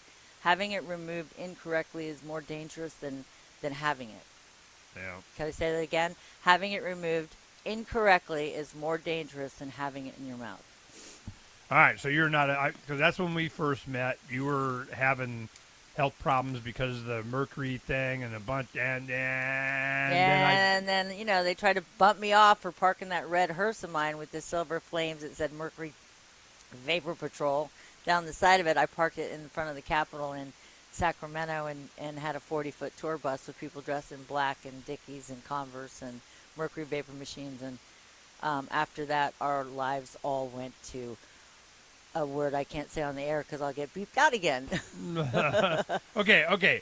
So you're a street activist. You're in their face. You're giving them what for, and they didn't like it. No. What do you mean? They didn't like it. Why didn't they like it? Why didn't they like it? Because we had 6 California Dental Board lobbyists show up at our little peaceful protest at the Capitol, and they, worked to kill our press. And I said to the lobbyist, this woman, Kathy Mudge, I said, well, hello, Kathy Mudge. She says, well, hello, Kelly Gallagher. I said, you did a nice job of killing my press today. She goes, I'm just doing my job. And I said, well, you didn't get, stupidly, I said, well, you didn't get me yesterday because we had been on Good Morning Sacramento. She said, oh, I'm working on it. The next weeks were hell. We were investigated by the Attorney General. The dentist that was in our event, got investigated by the Dental Board. The Business Bureau called the magazine who wrote a story about us, and everything went down. We ended up with mold poisoning in our brand new house. We had a gas leak in our brand new. I mean, we just went through it. We all got sick. I ended up in the hospital, and by August of 2005, this all happened the end of 2004, 2005. I remember interviewing Bobby Kennedy, coming back. My best friend dies, and we all end up super sick in the hospital. And by August of 2005, my heart stops. What? Yeah, I'm not that old. My heart, AV block, boom, out. And, I'm lucky it restarted, and I ended up with a pacemaker, and all kinds of crazy crap happened after that. But we had a lot of, we were robbed. We'd been on tour in a bus like this for 7 weeks. We came home for 7 days. We were gone for 2 hours, and when we got back, all our cameras, all our computers, everything was gone. So we've had, the cops come. Upgrade. Crazy. The life of an activist. Yeah. I mean, this is how it works. See, my thing is, it seems like you weren't, hidden. I'm like, if you're going to be on the list, be on top of the list. It's safer there. Yeah, but there was no social media back then. There was no YouTube or look what just happened to us. Nobody knew. And so we were kind of right before. We were like road rules that matters before there we could put it up online every day, or before I knew how to do it anyway. We didn't have the way to but they're alert filmmakers, so they get see all this builds up. We to, get even eventually. Yeah, it all builds up to you have no idea. So keep in mind, VAC, she was involved with VAC, and Plandemic. Plandemic, our friends with Dr. Judy, they do Plandemic, 1 billion downloads on just the trailer. 1 billion. Oh yeah, we got PFS that the hell out of it. From the fourth letter of Captain Mark. Landlubbers are conditioned to believe that the originators of an idea deserve exclusive rights to it, but these innovators are nothing but privateers, granted a monopoly by the Crown. Potential inventors are restricted from using their own property and forced to navigate a wilderness of prohibited ideas. These pattern monopolies are intellectual colonization. This alliance of means between the Crown and the privateers is not an alignment of ends. Both collude to establish a permission culture, in which everyone second-guesses their own thoughts, never sure which ideas are permissible to develop. But their objectives are different. The Crown aims to cripple dissenting opinion, while privateers will only be satiated when all new ideas already fall under their monopoly. This scheme does not protect our information, but seizes it and denies us access. The future belongs to individuals who think, speak, and act freely to create and share without reservation. Join the conversation at pirateswithoutborders.com. Free Talk Live. Laws are made by politicians. Politician is a synonym for a liar and a thief. I don't necessarily agree with that. Not entirely every time, but generally we're talking about politicians here. You wouldn't trust them with your bank account, would you? No, but that's what I'm talking about. Liars and thieves have written crap down on pieces of paper, and you're justifying it. I'm not justifying it. I'm just saying that if I tell you pot, that's wrong. It's not wrong when politicians tell you can't do something. People have a basic sense of morality. Okay. This is a good idea or this is a bad idea. And property is one of them. So taking my drugs is again a crime. Taking your drugs, taking something that's illegal to own. He's right back to it. With the politicians. Why don't you go out and shine their little shoes for them? For God's sake. Free Talk Live, 7 nights a week from 7 to 10 Eastern, live on the Liberty Radio Network at LRN.FM. Cell 411 is a free app for Android and iOS that replaces government-controlled 911. Cell 411 allows you to preset a group of friends or private organizations to show up at any emergency. Cell 411 is a nightmare for the state because it proves their so-called services aren't needed. Cell 411 has had thousands of installs, and of course it's covered by the BIPCOT no government license. Cell 411 because your friends won't shoot you when you're in trouble. Without the government, who would build the emergency services? You and Cell 411. Get it today at getcell411.com. There are lots of ways to listen to Free Talk Live. Our podcast has been around since podcasts began, and now the FTL feed is loaded with content besides our full show archives. Did you know that we make it easy for you to customize your podcast subscriptions? We have different feeds, one that includes only our full shows, one with just the Daily Digest, and our main feed that includes everything. You decide what you listen to. It's quick and easy to customize your feeds at feeds.freetalklive.com. That's feeds.freetalklive.com. Is spreading the message of liberty, cryptocurrency, and peace around the globe worth $2 per month to you? As you may already know, in addition to our internet feed, LRN.FM broadcasts on free-to-air satellite across North and Central America, as well as Sub-Saharan Africa. And we've been available on satellite for free 24/7 since 2010. The LRN.FM free-to-air satellite signal is reaching some of the most oppressive regimes in the world, and there's no doubt our ideas are making an impact. You can learn more about the channel's impact by watching the 3-minute video at fund.lrn.fm. If you'd like to help free minds globally with our ideas of liberty, cryptocurrency, and peace, you can donate as little as $2 per month via fund.lrn.fm. You can help us continue and expand our satellite broadcast to multiple continents. Visit fund.lrn.fm today, and thank you for your help. Don't forget to share the link on social media. That's fund.lrn.fm. Now you can follow LRN.FM on the decentralized Mastodon social media platform at toot.lrn.fm, toot.lrn.fm.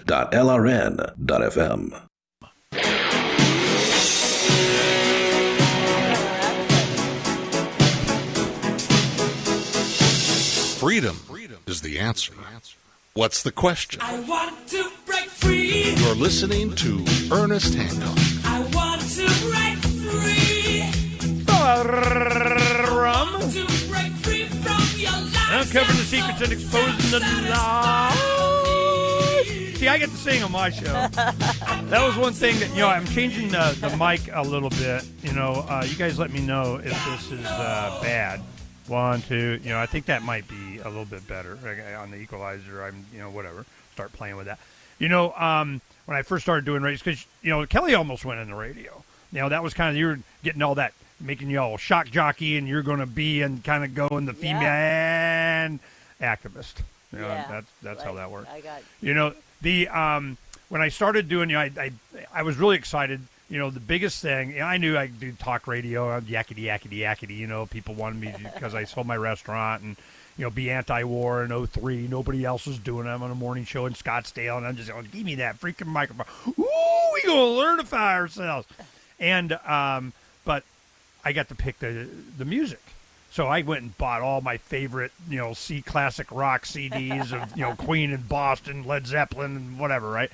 So I'm pulling out the riffs, getting, my little 10, 30-second whatever, doing that. And then you find out, I know Hollywood, Kelly's, she and I go at it, man, on the copyright thing. Well, you're doing it wrong, And, you just can't bootleg my movie. Yeah, I am so don't care. That'd be the best thing ever happened to you. Well, hell, it was. It is. We're All right, back. bootleg it. You're right. Oh, wait, didn't I tell you? You told me so. Yeah. No, she's coming around. But, what happened was I play it, and then it'd be like, more than a feed it, whatever. It's not good. Who cares? That's my freaking show. Get your own damn show. So the board ops would be going, you can't sing and talk radio. And I go, more than a feeling. Yes, I can. Yes, I can. I go do it some more. So anyway, I do it once and they freak, and they're becoming a thing now. You're going to tell me I can't do it. I'm on the highway to hell. Yeah, see, exactly. So I'm just like, everybody's like, Ernie, you really suck. And I'm going, so? I'm a free bird. Right. I was just having fun. And the thing is that it continued when we were doing, started going on online different networks and everything. And it was just, YouTube would come after me. Oh, that was 7.6 seconds of Led Zeppelin. You're so freaking not allowed. And I go, you're so freaking out of here. I am not. That's when I stopped doing all the social media and everything, because they would get you for content. They're taking an ice scoop to your cortex and pulling out the creative of you're not allowed. Ouch. I'm going. That hurt. Ice scoop to your cortex? Yeah. Oh That's what the hell you think censorship is. Ow. Yeah, that's what's wrong with you. You've been ice scooped too much. Hollyweird. So then, Hollyweird. Let's get to Hollyweird. All right, you go through activism on this issue, and what was the main thing that you learned when dealing with government agencies, big pharma, money to interest, special interest, politicians? I mean, you're right at the core of, man, that little girl over there is just costing us some money. You're so freaking not allowed, okay? So what did you learn? I learned a level of corruption that it's almost hard to wrap your head around. I was at the United Nations, we were all there like, we're going to help save the world. We're going to get mercury out of dentistry. We're going to, and all of a sudden, the State Department's like, why are you here? And I'm like, why do you care? And they're like, this conference, it was the Global Assessment on Mercury. They're like, this isn't about mercury and dental fillings. I'm like, well, who told you I was here about mercury and dental fillings? Kind of creepy. They knew why I was there, right? And I was like, they didn't want to put mercury and dental fillings on this global assessment. The assessment was about where in the world is mercury. They don't want to talk about vaccines. They didn't want to talk about wait. Where is it so we can buy it? No, where is it so we can use it? So that we can regulate it, get rid of it, whatever. This was the Minamata Treaty that happened at the United Nations. It took years and lots of dead trees and lots of paper to make these 10-inch stacks of paper you get in 1 week at the UN that nobody ever has time to read. I mean, who's reading it? Yeah. Who's making the Yeah, who's no, making the edits? I Because learned that early on. right? You're like, they give you so much, you can't do anything but like go, oh, I'm at the UN. Let me get a T-shirt. You know, like it's you're just overwhelmed. So okay, all right, wait, you're skipping here. I am. All right, you go to the United Nations. You're dealing with this mercury health issue. You get it, kind of whatever, because they're having some kind of a meeting about mercury. Right. Okay, how did that level of concern or participation at the UN, get there? Okay, what are so you talking about? So we were on tour. We went around the country in a motorhome on the Open Your Mouth tour, and we were, interviewing people and actually learning about what was going on next. So we were kind of like you on the bus. Oh, wow, we need to, this guy Michael Bender at the Mercury Policy Project in Vermont said, are you guys going to be at the UN? And we were like, looked at each other like, well, sure. Well, yeah, we're going. I mean, are we invited? And, it doesn't matter if we are, we're going anyway now. And so we ended up at fish advisory hearings in Washington, D.C., and then on to the UN. And okay, wait. Fish advisories, you're talking about mercury in fish and stuff? Yeah, we went, Michael Bender told us to go to Washington. We went to fish advisory hearings for the FDA. So Michael Bender, who's Michael Bender? Michael Bender's a bigwig in the world of mercury policy. Okay, trying to so you go to Washington, and we're talking about mercury in the fish. You got mercury in the teeth. Mercury's bad. We crash into the FDA Robert hearings. F. Kennedy Jr., he's all big on mercury. This is before, well, I guess he's into it. No, this is before him. And so at this fish advisory hearing, we're all there. We're in an FDA hearing. We don't even know what we're doing. We're just kind of bumbling through. We're 5 people in a bus. We get off. We're like in the meeting. And we hear them talking about fish. And it wasn't, are the fish toxic? It was, should we tell the American people the fish are toxic? We're like, what? In these boring hearings. And all of a sudden you hear like this line of like, okay, we know it's toxic. Should we tell? So all these people are eating tuna fish out of the can. All these pregnant women are eating tuna fish out of the can. All these people are eating all this crap, and it's highly contaminated. So that was, a big wake-up call for us. And then we managed to, then we got robbed, and then we had to raise money again, and then we had to buy equipment again, and we got to the UN. So every time we had a roadblock, we knew this issue was more and more important than we ever had imagined. I thought it was just a health problem. It was a global economic, Okay, like, let me ask you about this. This is something that is a new thing. When you have activists that are supported by either wealthy individuals, crowdfunding, online drives of whatever, and all these different platforms. Of course, now they say we're giving everybody their money back, and you're not getting it because we're Patreon or something. We don't like, and you're white supremacist because you're white. So I'm going. Bad time to be white. Yeah. So I'm. This is a new thing to where you have these kinds of blocks, or you take people, or you even kill people.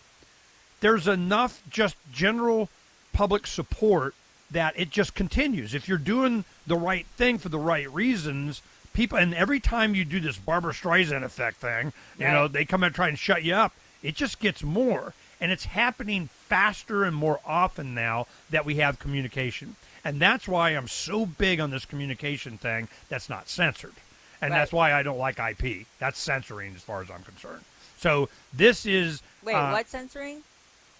Intellectual property. The intellectual property. Okay.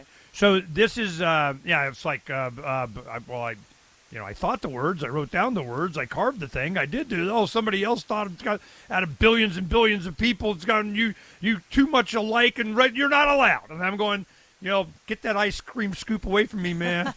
Ow. You're not, carving out some cortex. All right.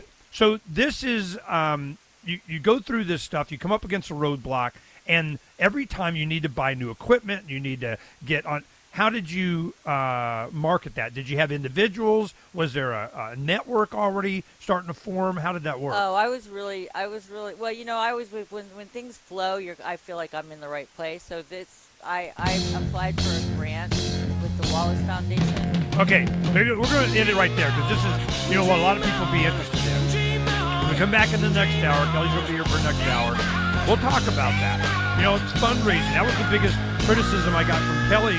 On how we make money to do this if you're a cop and bootlegging vaxxed all the time. And I go, hell, that's what gave it the freaking bump, you know? I had the same argument with Aaron Russo on American Freedom Fast. So then we have Vax 2. How did that do without the, pirating? I was going to talk about it. Then here comes the pandemic. Please be upon thee and vote all you want. I'm telling you, times have changed. We're going to talk about that and the funding of your great idea and why and the success.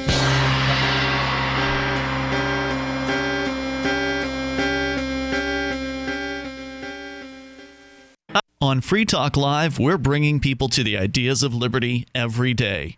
From wrestling superstars like Glenn Jacobs. You guys really are having an impact, I believe. Like I said, a lot of where I am now is due to listening to Free Talk Live. You changed my mind on some very important issues years ago. To random people tuning in on the radio. I was kind of stuck in the left-right paradigm. I heard your show by chance on a Saturday night. From there, I went on, joined the Free State Project, and become an amplifier. So, that's really the reason why I amp is because I know that if it wasn't for you guys being on as many stations as you are, I never would have found the ideas of liberty. Your amp will directly change more lives by getting Free Talk Live in front of people looking for talk radio online and on the air. When you amp Free Talk Live, you get perks like access to the AMP-only Facebook group and AMP podcast. Visit amp.freetalklive.com. You're already listening to LRN.FM, whether via our 24/7 satellite feed, online streaming audio, or our video feeds. LRN.FM's content is available in multiple ways, but what if all you have is your phone and no data connection? You can call our listen line at 641-793-8869. That's a long-distance number, so you may incur charges. If not, listen as long as you want. 641-793-8869. Are you a cryptocurrency advocate? The Crypto Tip is the ideal outreach tool to help new people discover cryptocurrency. It's a printable business card-sized tip that you can give to service providers, preferably in addition to a good cash tip. When the server scans the QR code, it'll bring up an explanation of cryptocurrency, how to install a wallet, and allow them to claim the tip. If they don't claim the crypto, you get your tip refunded to you after a time period you specify. Plus, if they do claim the tip, you get an email alert. Create as many tips as you want at cryptotip.org. That's cryptotip.org. The latest episode of Declare Your Independence with Ernest Hancock continues after the news on the Liberty Radio Network at LRN.FM.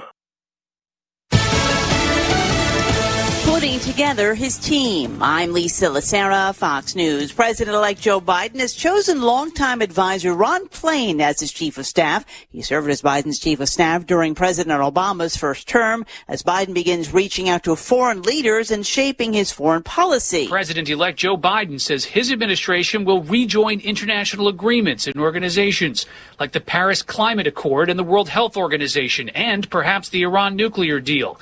Biden says he wants to emphasize addressing climate change and coordinating with allies to confront China and Russia. The president-elect says he's speaking with world leaders and says the U.S. under his administration will restore traditional alliances. The Trump administration, while not conceding that there will be a transition to a Biden administration, has warned a Biden foreign policy will unravel its work, cracking down on American adversaries like its pressure campaign against Iran and confrontation with China's government. Fox's Rich Edson at the State Department. This as the UN's nuclear watchdog agency warns Iran continues to increase its stockpile of low-enriched uranium far beyond the limits set in the 2015 nuclear deal and is enriching it to a greater purity than is permitted. The Trump legal team explaining the basis for two of the lawsuits is filed over election results. Trump campaign attorney Jenna Ellis on Fox Business explaining the purpose behind federal lawsuits the campaign has filed in Michigan and Pennsylvania. Because what we're asking in those cases is for the court to intervene and have an injunction that stops those states from certifying the results until we can be heard on the merits. The certification date in both Michigan and in Pennsylvania is November 23rd. Fox's John Decker in Washington. President-elect Biden is leading in both Michigan and Pennsylvania as votes continue to be counted.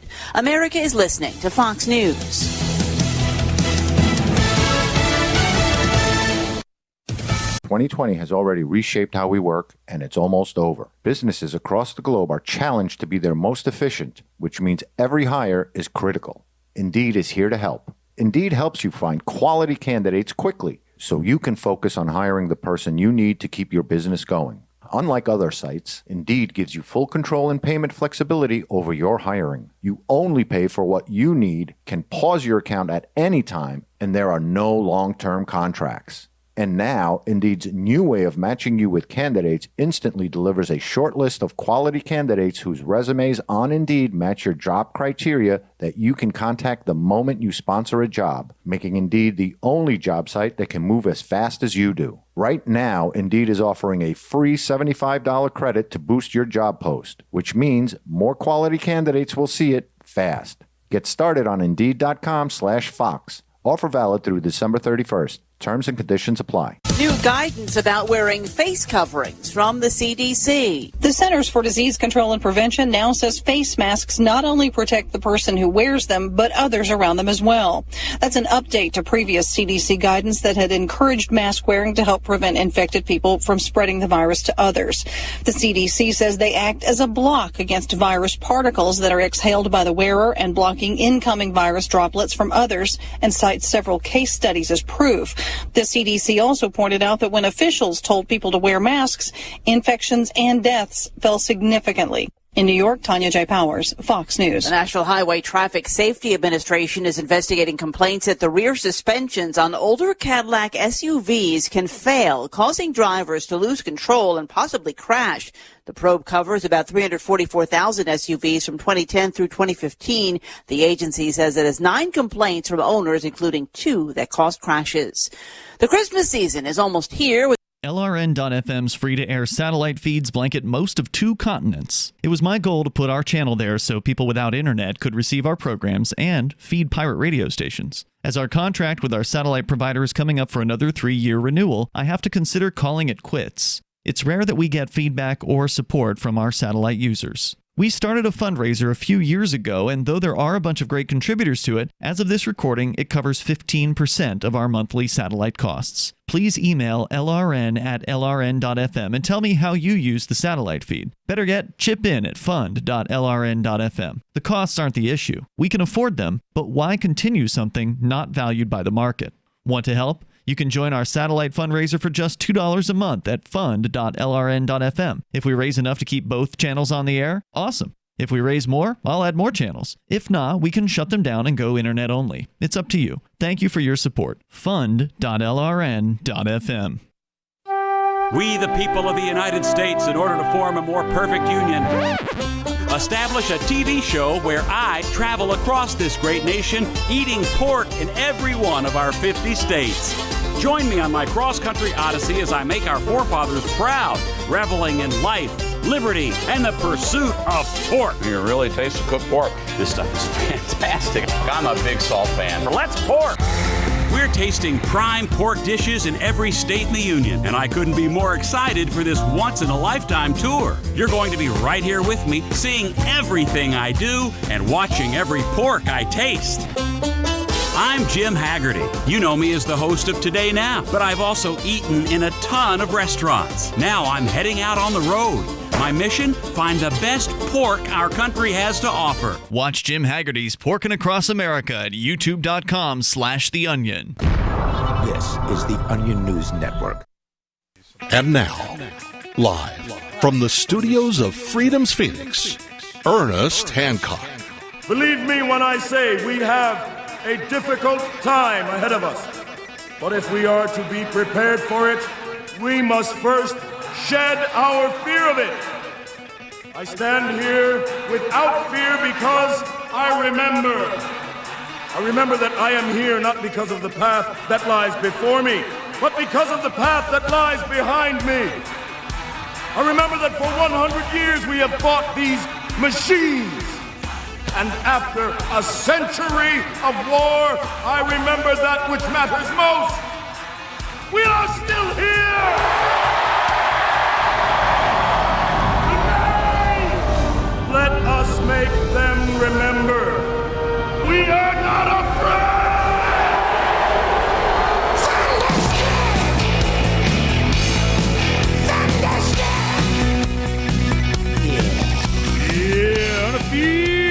veered, and a veered, and a veered, and a veered, and a veered, and a veered, and a veered, and a veered. Here on Declare Your Independence, me, Ernest Hancock, here in the Great White North. Northport. Northport don't mean anything. These people, it's like a wide spot in the road. We're on What is the there, Canadian border, so it's we like could- 250 people here. We could have run over the mountain before they closed the border. That was one of the benefits of being here. You go that way, and you're in Canada. But hills are alive. with the sound of F-18s going up and down the Columbia. Right, exactly. Going, what the heck is that fighter jet doing way out of... Hey, our Canadian border, what was that? Wag the dog, We're not going this is one thing that Kelly, is good to talk to because she's a documentary filmmaker in Hollywood going through